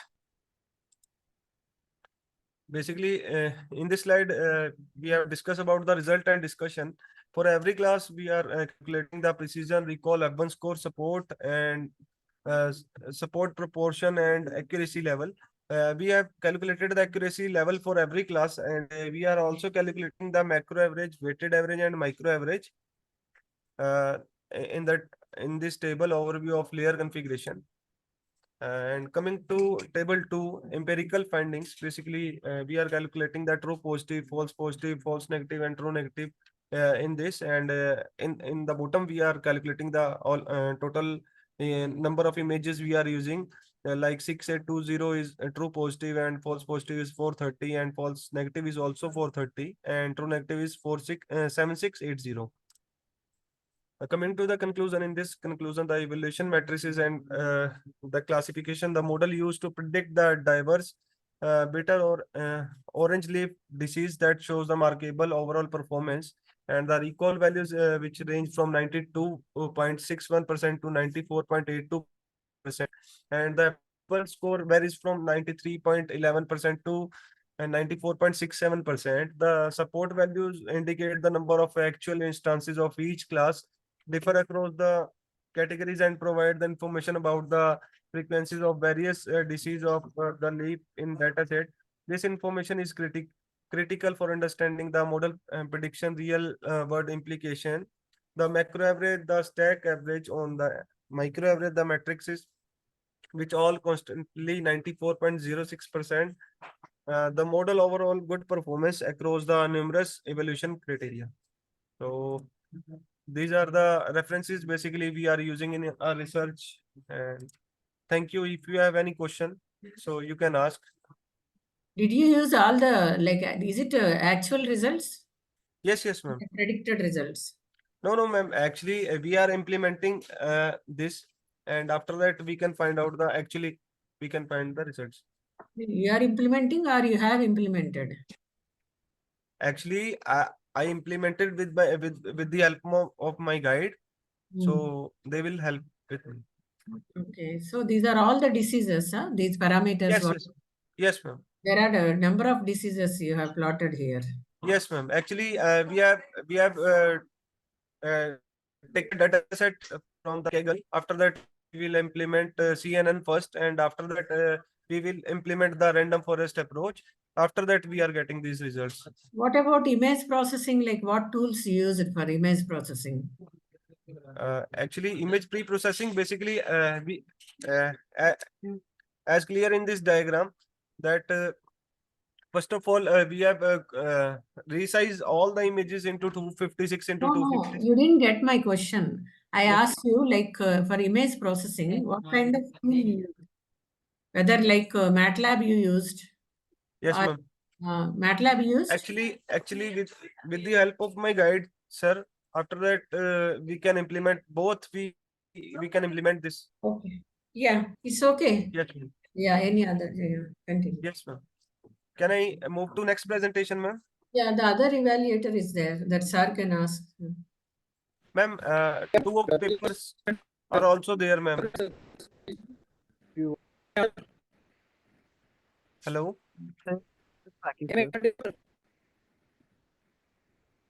They are not audible. Hello. Yes, Yeah, sir. yeah. I am getting you, but sir was asking you some question, it seems. Yeah.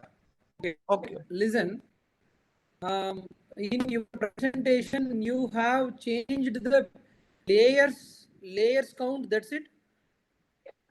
Sorry. No, what is the novelty you have implemented in this work? You have just changed the layers numbers. No, sir. Actually, no one is applying the CNN and random forest in this. Only CNN model and other model has been applying, like CNN and SVM model is applying, but no one is applying on CNN and random forest approach in this.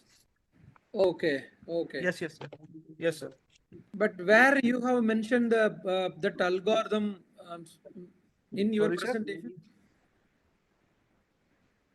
Only Nowhere you have explained. specified, there is no algorithm. Where you have explained this in a random forest algorithm in your presentation? And what about the comparisons of other algorithms? Nothing. Comparisons is also missing in your presentation. Yes, sir. Actually, I include in my research paper, but I didn't include it here also. I include only. But the you research. have taken many diseases, precision recall. That's good. But Yes, you sir. have to compare with other algorithms. No, you have to claim that your algorithm producing the better results with others. But Yes, you sir. didn't do that part. My suggestion, whatever the results you are showing, it's good, well and good. But you have to compare with the existing works. Okay, sir. Only then you can prove that your algorithm is better than the others. Sure, sir. Otherwise, Sure. you also did the research part. That's it. That you can't claim yours is the best method. Okay, sir. Okay. Okay. Okay. Okay, sir. Proceed. Proceed. Okay. Okay, sir. Next paper. So you can present your next point.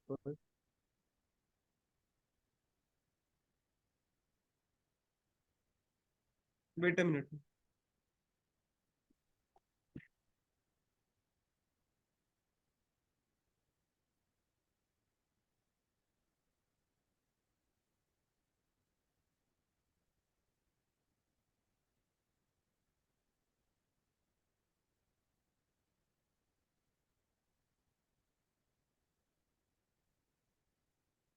So my next paper title is Holistic Approach to Citrus Canker Disease Recognition, Harness CNN and Random Forest Method. And my paper title is paper ID is 479. And basically we completed the. Again, Your screen is not visible. Dear student, your screen is not visible. Okay, sir. Please wait, sir. Share your screen. Yes, sir.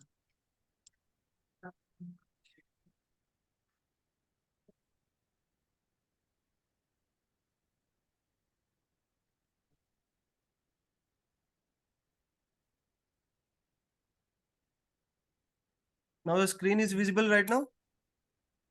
Yeah. Okay. Yeah. Maximum. Give the slides of presentation. Yeah, good. My paper title is a holistic approach to citrus canker disease recognition, harnessing CNN and random forest model, and my paper ID is 479. And my name is Deepak Banerjee from Department of Computer Science and Engineering, Chitkara Institute. Basically, we completed the content part, introduction, related work, material and method, dataset, methodology, result and discussion, conclusion, and then references.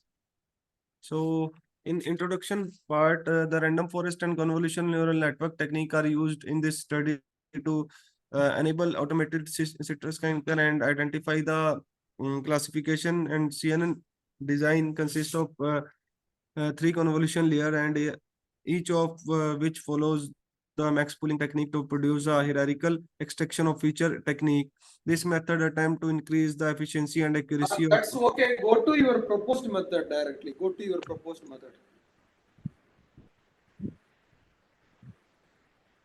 Yes, sir. Yeah, hold it. Yeah, explain this. Yeah. Okay.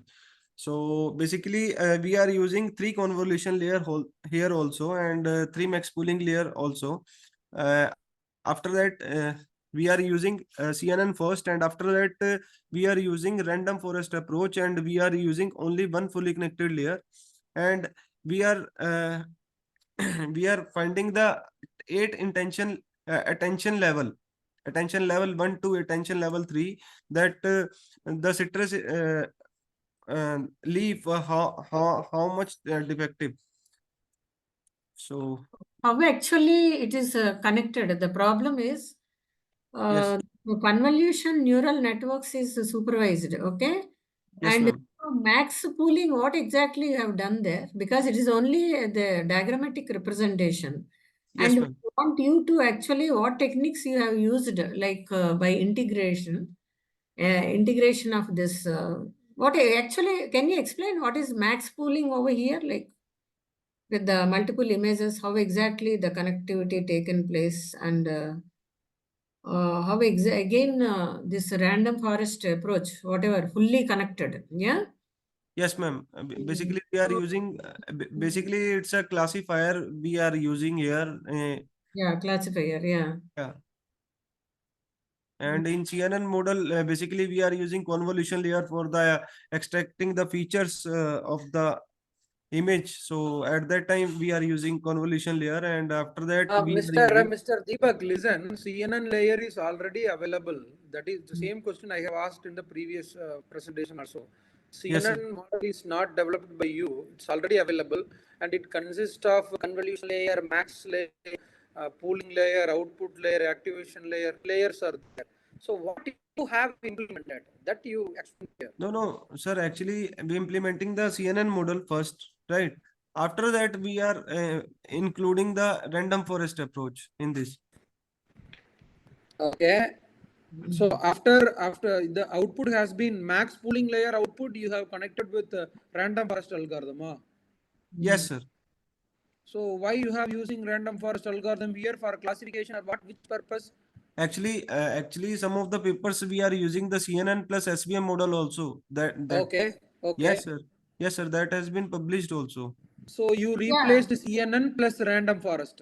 Yes, yes, sir. No, no, no, How no. many No, no, no, sir. input? How many input and how many outputs in the random forest? Sir. Actually, in CNN model, uh, in our previous study, we are using CNN plus SVM approach, right? And in this research, basically, we are combining the CNN plus random forest approach.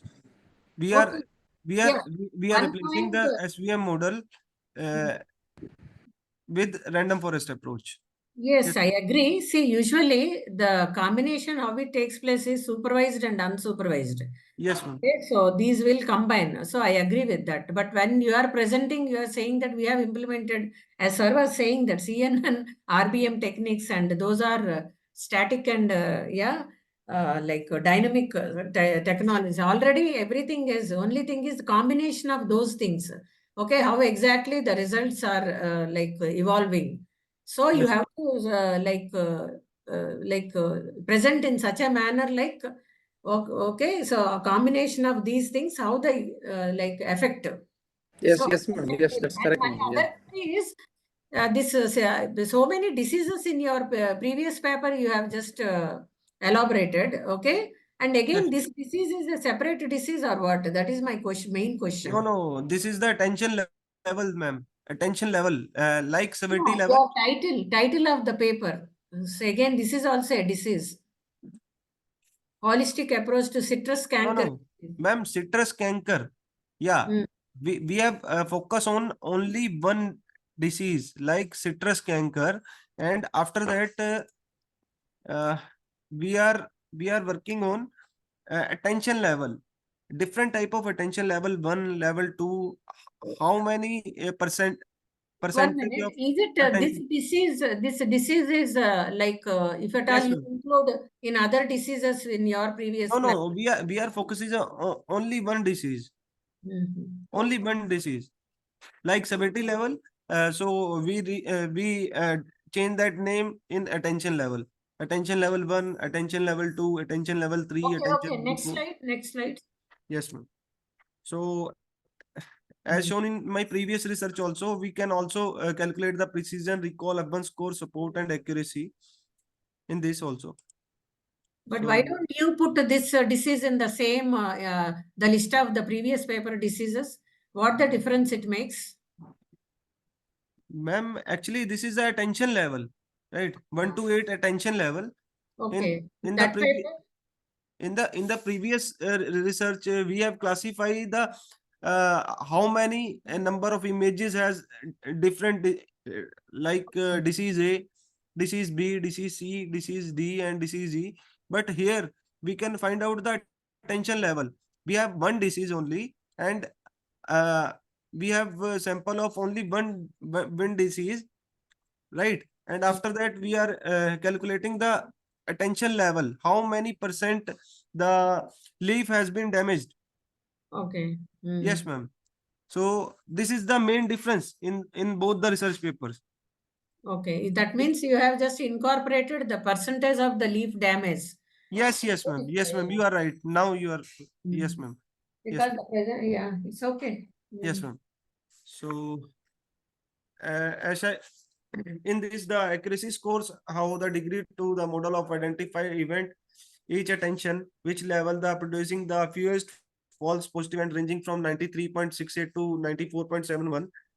The sport value is meaning from 865 to 950 offer insights into the distribution of interest level in the data set, while the matching support proportion values present a normalized image of privilege of each attention level, and the total accuracy over all sample instances or the micro average values of 94.24% demonstrate the model capacity of generalization and effectiveness in estimating levels of attention within the chosen domain. So these are the references basically we are using in this research. Thanks. Can I present my last paper? I hope that is not again the citrus disease. Oh, listen, No, listen here. So here also you have not compared with the existing algorithm results. Just wait, Deepak, just wait. Here also you have not compared the existing algorithm results. And we are also implementing the CNN random forest because we implement this, so we combine both the models. No, you just to go for the previous article. You open the previous PPT. Yes, sir. So go for the comparison results. Yeah, where the results you have shared. Go Sir, to slide actually, number 9. Go to slide number 9 and 10. 10, I think. Yeah. 9 and 10. Where is the comparison attention level with another algorithms? sir, actually, I am not, sir, in my previous study also, I am not doing the comparison with previous studies. Yes, I do the study also and literature review also and studies the previous paper. No, that results to be compared with your proposed work, right? You have implemented some hybrid model, CNN plus random forest. Then Yes, you sir. are getting this precision, recall, FN score, support, accuracy. That's good. But you have to compare these results with the existing works, no? Some other hybrid approaches Sir, also actually, we can are. study. Yes, sir, this is my mistake that I am not including here the comparison table, but we can study the But 10 to my 15. question, whether your results are better than that existing works Yeah. or it is lesser than that existing works. That should be shown in the like presentations. Then only we will consider your paper is a How research. do we know? How do we know whether your work is better or it is? Yes, sir. Yes, sir.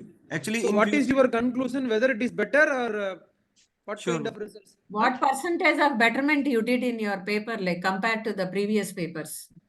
Yes, ma'am. Yes, ma'am. In This is future, like I will only add the comparison table also in my PPT also that. No. First listen carefully. Whether you are getting better results or poor results, that you clarify why. Did Okay. you compare the results? Okay, if you are not added in the presentation is okay. Whether you are getting better results or poor results. No, sir, I am getting better results, sir. Better It results. is that. Okay. Yes, sir. Okay, then we are happy you got the better result. But Okay, then okay. that analysis part it should be shown in your presentation. Actually, ma'am, this is my mistake. I am not adding the comparison table here. No Okay. problem. Move to next No presentation. problem. Next Move time, to next remember. paper. Yeah. Yes, ma'am. Yes, ma'am. Move to next paper. Yeah. Sure. Um,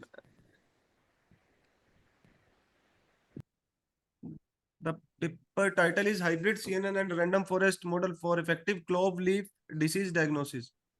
The Okay. paper ID Hybrid is. model. Before you start, I'm asking, is it the hybrid, whatever you have mentioned? Yes, ma'am. Yes, ma'am. Okay, this is random forest model for effective clove leaf disease. Okay, continue. So basically, we completed the content part in like introduction, related work, material and method. In that data set methodology, result and discussion. After that, conclusion and then references. So in introduction part, clove plant leaf serves an important role and specify the industry, adding to the flavor and smell of variety of culinary and medical items. And in this, basically, we propose the CNN and random forest approach, and to addition the random forest for effective assemble technique. So in on the right hand side, For the basically, above two research works, what is the database name where you have collected these images? sir, actually, these images are on Kaggle dataset, sir. Kaggle. Kaggle. Yes, Okay. sir. Yes. What is the dataset name? Kaggle have thousands of datasets. What is the name of the datasets? Sir, actually, I didn't remember that dataset. So No, but these data sets. Kaggle is a repository, dear. Kaggle have thousands of datasets. yes, yes, sir. You have to represent here. At least you should know, na, what is a dataset name you have used, how many images are in the dataset, and what are the images you have used only. Yes, Okay, sir. go ahead, go ahead. Yes, sir. So basically, we are also using the four phases here. First of all, we have collected the dataset collection and pre-processing. After that, model training using CNN. In phase 3, assemble learning using random forest. So at last, the classification model and model integration along with fine tuning. So these are the metrics table named as categorization chart.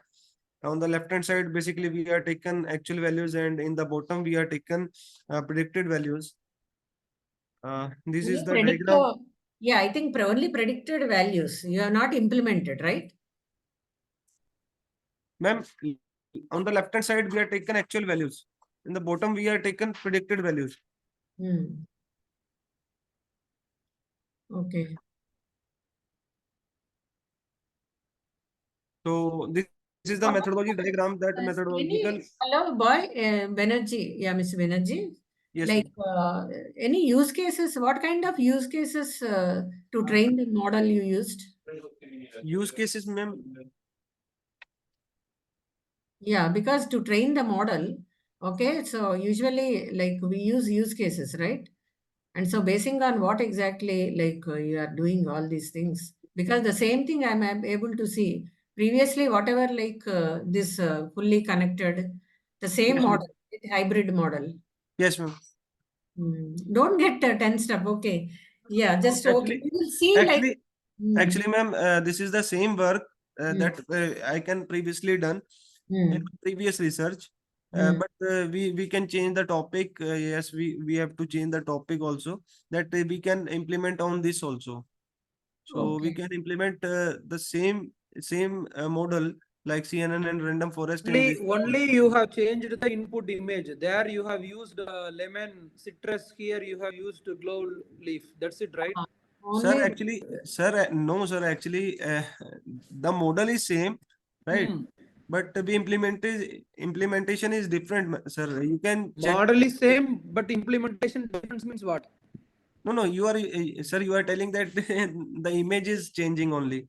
No, here also you have used CNN citrus. layer. 3 convolutions you have used, and random forest you have used here. Same model only, na? Yes, sir. Model is same. Yes, yes, Yeah, sir. that is why I'm telling. Same model Yes. you have used Yes, for yes, sir. first article also same model. Yes, sir. CNN Yes, sir. layer plus random forest. Yes, sir. There Yes, you sir. have used citrus input. Yes, Here sir. you have In my used clove leaf. second research, sir, in my second research, we are working on the severity level. We Hare are working Baba, on I am not comparing with your second work. I am comparing with your first work. first one. Yes, yes, sir. This is That is same, why sir. I am telling you. This is same, CNN sir. plus random forest is there. Yes, sir. Only the input is changed here. There Yes, you sir. have One was this citrus. cloud leaf and the other way. Yeah. Yes, yes. Yes, Why sir. you are getting my point delay? No, Okay. no, no. Sir. Sorry, sir. Sorry. Sorry. Next. Yes, sir. So we have calculating the precision, recall, F1 score, and support, and The as table well is as also same, Banerjee. Yeah, because classes, cloud, rest, only some parameters you have changed. So unnecessarily you have created 3 papers, instead of this, okay, have you taken 1 paper, like it would have been a nice paper. If at all you plot with the actual values, at least take the suggestions from us. And are you a researcher, pursuing your PhD or what yes, exactly? ma'am. Actually, I'm working in Chitkara University right now, and I'm the student of MTech also, and I'm working here Okay, you are a on the student. profile of research assistant. Okay, no, this is we don't means okay for presentation sake you have presented, but in IEEE level when we are in this platform, and so the results whatever I am seeing, so this is not correct actually. Yeah, because the next time, so when you are really thinking about, don't club together all the 3 papers together. Always think about make one objective and try to make one better paper. Always take the base papers. Okay, Okay? ma'am. Base, Okay, ma'am. take the base paper, listen carefully, and Okay. then work on that and try to observe what are all the problems in the base paper. And then Okay. after that, actually, you have to start doing the research. And actually, whatever the sir was saying, so only that was changing, but the same model you are using. So Yes. it 3 papers, actually, this is too much. Like whatever, like, but you tried your best, and then you presented and somewhat like, yeah, okay, totally the average performance. But then always think to just give your 1 paper the best paper, right? Yes, ma'am. Yeah, take our suggestions finally. Yeah. Yes. Okay, go ahead. So this is the true positive table as we discussed in our previous studies also. So in the conclusion part, the classification model has a high level of precision, having scoring ranging from 88.12% can 92.23%, demonstrating its ability to correctly identify each clove leaf disease. The balanced score is ranging between 88.58 to 91.41%, offering an equal measure of accuracy as well as recall. And the model overall accuracy is 97% and demonstrate its ability to accurately classifying the occurrence across all disease classification, providing an in the depth assessment of its all over performance. And the combining of CNN and random forest produce the robust and reliable model for the categorizing of clove leaf illness. And this is the model adaptability, and the cross varied dataset is further emphasized, and macro average, weighted average, and micro average, confirming its potential for improving precision agriculture technique in this setting. You These are know, the no, the difference between macro weighted and micro. Yeah. At least those definitions here, I hope you know about it, right? Yes, ma'am. So these are the references basically we are using in our research. So thank you. Yeah.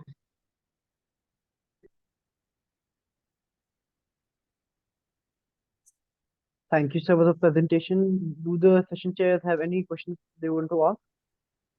We already asked. Is there any other questions because after the end of presentation? Is it like all the presentations are over? Yes, yes, No, ma'am. ma'am. Yes, ma'am. And from my side. Ma'am, I'm here. Myself, I'm Chandana, and I have other. Mine also is there. Sorry? Yeah, then start. I have to call the paper ID 88. 88. What is the paper ID? Okay. Paper ID 88, ma'am. 88, okay. I think I'm audible that side, ma'am. Yeah. Okay.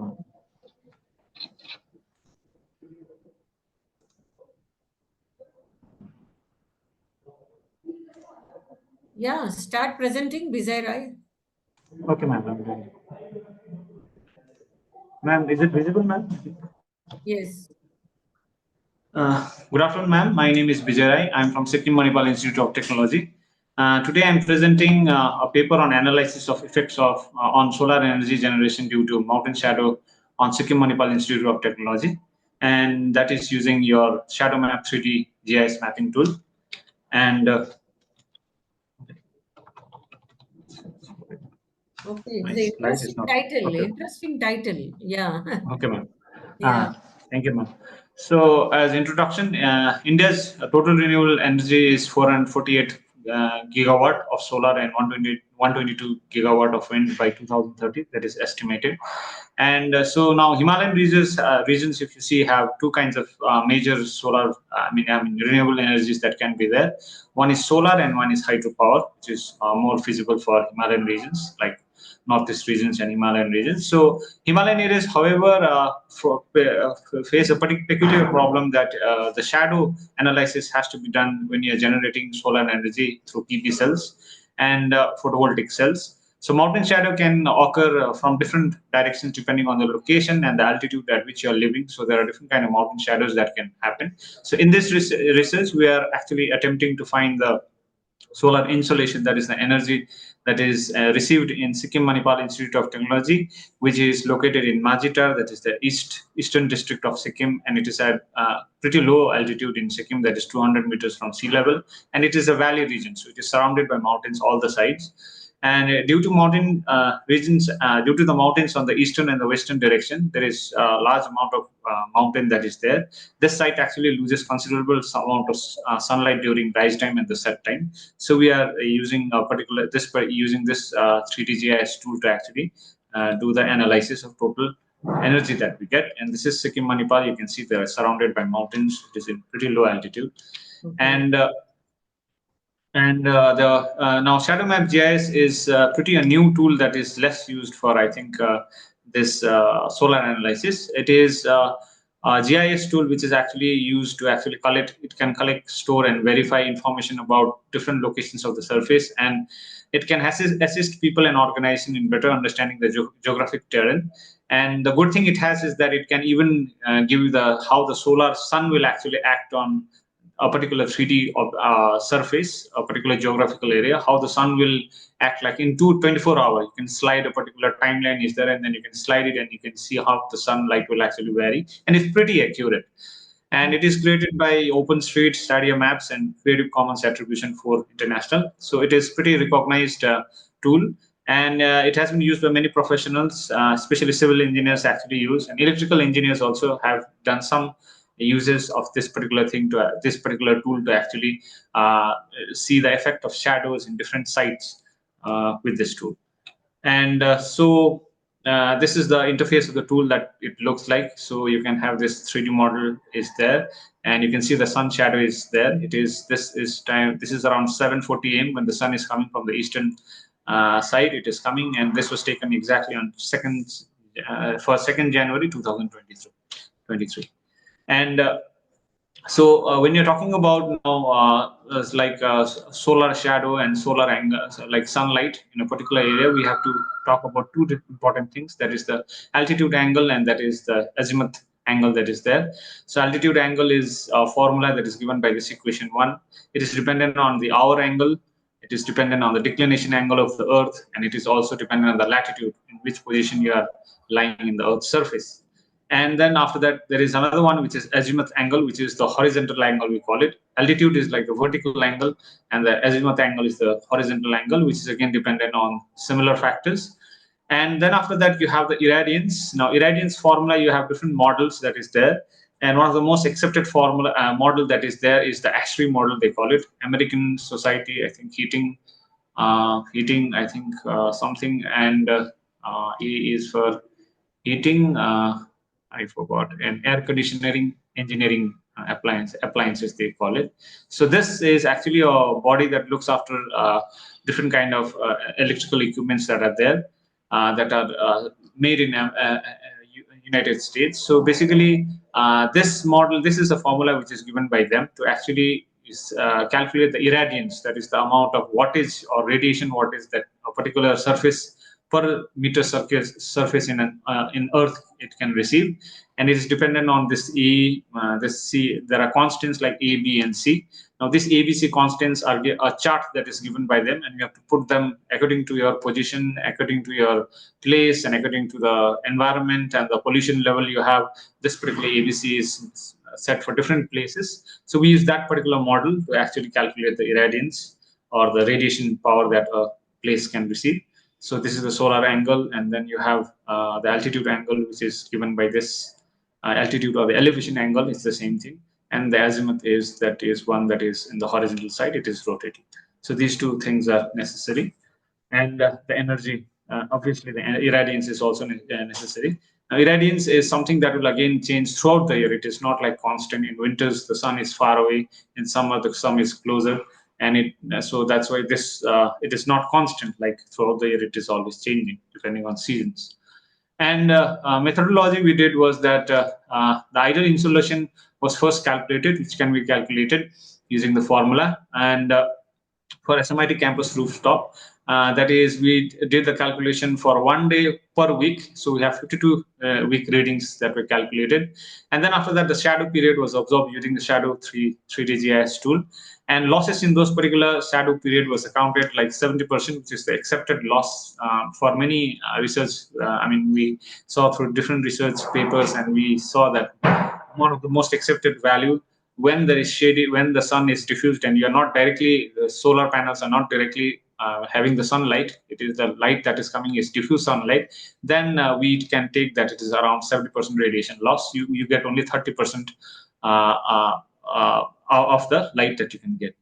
And after that, we draw something that is called the insolation curve. The insolation curve is the total energy curve. It is basically irradiance in every hour that we get, every timeline that we get, and then a curve is plotted, and that is called the insolation curve. So then after that, we did an average insolation capacity and the losses percentage for the whole year we did, and then we plotted that particular graph. And also we have to take in account of clarity index. Clarity index is like the amount of, because sunlight is not always coming, depends on weather and a lot of climatic factors. So it is in Sikkim, it is like we have found through research papers that it is around 50% we get. So whatever calculations we do theoretically, 50% is actually lost because of the weather and other factors. So clarity index is around 0.5 or 50%. So that also we accounted in our calculation. And this is the solar angle variation that we see. So this is the solar angle we see in this particular site, because this site we are talking about the solar angle when we actually see the sun, not the ideal one. The ideal one will be there, that is calculated in a flat plan where you can see right from 180 degrees, you can see right from the rise to the sunset, you can see the whole sun going. But in a mountainous area, especially in a valley, you will see the sun only after some time, like at least 1 or 2 hour delay is there. So this particular angles were calculated. This is for the left one is for the sunrise, and right one is for the sunset. And the orange curve you see is for azimuth, and the blue curve you see is for the elevation. And the ideal curve is not like this. The ideal curve is very straight, and it will be a little above this particular, the azimuth will be a little higher, and also this elevation will be a little lower. So it will be a perfect curve. But here, due to the delay in sunrise and also faster sunset, because the sun will disappear before the ideal sunset. So because this curve will be a little smaller, and not smooth also. And solar insolation, now this is the curve that we plotted. This was calculated for all those 52 days, but we represented only one particular day. So we can see that this blue curve is the insolation curve, that the irradiance that is coming, and this total curve is called insolation curve. This is the irradiance that is varying throughout the day. And this orange curve is actually taking account of the 3D GIS tool we have calculated, and the shadow we calculated, and then we calculate that only 30% of the sunlight will appear to the panels, and therefore we calculated. And this is the inner curve, that is the real experienced what you can say solar energy that is experienced by the surface in this particular area. So there is pretty in December there is quite high amount of loss, and we can see here that it is starting from 6 hours. From 6 o'clock, you can say it is going up to 18 hours. That is by that time I think the sun will set. So this is that particular duration, and you can see that there is more loss in the after the 12 o'clock. That means there is more loss in the western side. That means when the sun is actually setting, there is more loss, and this depends on place. And that reason we can see here that because this is sorry, previous slide. Yeah, yes, is sir. it a predicted like 1-day isolation curve for 11th December 2024? Oh, sorry, ma'am. It should be 23. Sorry, ma'am. This should be Yeah. 23. Sorry, ma'am. I have actually many questions, but very, very interesting paper. Okay. Yes, Yeah. So just do take care about that. Yeah, Yes, I ma'am. think thought it is a predicted value. Yes, ma'am. Okay. This is And the actual value for the 2023, right? 23, yes, ma'am. 1-day. Okay. Insolation. Yeah. Yes. Fine. Yeah. And so we can see that physically, I mean, by image also we can understand. This is the eastern side, this left-hand side image. You can see that it is pretty wide open, and the elevation angle is less disturbed. But if you see the western side, there's a lot of mountain here. So we have faster sunset here. A lot of at like 2 or 3 p.m. the sun will be always gone. So that's why we have more losses during the sunset time. So that's why the curve is also showing a similar effect. And and then, yes, ma'am. Any question? Yeah, I'm just saying that it's a beautiful, like looking. Yeah, the actual Yes, photo. Yes, ma'am.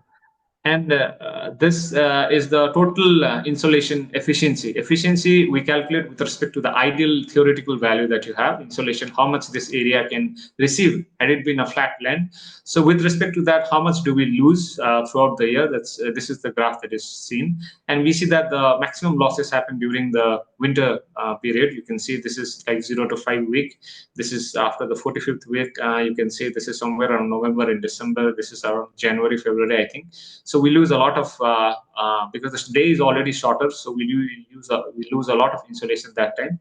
In summer we have some sunlight, and again here it is little due to the structure of the mountains. Maybe you have seen that in this particular period when it is like 12th week, there is a drop of efficiency again it will rise, and we have the maximum efficiency that will go only around 90%. It will never be 100%. And then after that, so this is the efficiency curve we have. So we have seen that the losses will go pretty low in winters. There is a loss of up to, I think we have calculated 29 to 30%, I think, loss that is there during the winters. And so this was the data that was collected. So this is table 1 that is collected for week 1 to week 13. And this is the kilowatt per meter square per day. That is, this is the insolation ISR. So insolation of the radiation that is collected. And this is till week 26. This is 3 columns and again 3 columns. And then after that, again, this is 27th week to 39 week. And then after that, again, we have 40th week to 52 weeks. So this is how that the same curve was actually, this is the data for this particular curve that was collected. And then after that, we calculated for our particular rooftop, the ideal daily insolation we saw for our particular case was 9.455 kilowatt per meter square. Now, because the clarity index is only for this particular SICM, we saw in one of the papers, very good paper, very long paper also, was that around 50% only. So we will get only 50% of this particular power, that is the ideal calculated. So we get around 5.1 kilowatt hour per meter square. And we calculate that our rooftop is actually having a square of around 2 acres, that's 9,000 meters square, and where solar panels can be installed. And then we calculated that the total insolation energy daily that can be received in this particular rooftop is 39,015 kilowatt, 39,015 kilowatt hour daily. And so this is the energy that is there. But obviously, when we use power like PV cells or photovoltaic cells are only like having efficiency up to 20%, I think 15 to 20%. So only 15 to 20% of this total energy will be retrievable as the real electrical energy. So this is the total radiation energy that is being coming on the surface, but we will get only like 10 to 15 to 20% of this particular energy if we use the photovoltaic cell. So that is how we estimated. And then after that, so in conclusion, we saw that SMIT in average loses like it has the average efficiency is only 85%. So 15% of the solar energy gets lost. And in the 49th week, it was having a peak loss of 29%, and then reaching losses was lowest. I mean, the performance was best with losses of only 10% during summer period. And then after that, this methodology, however, doesn't include like man-made structures or even structures like trees and all those things, which can always change their shape, and they can always change. If some landslides happen, then those things are dynamic, they will always change. And if there is a small like a huge bridge or a huge house that is constructed, obviously that will also impact. So this particular GIS mapping tool doesn't include those things. It only includes structures that are pretty big and pretty old. They involve in the map, but new and smaller structures they don't involve, so that is not accounted here. Yes, sir. Yes, sir. So you have gone over the allotted time period. So I would request you Okay, to sir. Okay, sir. No, one second. Can I ask him one question? Right, Yes, sir. ma'am, definitely. Right, I ma'am. can. Yes, ma'am.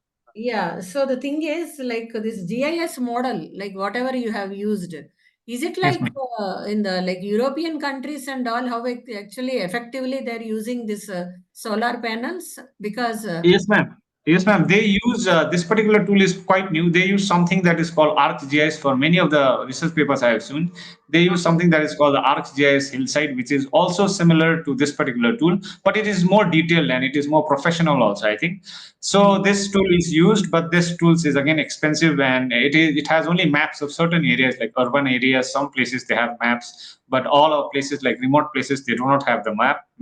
So first you have to buy this software, and then the map should also be available. But however, this particular tool that we are using has a global map. I don't know how they have done, but it's a very big task, and they have okay. made the global map of all Yeah, the over world. there, So like, therefore, yeah, very good answer. But the thing is, like, over there, like in European countries, we don't see the sun at all. So then, yes, ma'am. yeah, so at least, but is it like it works like during the clear sky model and the cloud, actually the variations, whatever, all the real values. Yeah, it's a good paper, really. Yes, ma'am. Yes, ma'am. Yeah. Yes, ma'am. The clarity index, that value that we have taken is actually taking account of all the weather, like the average, like the radiation that this place can get, apart from the ideal value. So that has been accounted here. So we are taking that value. Okay. Yes. Yeah. Yeah, so this is other methods involve using ArcGIS Hillside, which is mostly used, and mathematical models also some people create, but it is again effort taking because it has to be built according to the site that you are being studying at. And the GPU based system, this also one paper I saw, which uses 3D modeling. Again, it uses a very complicated kind of sensors, array of sensors, network of sensors that is required. So that can also be done. Expensive method, a little expensive method, but my point of view, our research is that this 3D map shadow is pretty accessible. Everyone can use it, and it's pretty accurate. Also, it is not that very inaccurate reading. Also, we saw, and I actually calculated the time itself, like when the sunrise, this particular simulation will show in my watch, and as well, I also went to the rooftop and I wanted to see, like, is it exactly that particular time that the sunlight will come? And I've seen 2-3 cases. I did the readings. It is pretty But that is accurate. unpredictable. We can't predict like because it keeps changing. Like the sun, is it that way? No, ma'am. The sun movement can be calculated accurately, ma'am. Accurately, okay. Yeah, because You have the mathematical model. You can calculate everything. Even future sunlight, future, like in 2024 also, this tool will show everything. Like in 2024, how the sun will move, everything will be there. okay, But the what weather I'm is yeah, not okay, as predictable the again, or the time, clouds. yeah, the time slot is allotted. Okay, ma'am. So one Okay, thing, ma'am. like Thank you, ma'am. finally, is it 1 second? Is it Yes, like ma'am. solar panels are effective, like in similar like places? Solar, I didn't get you, ma'am. Solar panels, whatever like panels to just Yes, ma'am. insulate. Is it effective like in similar like places, cold places? Yes, ma'am.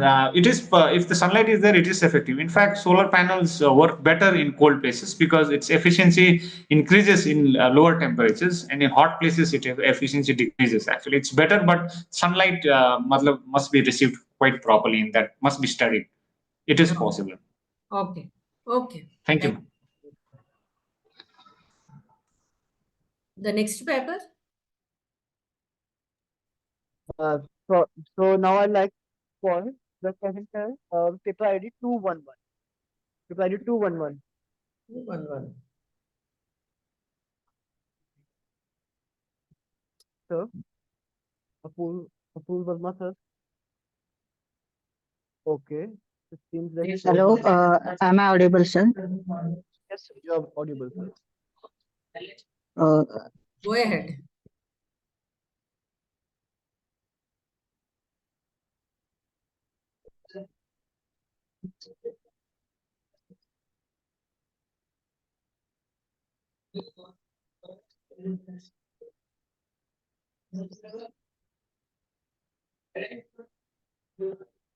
Start presentation.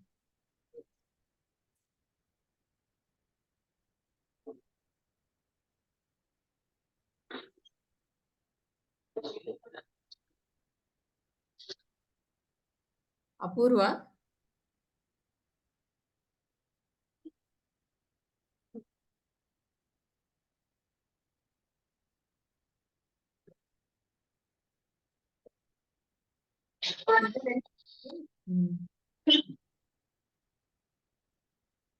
Hello. Yeah, you are audible, but we can't see your paper. Some network issue, ma'am. My PPT is not opening. Okay, you can wait and Mr. Anshuman, Jason, can you proceed for the next paper? Yes, ma'am. Can Ma'am, I with present, paper. sir? Paper ID Yes, ma'am. 570. Yes, ma'am. You can, ma'am. Hello, sir. Yeah. Start. Ma'am.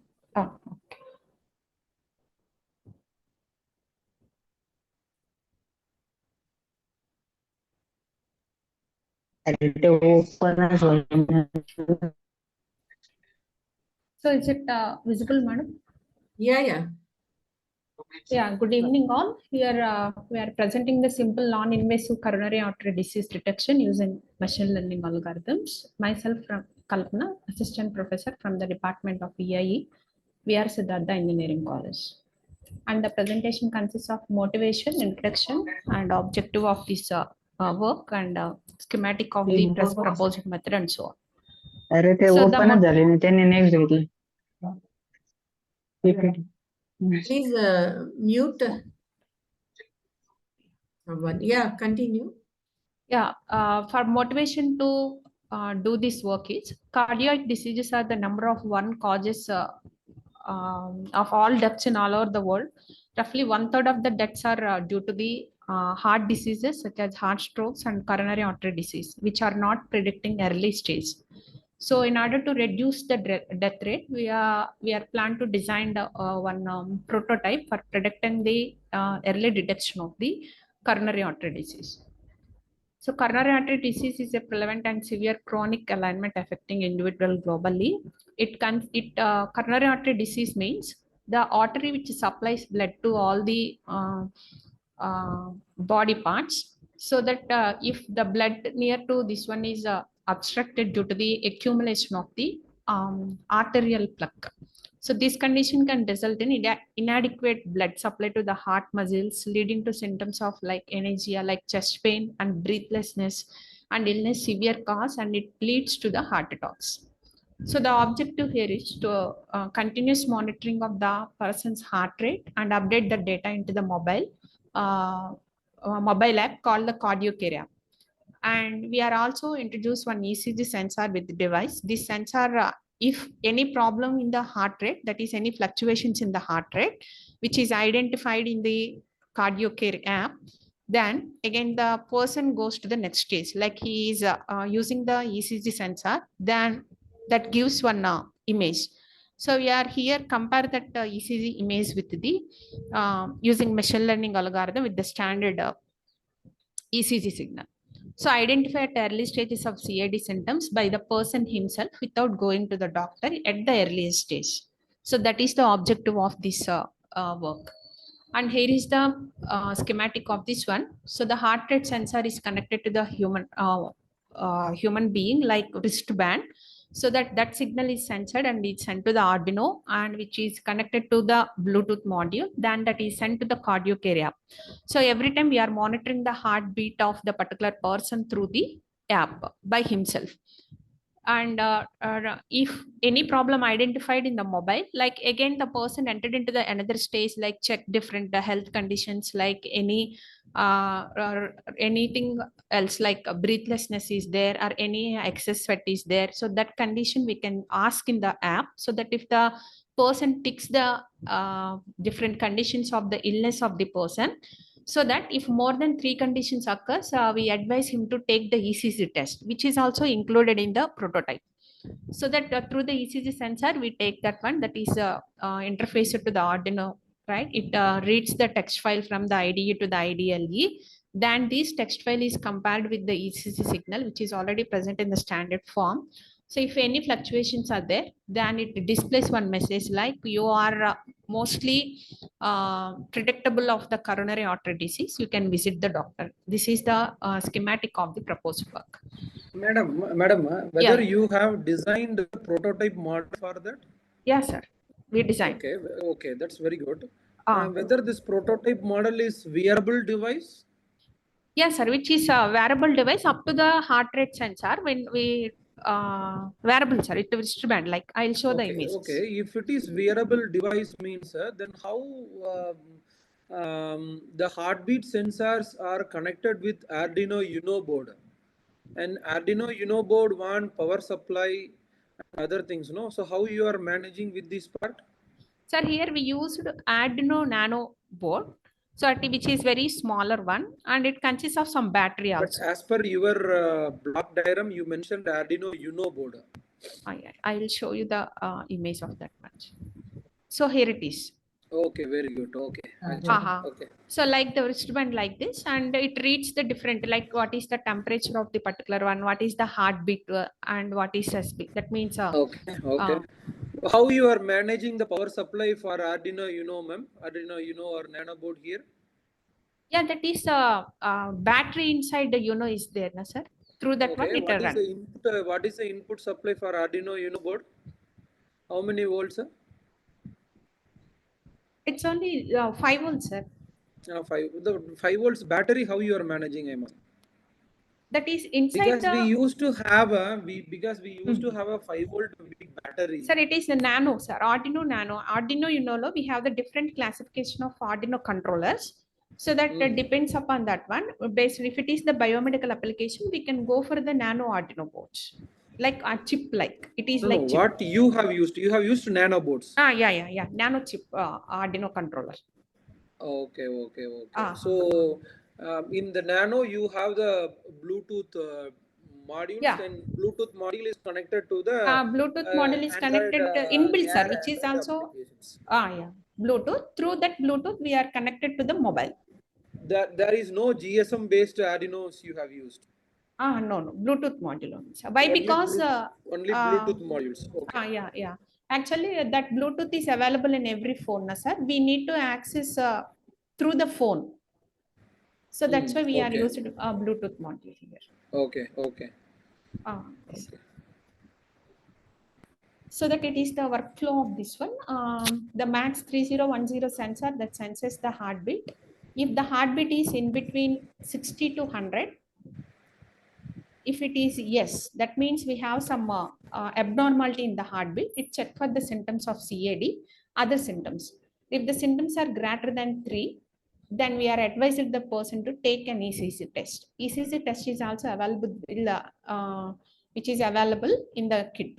So compare the ECG with the standard ECG signal with the machine learning algorithm like random forest algorithm we used here. So if it is normal, it stops here. Otherwise, we are advising that person to visit the doctor. It displays one message like visit the doctor. So the symptoms which we are checking here is heartbeat temperature sensor, which is from the wristband, and the second image is in the phone, like mobile app. Do you have any chest pain, nausea, or indigestion, like any shortness of the breath, back pain is there, excess sweat is there? So if the person ticks more than 3 in this one, then that we can say that the person have the more symptoms of CAD, please consult a doctor. So in the first part, we executed this one, but here one problem is there. Actually, this is not proper way to confirm whether the person is having the CAD or not. Hence, we go for the next step. In that step, we take the ECG sensor itself, so that ECG sensor is interfaced to the board, so that there we can take the ECG signal like this, and which is observed in the Arduino IDE. So we have an environment in the IDE, there we can observe this image. So in the IDE, by using IDLE, we convert these image into the text file and compare this text file with the existing standard file. So here in the monitor, up to this part, it is only the protocol we developed up to here. So it displays like normal. So in the class up to 15 members, we checked the CAD symptoms, like whether they are having the CAD or not. It shows the normal value, normal value, normal value. So that is the final report displayed on the monitor. So the conclusion is it is non-invasive in the nature and coupled with user-friendly interface, and eliminates the need for specialized technical skills. Like we need to go to the lab, and that all this is eliminated in this one, and making accessible to the wider population, particularly noteworthy for the socio-economic impact, offering an affordable cost and convenient health monitoring solution to the individuals. So that is conclusion from this one. So we can also apply other machine learning algorithms in future in order to get the accurate result. And these are the different references. We are collecting some data, how the CAD is used, CAD is identified in this one. What kind of sensors you used here? Two types of sensors. Yeah, madam. ECG sensor, and another one is pulse, heart rate pulse sensor. Okay. What is the base paper for this? Is it like this technology is not existing so far? Because we have seen many students have done this kind of work, but is it like latest concept, or like what exactly? Actually, this is done from only the existing images they are comparing by applying different machine learning algorithms. But from the base we are doing, like taking the directly we are connected the device to the person and taking the signal, and from that signal we are comparing. Yeah, can you once again show me the pictures? The wearable technology. Yeah. Here it is. This one, yes. Okay. To mobile app. Yeah, actually up to this part is mobile app. If any fluctuations in the heart rate is identified and more than 3 symptoms are identified in the mobile app, then go to the next stage. This is the sensor, ECG sensor, which is connected to the Arduino. This is normal Arduino board. If you want to check the ECG, we need to connect these electrodes, and the ECG sensor is connected to the Arduino board here. Okay. Yeah, fine. Good. Yes. Thank you. Yeah, overall, the concept was good. Okay. But how you have chosen this heart rate sensors and ECG sensors? Actually, we want to work on the CAD, so that how to identify. We first studied about what are the different symptoms of the particular person, those who are having the CAD. In that, we mainly identified the fluctuations in the heart rate. No. The question is, you have used some sensors, right? So how you have chosen this sensor? Some other better sensors are also there. Suggestion, if you go for heart rate sensor, Polar's H10 sensor is there. That is a very good heart rate sensor. So that it is compatible with our work, and that works within the range of 0 to 5 volts, and which is fixed to our hand. Like we are prepared one smart band, like smart band, sir. Good. That's the reason we selected this heart rate sensor. But what about the accuracy, ma'am? When we are taking the ECG from the wrist, so what about the accuracy level? Whether you will get here we are not taking the ECG from the wrist, sir. We are connecting the electrodes from where we are taking the ECG actually. Okay, Yeah, wristband is up to only heartbeat only, and for ECG we are connecting the another device to that. Yeah. No. My question is, you have taking Accuracy. ECG from the wrist Accuracy, only, how you by have using made. electrodes, na? Yes, sir. But how it's accuracy level I'm asking. But in the Accuracy hospitals they used to take from our heart. just no Yeah, at the heart rate, but we can also, why? Because it is coronary artery. We can also identify the heart rate in the wrists yeah, ma'am. and No. Yeah, that the is an accuracy additional is only up information I to asked. 75 to 80, sir. It is. That is the question I think. Because in some of the hospitals nowadays, in Apollo, Yeah. some good hospitals, Yeah. if you are admitted for the reasons of heart diseases, they used to give some dollar, like a chain, dollar chains. Okay. So you have to wear that device. Its chain look like a device.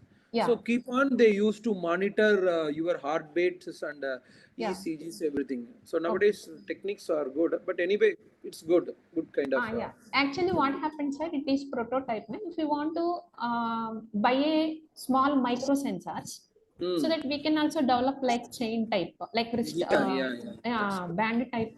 This one. Good, ma'am. Yeah. Yeah, good work. Yeah. Thank you, ma'am. Mm.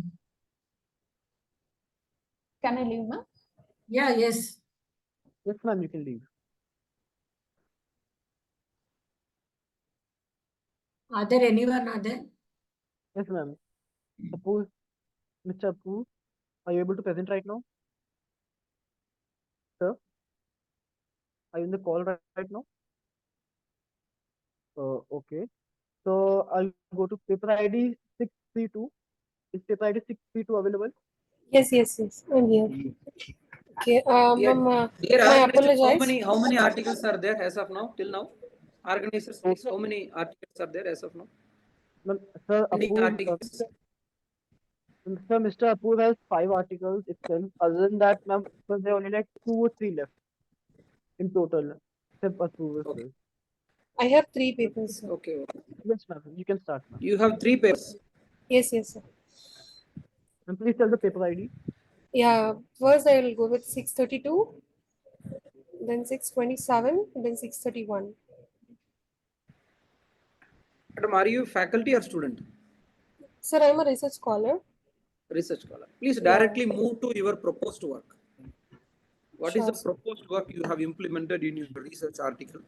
Okay. Show the title and then start. Yes, Hello? please, yeah. Sorry, sir, interpretation. Hello? Sir, can I present my paper after this? Yes, sir, Yes, you yes, can just we can wait.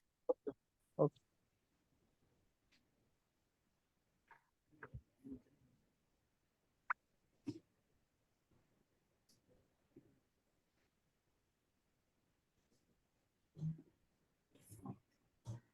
Yeah.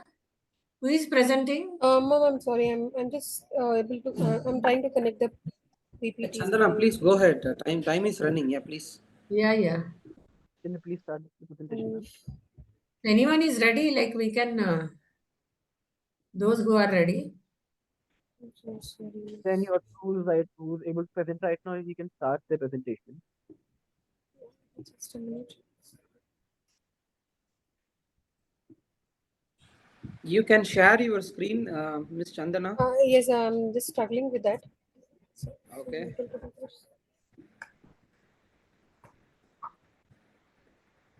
You just go to the window and click share button.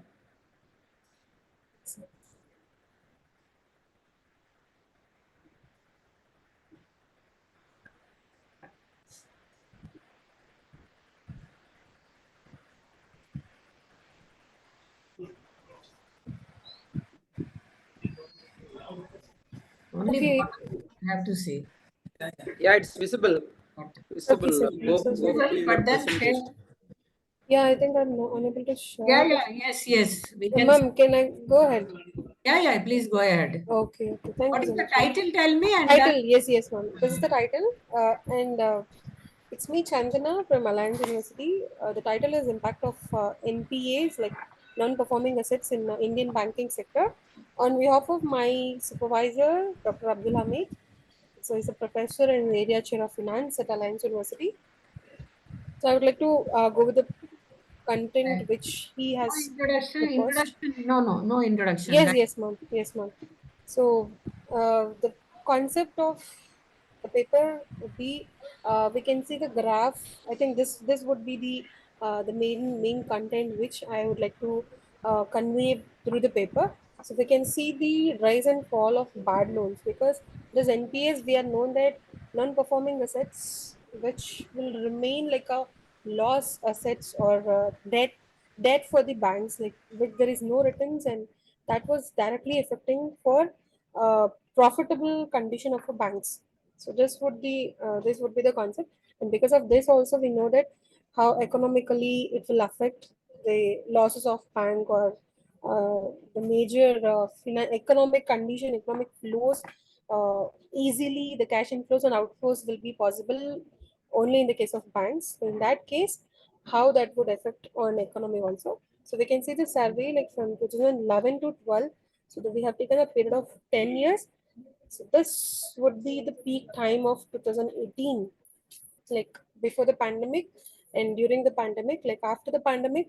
So we can see the recovery, and now the rate is it is about to decline. So there are many steps we have taken, and to get the data, how the statistical data is uh, authenticated, or as it is true with extent, with the help of the data which is given by the banks, and banks data of NPAs, like what's the proportionate of assets they have, like NPAs, non-performing assets, the proportionate they have, and the profitable condition year wise. So we have gone through the comparison so that we can conclude the content like this. So this would be the percentage of banks NPA, and the methodology is we Like have you are switching between only research methodology and that. Can you? no, ma'am. There is a Yeah. Yeah. We for the study we have taken 5 banks like HDFC, Kotak, Mahindra, and Axis, IndusInd, like private sector banks, and the public also. There are 5 banks we have taken, and the study is for done the data which we have collected for 16 to 21 present data, and the data which I have shown in the rise and fall of bad and fallen raise in the NPAs is to know what criteria they have used to find out how we can define the profitable condition. So when it comes to comparison between private sector and the public sector also, we can have a exact data, the primary data which we have collected from the banks and the portal, which official portal which they have uploaded the data. So by this data we can see the status like this. This is the profitable like NPAs which they are having pending in the banks, their status, and which is leading to affect their profitable condition.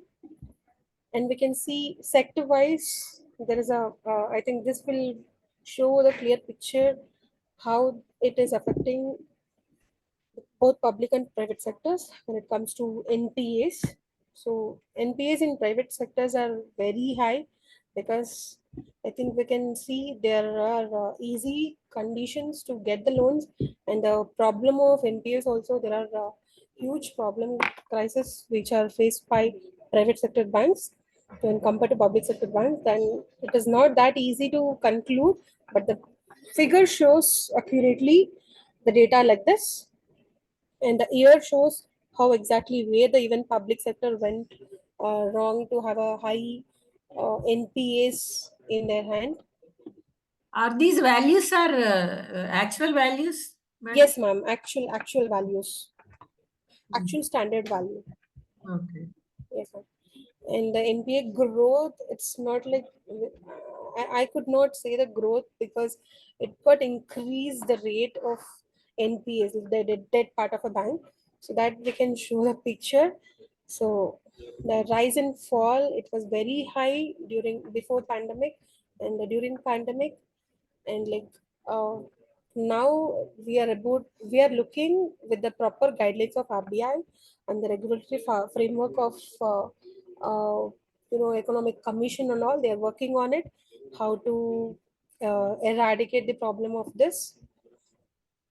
On this written on assets, so how we can say The return on assets is nothing but the profitable condition of a bank. So this will be defined. So as we have discussed, my beginning the paper was on this. Because of increase in NPAs will direct proportionate leads to the profitable condition of a bank. So this is what the concept which we were focusing on. And there are many case studies on this where which we can see where which year the and how what is the value exact value of a NPAs associated and what was the cause for that. There are many case studies on this.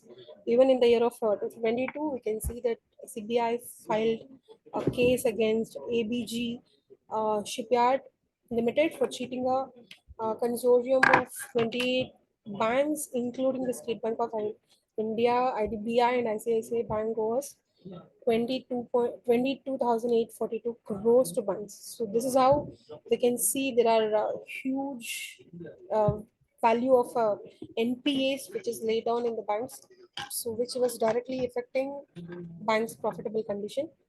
So and this is about What is your suggestion in this? Like, what exactly you want to say in this paper? Yes, ma'am. Suggestion in the case of study, which we can see actual and exact figures where the banks are facing, why the cause for NPAs and why it is happening, in what case, everything. And we can see the documentation process. If I want a personal loan also, uh, uh, I can, it's not that easy for me also to claim the loan. So in that case, how would they cheat? So with the I think the proper documentation work is it not happening in the case of huge amount of loan or in the case of industries. So there are quite high number of reasons in that. So when it comes to this, I think the government or the regulatory bodies, which they should take up proper precautionary measures, which will leads to proper good steps to avoid this NPAs, so which will be the good condition for even Indian economy also. Okay. So that would be the major conclusion on the paper. It was not fully with the data. It was not. I think it's not done with any analysis part or interpretation part. It's shown just the exact accurate figures how it is working, and the further paper is need to work on. Actually, my suggestion for this is, first of Yes, all, you ma'am. have to analyze the Yes, previous ma'am. results. Yes, And ma'am. so, in order to, due to that COVID, like as downfall you are showing, Yes, ma'am. then how to just to overcome that problem. And so Ma'am. what are your technologies and in financial sector? So Ma'am. you can think about some applications which can actually predict, means suggest the betterment Sure, of ma'am. Sure. financial sector. Yes, ma'am. Because we So there are my observation is you have just taken the actually data, data. and True, then ma'am. only the loopholes you have just addressed, Huh. and it's good really, yeah, Yes, ma'am. Yes, because ma'am. of the financial aspects. Yes, ma'am. So like in the next paper, you can suggest some predictive models. Sure, ma'am. We'll Yeah, and work on it. so how to overcome and what are all the like government sector and then private sector, like how Comparison. the loan and then in between some scam and fraud also you have shown. Yes, So ma'am. by addressing all these problems, okay, the better model actually design, and Yes, then ma'am. yeah, that is going to be your research paper. Yes, ma'am. Thank you. Good presentation, but. Yes, thank you. So can I go ahead with the paper, ma'am? Yeah, can you repeat this one? What is the ID number for this paper? Ma'am, it's 632. 632. Okay. Yes, sir. Yeah.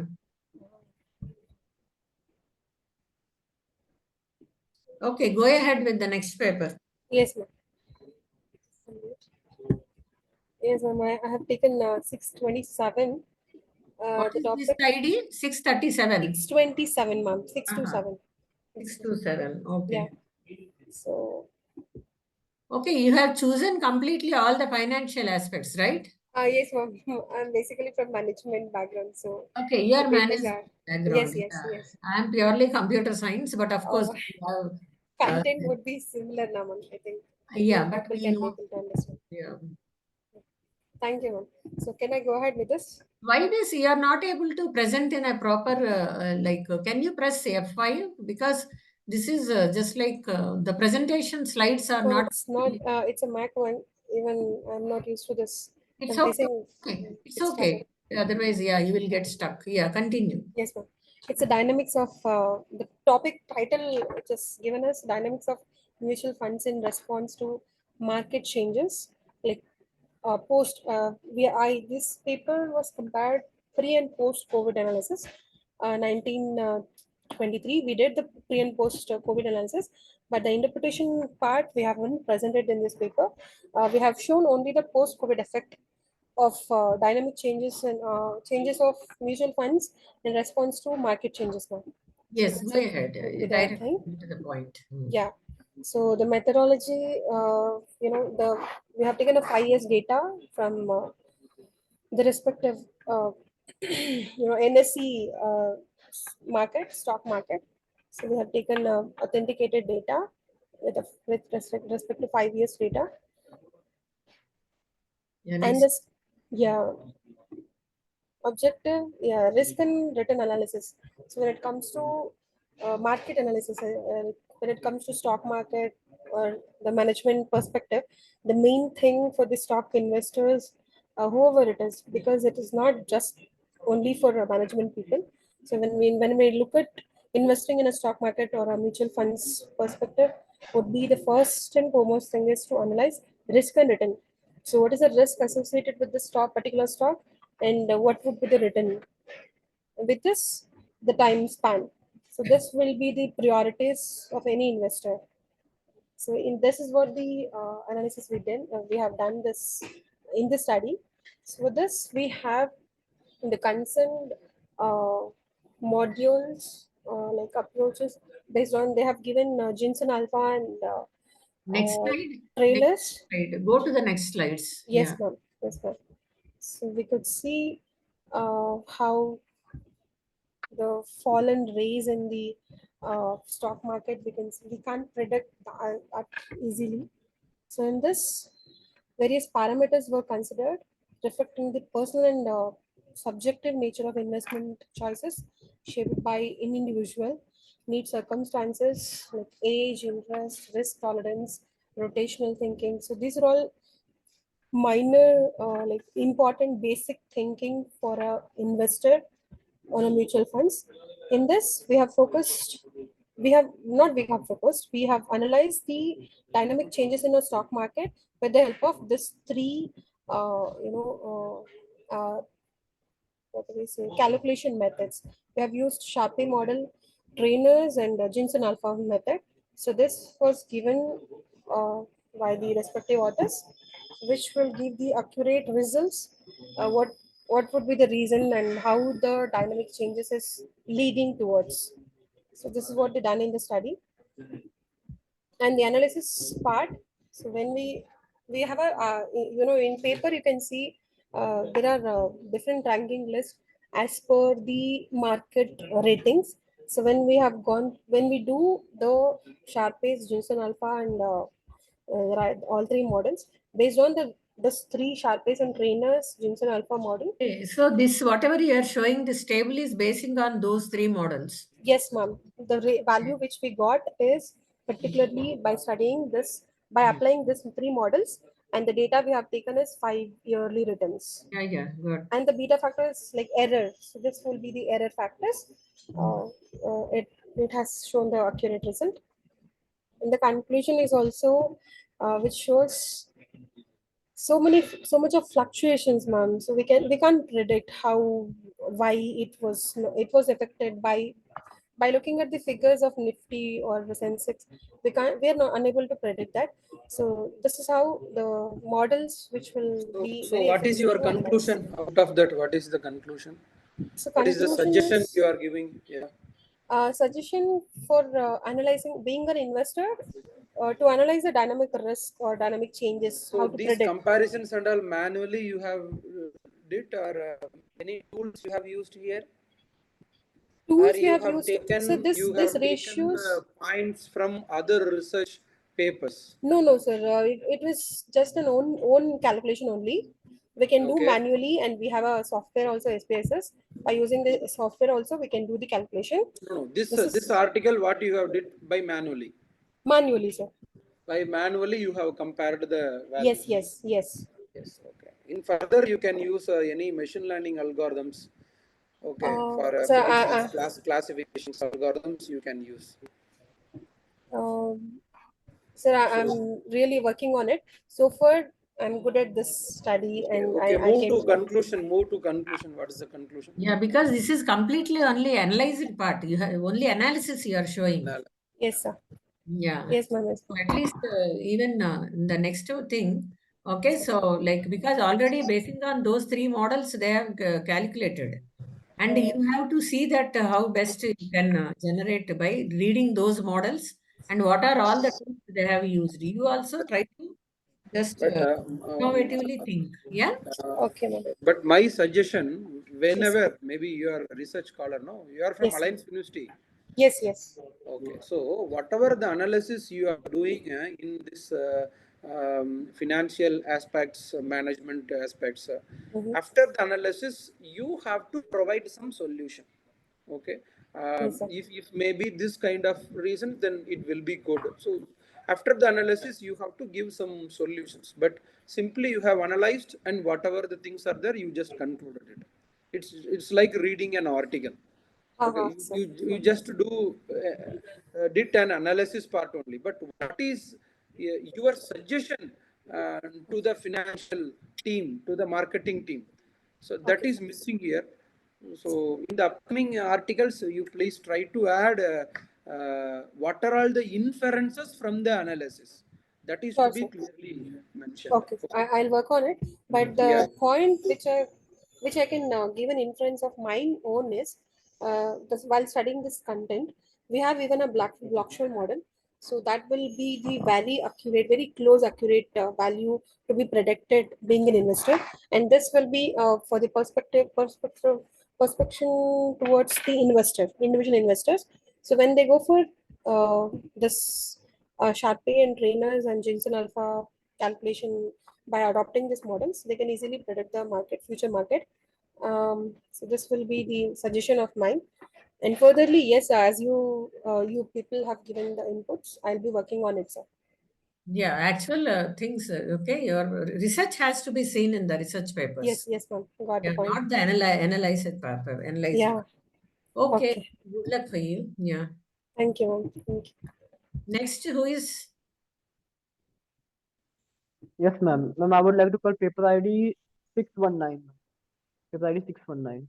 Sir, paper 19. Okay. 519, ma'am. 519? Sorry. 519. Sorry.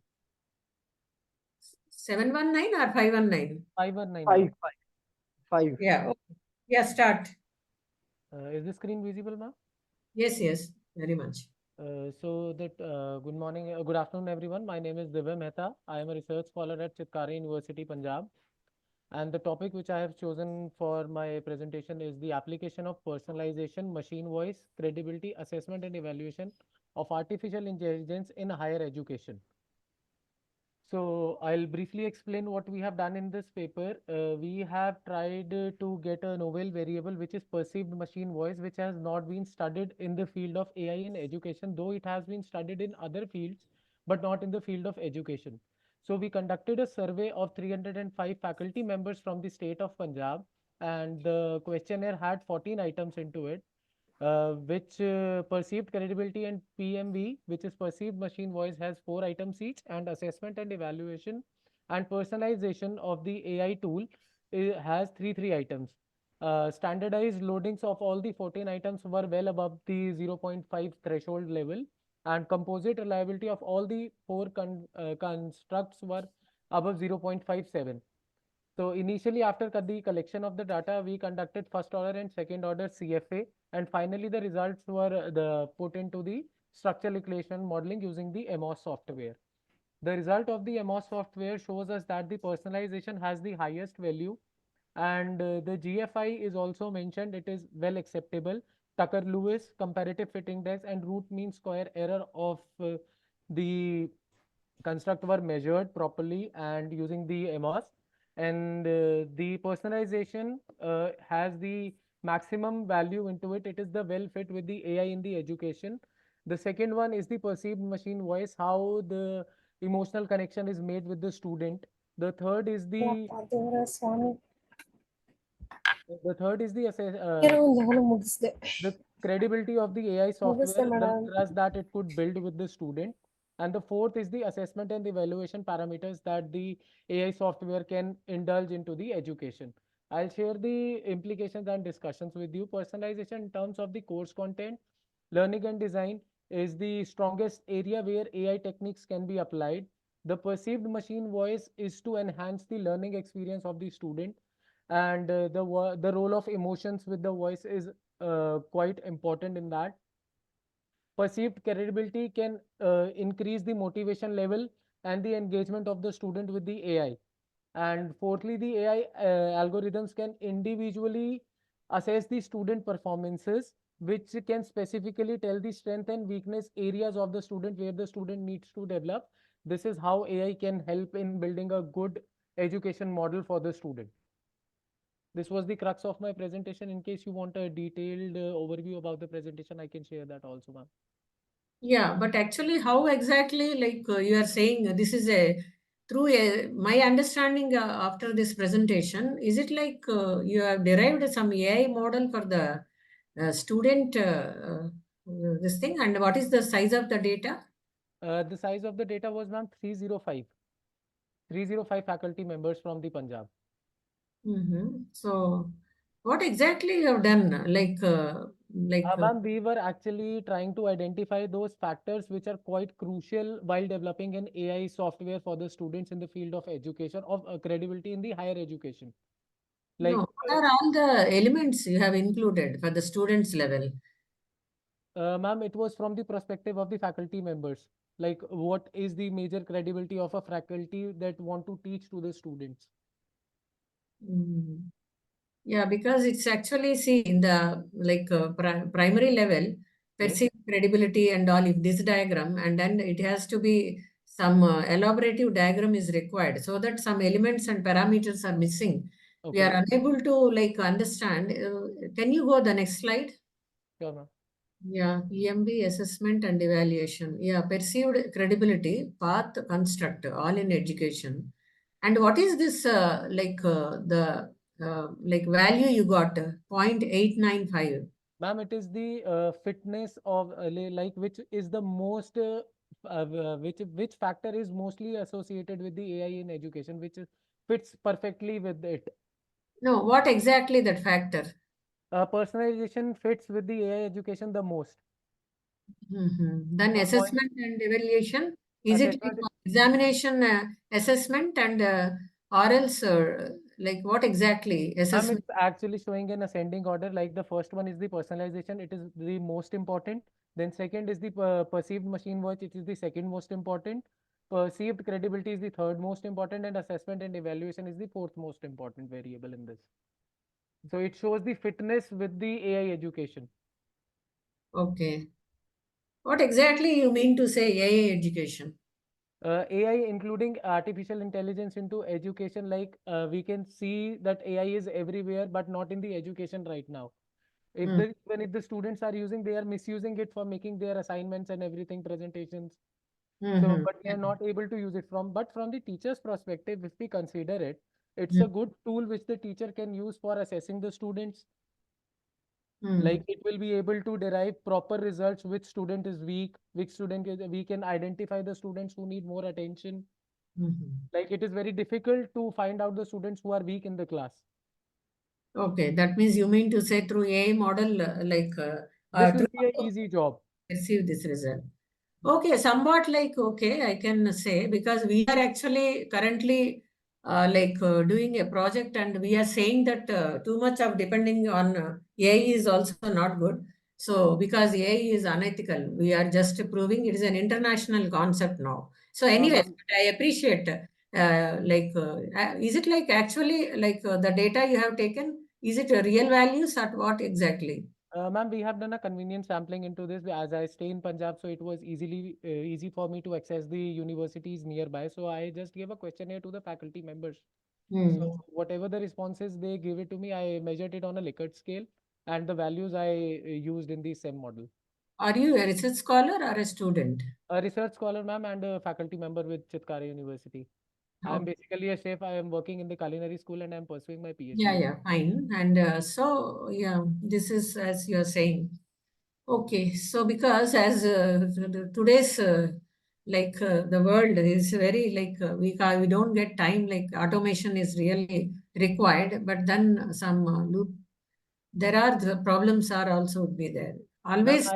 I would like to add up here something. I have seen teachers sitting in the assessment area and marking the papers by hand. Why cannot we do it with the help of AI?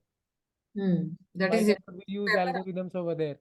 Okay, so that is okay. Everything then AI is doing, then there is no work for the teachers. Ma'am, but the human touch is very important. There are some things where every student is not equal. You are also teaching, ma'am. You also know that. So somebody, it's like if they are so reliant on the YouTube, they can watch cooking videos and come to the class and cook. Come to the They are class and not, like if I am a chef, I am teaching cooking to them. They are not able to cook even after seeing the videos. They need an instructor standing over there. Similarly, Yes. similarly to computer science engineering, it's very difficult to do the coding or using an AI. It's easy to do coding with an AI software, but will they understand it? No, actually, I don't even prefer that coding because the concepts and internally the every parameter why we are using and the directories, everything students should know. Yes, Again, we ma'am. should not design a coding model from the AI. That's not at all good. Yeah. Ma'am, everything has pros and cons, so it's upon us how we use it. No, but with this generation G, they're depending more